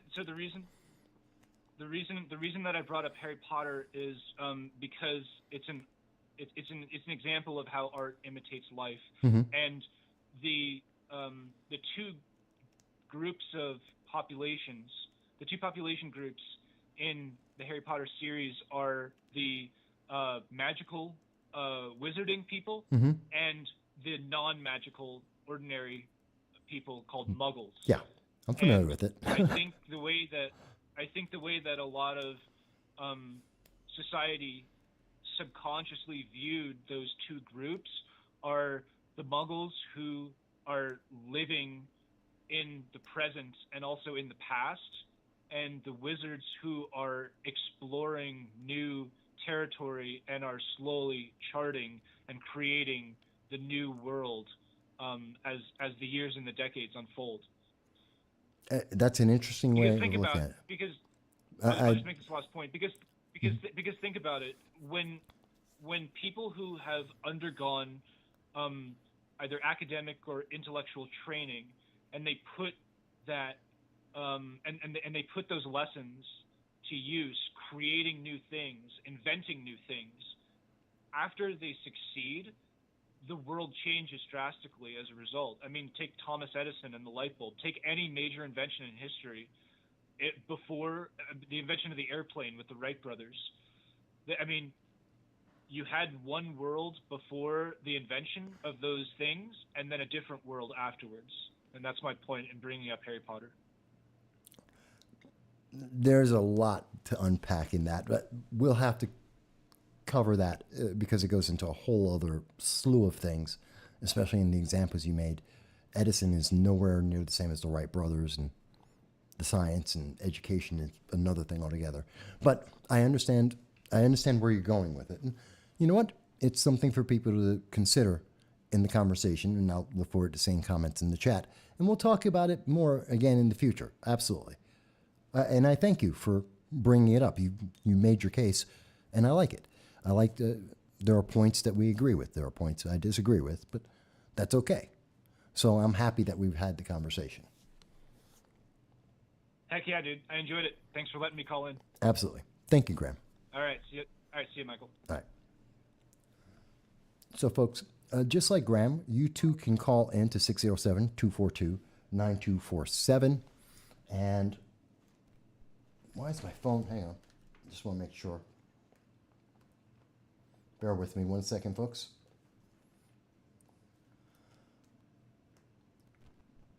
Yeah, okay, that's why. Sorry, I had the ringer down a little bit low while we were talking, so that's why I had a little trouble hearing him call in. But with that said, I want to address, and I thank Graham for calling in. I thought it was very interesting, some of the points that he made. And as you heard, we agree on certain things, we disagree on certain things. But during that conversation, another person who I'm not sure if they've ever been on the channel before, Paula J., decided that she wanted to make some comments and was commenting on, I think, some of the things we had said previously in reference to, I think, affirmative action. Perhaps it was in education. It's not clear. And so they made a couple of comments, starting with Paula J. said, "You must be getting paid to say this stuff." No. Why do I always get this from some individuals? And they tend to be on the far left. And they like to say, well, you're only saying this because you're getting paid. What, I can't be a black conservative Republican? Is it somehow impossible to imagine that someone actually believes in Republican principles, believes in America, believes in making America great, that has had the experiences for over 50 years in America, throughout this nation, in being educated, and can say that, okay, I believe in the Republican values? Why do they always have to try and demean it and try and somehow quantify it and say, no, you're just doing this for money. You don't believe this. No, Paula, it sounds like you don't believe the principles that I'm speaking about. And for you, it would be impossible, and that you would compromise yourself by accepting money and say something that you don't believe. I don't. As you can see on the screen, yes, I will accept Patreon, $1.50 a month. Yes, people can make donations on PayPal. And yes, it costs me several $1,000s, over $5,000 a year to do this. And I pay for that out of my pocket. I don't get paid by institutions. I don't get paid by business, any of the politicians, left, right, or center. And if I ever do, I will disclose that publicly. But the fact is, that's not the case. So no, I'm not getting paid. I'm saying this because, and I've been saying this for 17 years, because I believe it. And I have the proof to show it. Paula goes on to say, the problem is that many people will defend the wealthy and elite to the ends of the earth, but when it comes to poor folk, they will pull out the rug. Clarence Thomas should be ashamed of himself. Well, there's a bunch of assumptions being made there. So Paula is assuming that I am defending the wealthy and elites, which isn't the case. We're not talking about wealthy and elites. We've been talking about policies, everything from international policy to local policy. So the assumption that I'm only talking about the wealthy and the elite as a benefit, well, that's not really true. So that's a misunderstanding of who I am and what I talk about. And Clarence Thomas, why should he be ashamed of himself? He was looking at the constitutionality of an issue, and he found it unconstitutional, nothing to be ashamed of. Whether you like that decision or not is irrelevant. Is it constitutional or not? Give me the constitutional determination of why affirmative action should exist. Why should the American government, under the Constitution, be prejudiced against American citizens? That's the question at hand. Should the American government be allowed by the Constitution and the amendments to be prejudiced against American citizens, which it would seem the 14th Amendment denies that ability? You're saying Clarence Thomas should be ashamed of himself. You're not explaining why. It doesn't make any sense. Your argument is poor. Paula then goes on to say, how about we go after Plessy versus Ferguson, Clarence? Now, I assume that this is the beginning of the personal attacks, or a continuation of it, where Paula is now saying that it's calling me Clarence Thomas. In other words, and this is a way to try and insinuate, it seems, that I'm being called an Uncle Tom, that I'm not black enough for Paula, and she doesn't agree with my political views. You don't have to agree with my political views, but the personal attack is kind of demeaning. It's useless. Demeaning against you, Paula, not me. And it's useless. How about we go after Plessy versus Ferguson, which does not exist in the United States? It was overturned. Bad laws and bad decisions in the United States get overturned. What's the problem with that? We've seen that happen throughout the history of the United States, and we've seen it happen again. I have no problem with that. She goes on to say, you have no problem pulling up the ladder behind you. Prove that, please.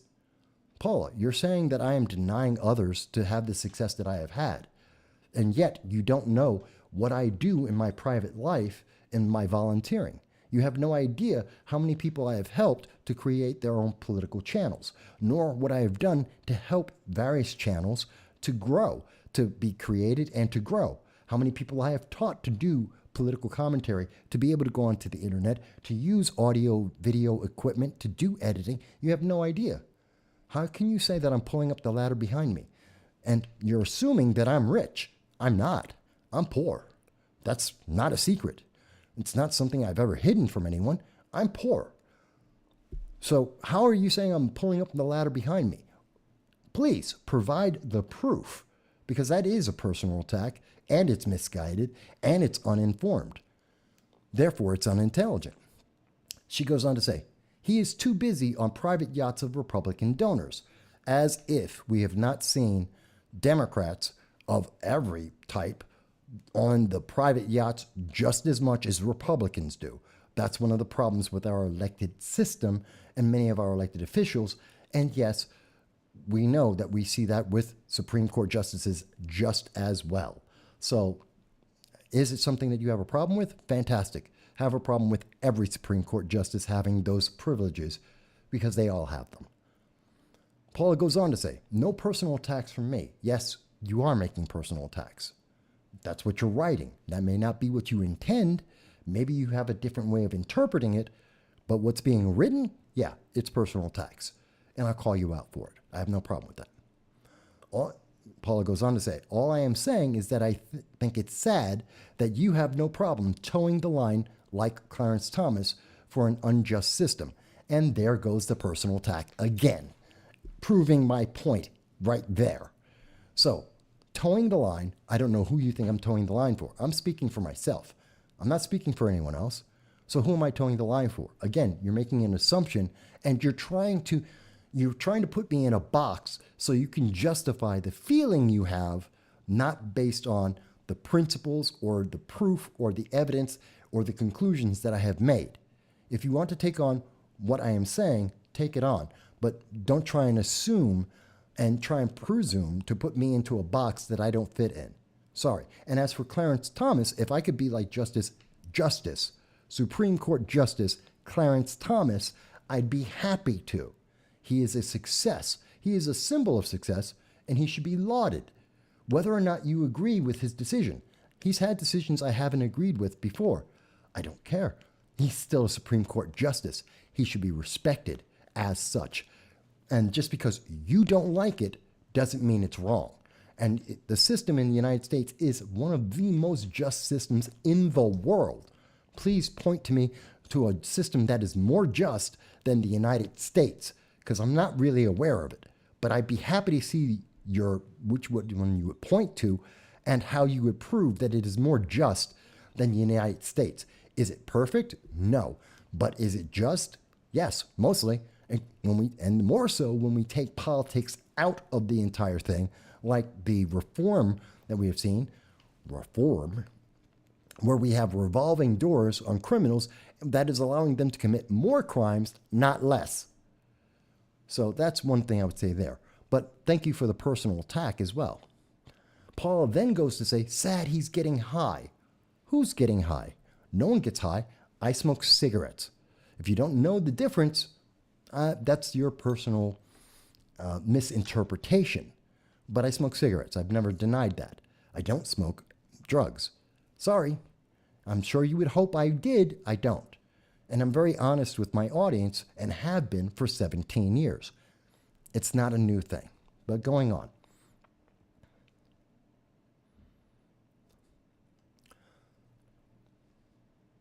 So I'm not sure if Paula J is still on, but it would seem that Paula J isn't. And Paula, you can absolutely call in if you wish to, after making all these personal attacks.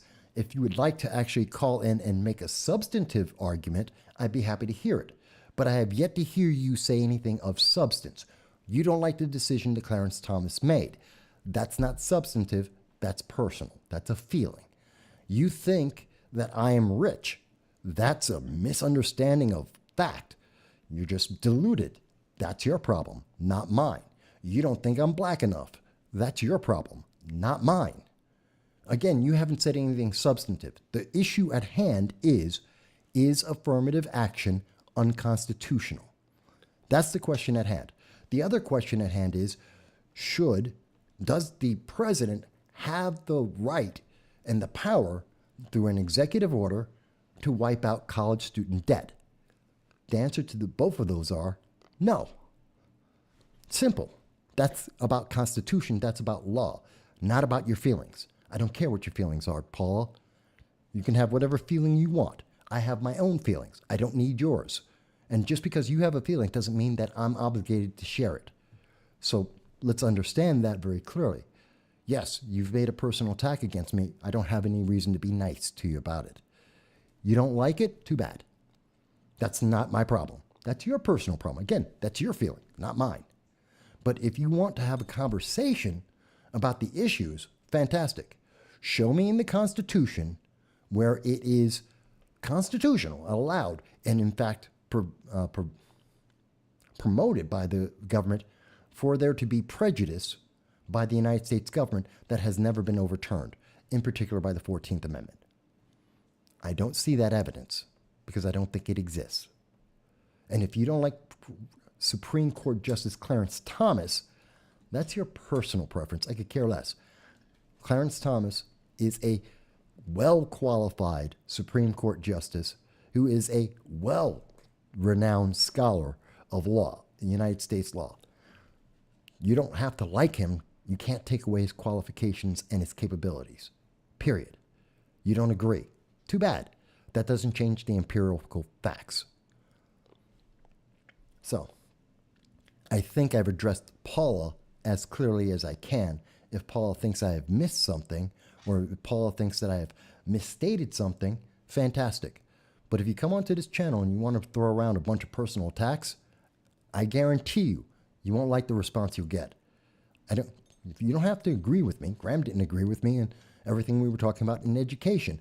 That's fine. You don't have to agree. But if you want to make personal attacks, trust me, I can do it better than you can. I've been doing this longer. And I doubt that you can say anything that I haven't heard before. My skin is thick. I don't really care. Sorry that I have to go into that with everybody, but sometimes people think that they can just be rude because they're anonymous persons on the internet, or in person for that matter. I could care less. The fact is, no, you can't.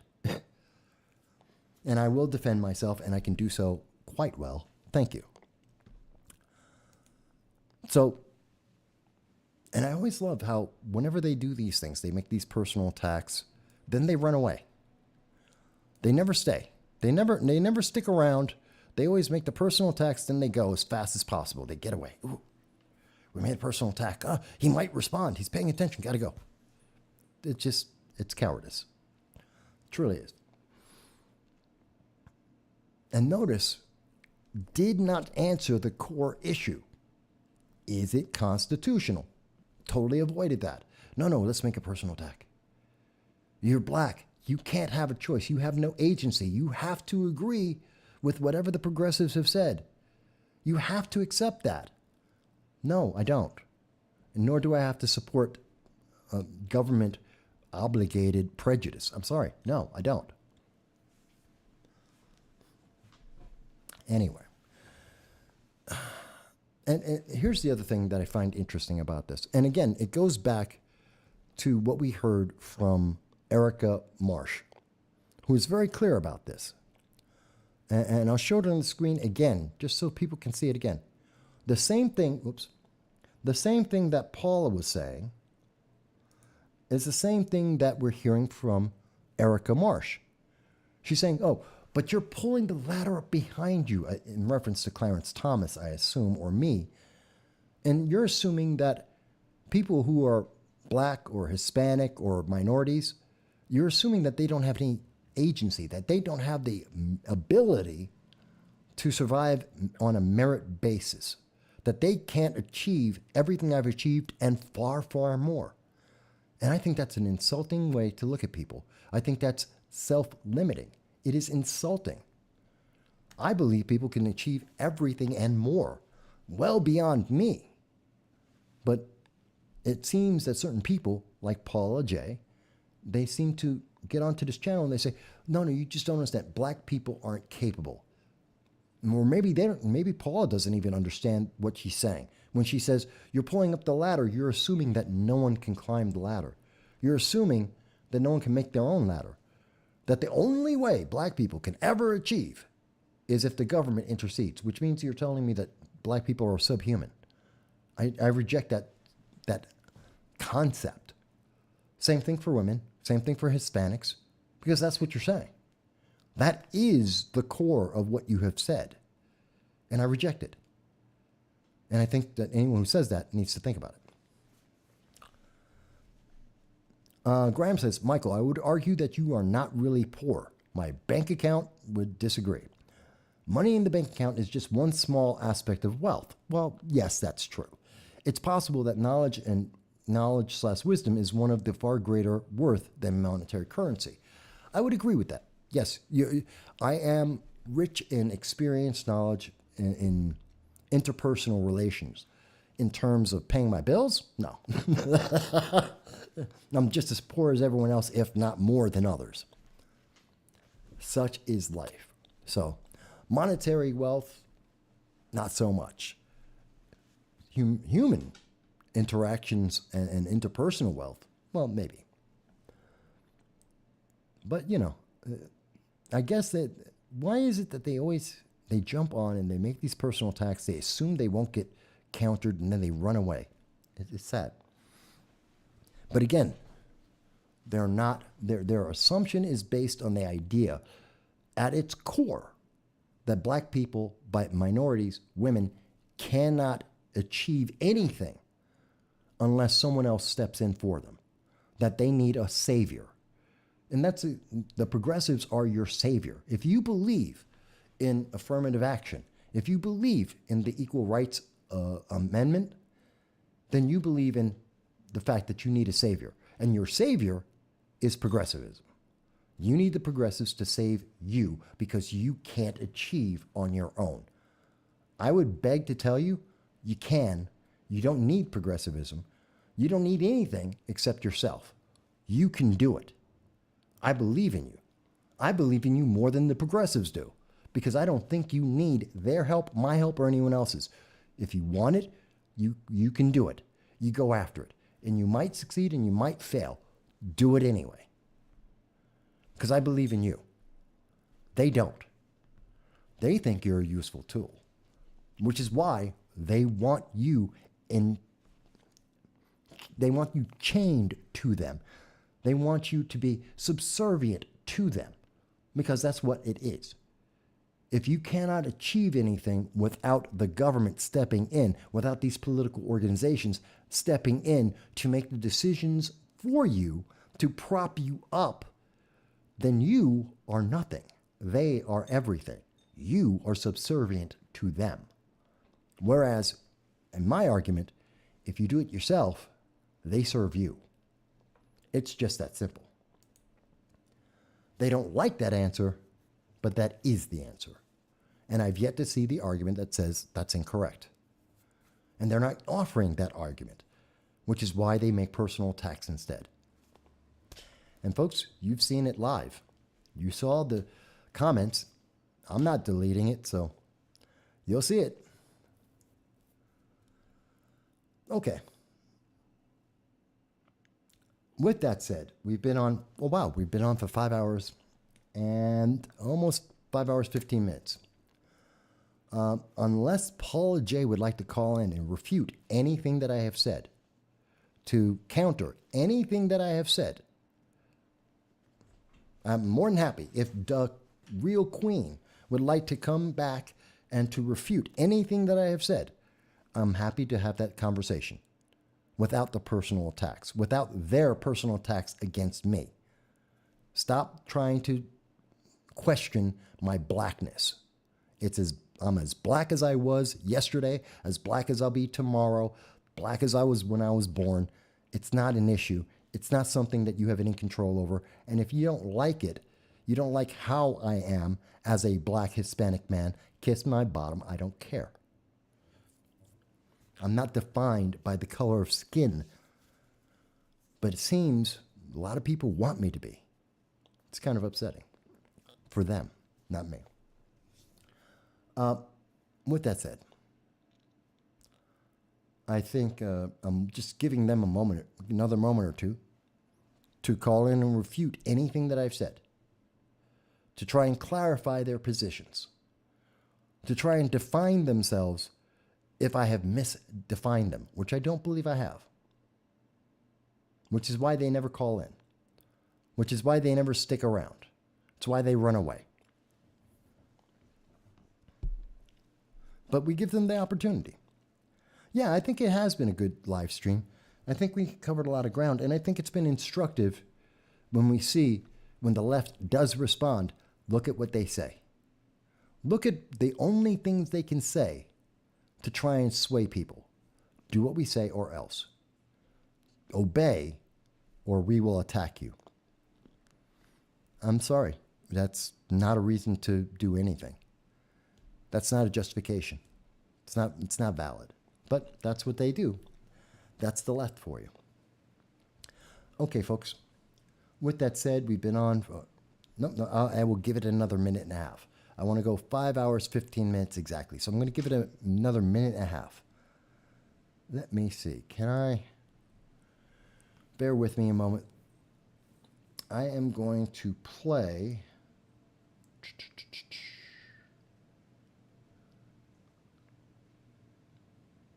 Assuming that they don't try and get this video struck. And if they do, by the way, if the progressives come back and they go, oh my God, look, he said something, that they report me to Michigan and say, oh no, HB 4474. Mike said something that I felt was frightening. It was threatening. Mike is such a bad person. You have to remove this. And somehow the state of Michigan decides to come after me. Go to Rumble. Go to Rumble and you will see this entire conversation because I'm not going to remove it. But I can't tell you that the same progressives that are trying to attack me on the basis of my color of skin wouldn't try and do something underhanded like try and get this video flagged, have this live stream removed, or try and remove my channel. They've done it many, many times. So, in case they do try something stupid like that, no problem, go to Rumble. Now, bear with me a second. I have a... Oops, there it is. Come on. Stop. This is Stop. No Soundbites Allowed. Stop. Bear with me, folks. I'm just trying to bring up something for the next minute and a half. All the little things we have to deal with in life sometimes. It can be so challenging and annoying. 1 second. There we go. I just have to fix my sound setting here Yeah. There we go. And let's go with this for a minute. This is No Soundbites Allowed, and I am your host, Michael Voss, Dragon of the Southern Tier. I'm happy to be here with you today. Eric Holder, the Attorney General of the United States, admitted he has not read the Arizona immigration law. Let's think about that for a moment. I know it is a difficult task to stand up in front of our peers and say to Congress and say that Congress has failed to listen to voters. You here at CPAC said yes to President Donald Trump in 2016, and I know you're going to say yes to. She was very aware that she had the flag in her hands and that the flag was dragging on the ground. That is a intentional action. She knows what she is doing. She then drops the flag. Understand the logic, and we see this in social media on a regular basis, and it's something that Newsweek decided not to tell you about. I held the AR-15 in my hand. I wish I had it. It is as heavy as 10 boxes that you might be moving. And the bullet that is utilized, a 50 caliber, these kinds of bullets, need to be licensed and do not need to be on the street. That's right. Representative Sheila Jackson Lee, a representative in Congress who is writing laws to deny American citizens their rights, has no idea what she's talking about. And they are against the vaccine mandate. Yeah, absolutely. Now, you support that? We shouldn't have any problem in meeting that error rate, because last time I checked, there were not a lot of planes crashing into each other at airports, right? You can meet a very, very stringent accuracy rate when it's important, when it matters, like in federal elections. No one wants to point out the quote from Joe Biden where he is admitting that he is willing to lie to the American people.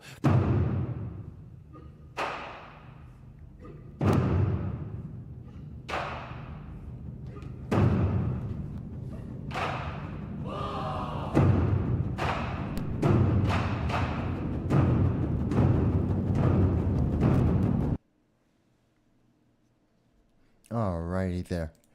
Thank you, folks. So I just wanted to add that in at the end there because I do appreciate everything that you guys do. I really do. Miss K out of Australia does say, fact is, the USA is not the best law system in the world. Okay. I tend to think that the US is a really great legal system. Not perfect. I don't know a better legal system. Then again, it could be a lack of knowledge there, but I'm not sure of a system that has a better law system than the United States. That's just me, Miss K. I'm not sure the country is considered the best. I can only go by anecdotal evidence on that one.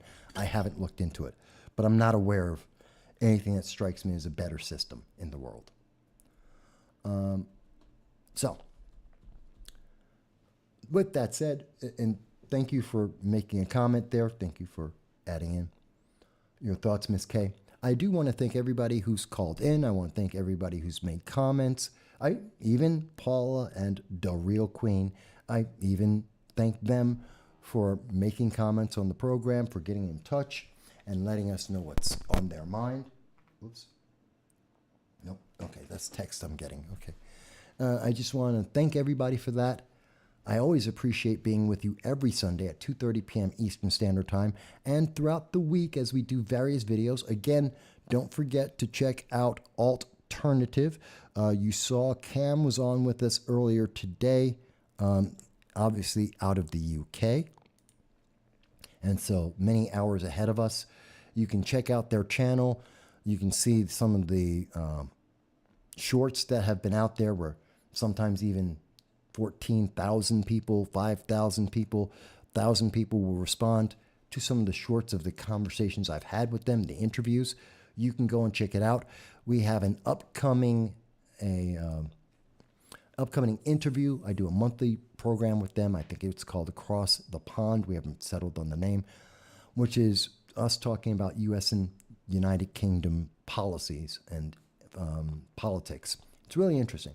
Look forward to watching that. Check it out. And until the next video, I want to thank everyone. I hope you're well, and I will be doing fantastic. I'm going to try and do fantastic through this July 4th holiday. I'll talk to you soon, folks.